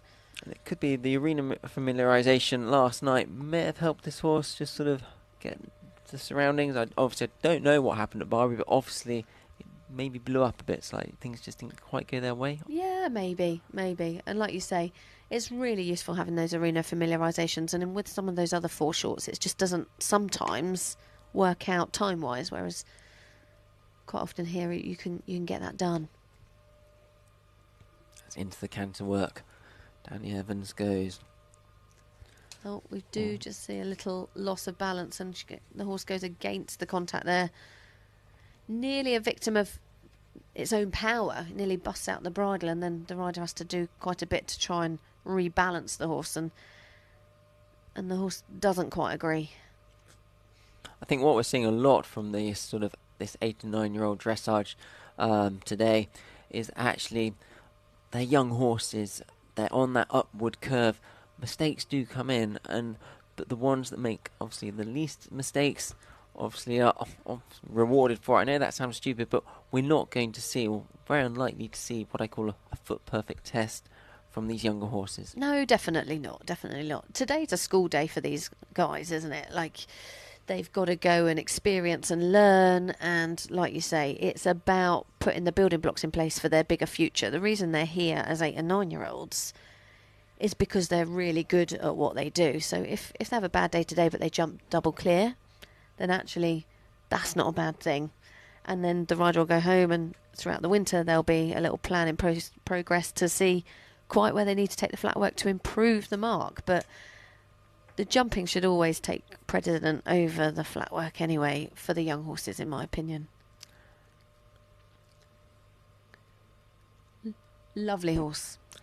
Pats down the neck there by Danny Evans, and Mombeg Just Blue complete their test in this 8 and 9-year-old class here at the Blenheim Palace International Horse Trial. So we've just got 2 horses left to come forward in this class. Scoring for Sean Davis Cook and Intentai W. They go into 14th place on a score of 33.2. So no one this afternoon going ahead of Gillian Bill King and Doreen Superstar on that dressage of 27.6. And we see here from out of the top 10, we've got Camilla Speirs in 11th, BT Angelo 32.3, Amanda Stam, who we saw earlier on, Corbett AT on 32.9 for Sweden. And bringing up the top 20, Declan Cullen, Ultimate Quality for Ireland 37.7. We've seen some really good tests today, and looking forward to the last 2 tests of today's dressage session. But don't worry, we will be back tomorrow. The first horse trotting down that centre line tomorrow at 10:30. We will be bringing you all the action from this 8 and 9-year-old class as it happens. This competition brought to you by the Jockey Club for the 2nd year, and what a great job they have done. So next in we should be welcoming a lady that was individual European bronze medalist on the horse that she's riding in the 4-star long competition here this weekend. It's Sarah Bullimore, and the first of her 2 rides in this 8 and 9-year-old class, Vita AP. Vita AP, an 8-year-old mare by Conair, owned by husband Mr. Brett Bullimore and the Seahorse Syndicate. They were 11th last year at Le Lion d'Angers in those World 7-year-old Young Horse Championships. And Sarah, a very experienced rider, and what a halt to start. Well, she just had a little canter step out of the halt there, but she'll be quick to correct that and get on. She's had an amazing morning. I think she's in 2nd in the long arena with Crew A. And I think this horse was at Wellington not too many weeks ago and did a smashing test there as well. So we know the potential in this combination is something that we should be looking out for, because potentially could be helping our top 10 along. And any horse that can finish even, well, get to Leon d'Angers and compete out there as a 7-year-old, they are pretty special.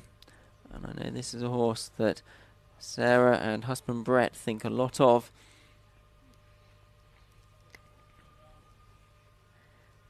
And when you watch the good tests, I know we're saying that these are young horses and there'll be bits wrong with it, as there are in any test, but when you look at the tests and it seems seamless, one movement runs into the other, rather than looking like, oh, is that about to go and do a half pass, or is it about to do a shoulder? And when it just gently flows like it does, and Sarah's quite masterful at doing that, you can really start to see, like there in her half pass left, she just set it up and off she goes. You can see why the marks are awarded to that riding. Yeah, this horse only 8 years old, already done 2 4-star short competitions at Barbary Castle, where they scored a 31.5, and then at Hartbury back in August, scoring 31.0.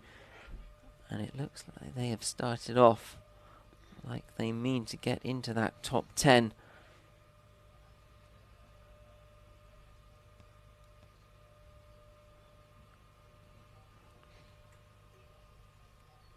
Yeah, so she's just trying to keep the walk rhythm between the 2 pirouettes, because the pirouettes for this horse, big rangy horse, it'd be hard for this horse to do this movement. The second pirouette, in my opinion, would have been better than the first. We'll see what the ground jury think and whether they agree. But again, the work we're seeing is good quality and very, very good training. And Sarah's she's produced time after time championship and 5-star horse. Yeah, and then the last 8-year-old to win this class was Willa Newton, back on Cager 20. The chestnut mare. That's it. Back in 2016. I think that goes to show, though, the test of the jumping. It's, we're watching these horses on the first day of their competitive, 8 and 9-year-old here. But actually, there are 2 jumping phases that are really important, and they count. 100%, with only a 28% clear rate in that show jumping phase. Now coming into the canter work for Sarah Bullimore, Avita AP. And it's great to see Sarah. I think she had, I think there was great laughing moments at Burley where William trotted her horse up because she had a little bit of an injury that she's obviously gone and sorted out, but she's riding well. You know, we're looking at a very good flying change. But what I'm saying is, you know, we often think of the horses as the ones that we're keeping good on the road, but actually the riders too. We've got to think about that. And Sarah's on the top of her game, coming back from a little spill the other day, but still doing a fabulous job.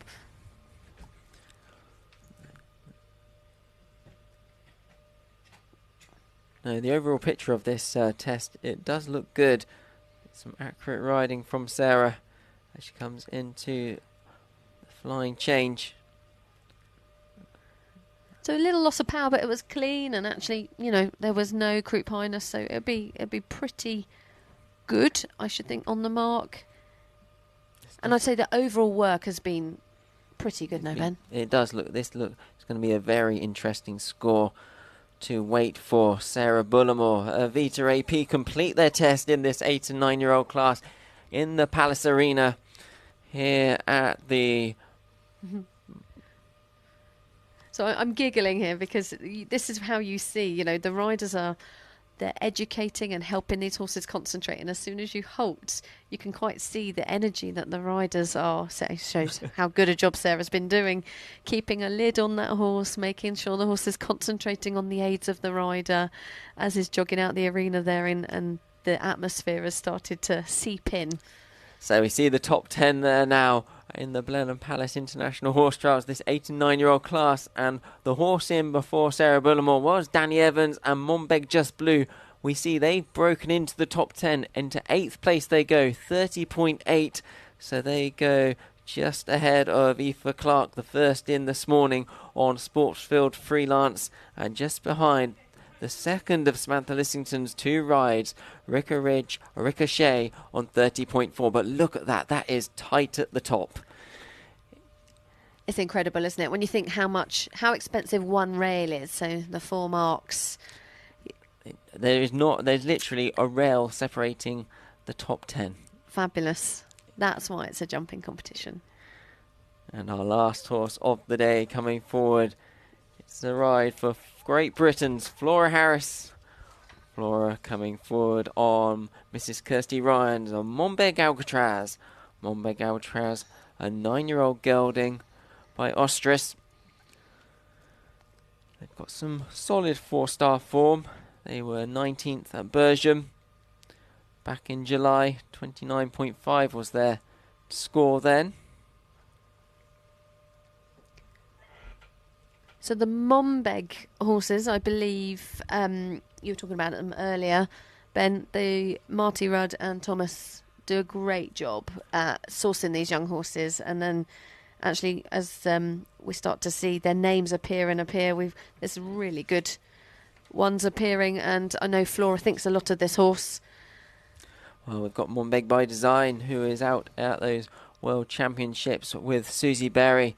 So, you know, we see a lot of the Monbeg horses really making their mark all over the world in eventing and the show jumping sphere as Flora begins her test in this 8 and 9 year old class. Our final horse of today's dressage session. Can she shake up that leaderboard? Time will tell.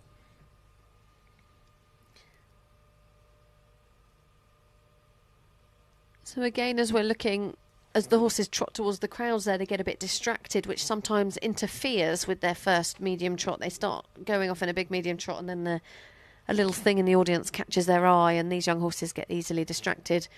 So Flora will be using all of her ringcraft and riding know-how to keep this horse's mind on the ride and not on the things that are outside the arena. He's a very tall, dark and handsome horse, isn't he? So, and he has great range in his movement, so she's making the best of his natural assets.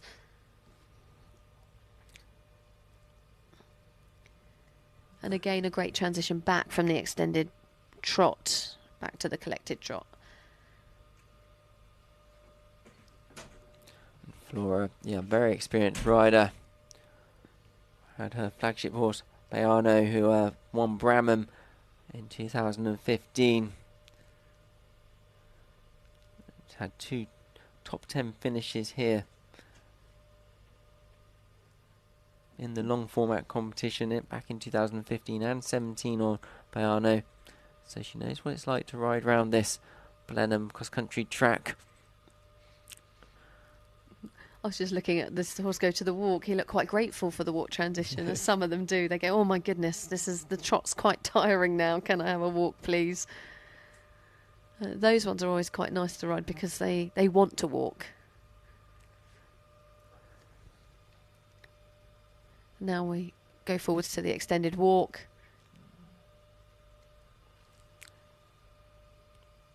And do you think in this arena here, Ben, the young horses have it a little bit better or worse? Because they've obviously got the pavilion up in that top right-hand corner, which causes quite a bit of distraction. I think it's great that we've brought the sort of this competition into the main arena just to give these horses some exposure at a young age to an atmosphere. I know, where you're coming from. When you've got sort of the pavilion up there, you sometimes have sort of umbrellas when it's wet, or wind that blows a coffee cup over, and sort of movement and stuff. But I don't think it's a bad thing because horses sort of need to be exposed to the atmosphere and things happening outside of the arena at times, I feel. And some horses obviously will cope with it better than others. Yeah. No, I think you're right. I think educating the young horse is important. It was more that obviously there's a lot of differences on that side, whereas on the Palace side you've got the ha-ha and there's not a lot of change going on down that side of the arena. Flora now coming into the changes. A little bit late behind. And this horse, throughout the whole test, she's doing her best to keep the rhythm and the outline, but he just is struggling to relax and stay with her.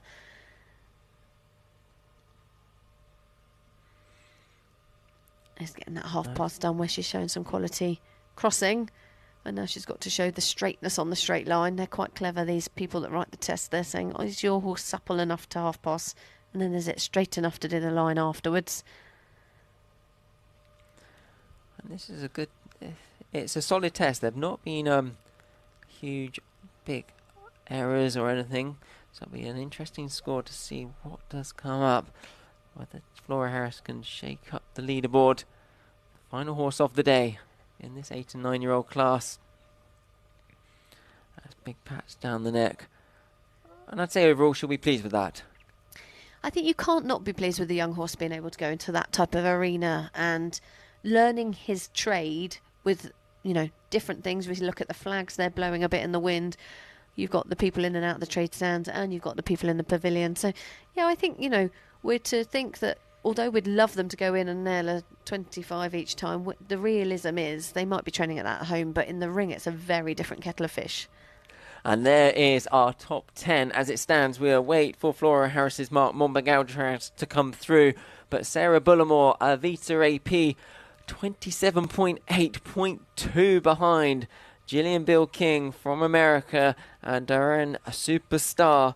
That score of 27.6, I've been reliably informed that is the best dressage score in this 8 and 9-year-old class by a US rider, of 27.6 on Darren Superstar. So that stat brought to you by Equa Ratings, and we're grateful for these stats. So interesting what they bring to eventing with all of their stats.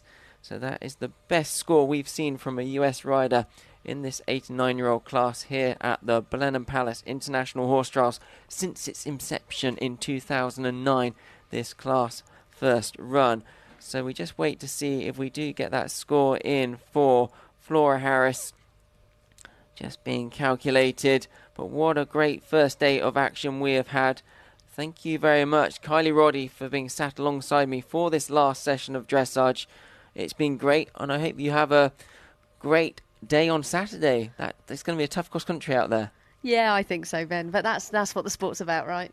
That's why we do it. Oh, definitely. You've got to have the sort of that test. You've got to be feeling a little bit sick later on. Yeah. Hopefully I'll sleep one night before I feel like that. As we now just see moving down from the top 10, Aaron Miller, Cooley Exchange, 31.6. Good test from them. Ireland's Camilla Speirs, BT Angelo, 32.3, sat in 13th place. Sean Davis Cook, they produced a nice test we've just seen in 10TIW, 33.2. And bringing up the top 20, Charlotte Rowe, Rosdarth Nero, 36.0. I'm sure they'd be delighted with that test. That horse having their first run at this 4-star level. So it is going to be all to play for in the show jumping on Saturday, but we have got another day of dressage tomorrow. The first horse down that centre line will be Emily Jameson Young and OBS Ninja at 10:30. So tune in from 10:30 for the second day of dressage here at the Blenheim Palace International Horse Trials for the 8 to 9 year old class.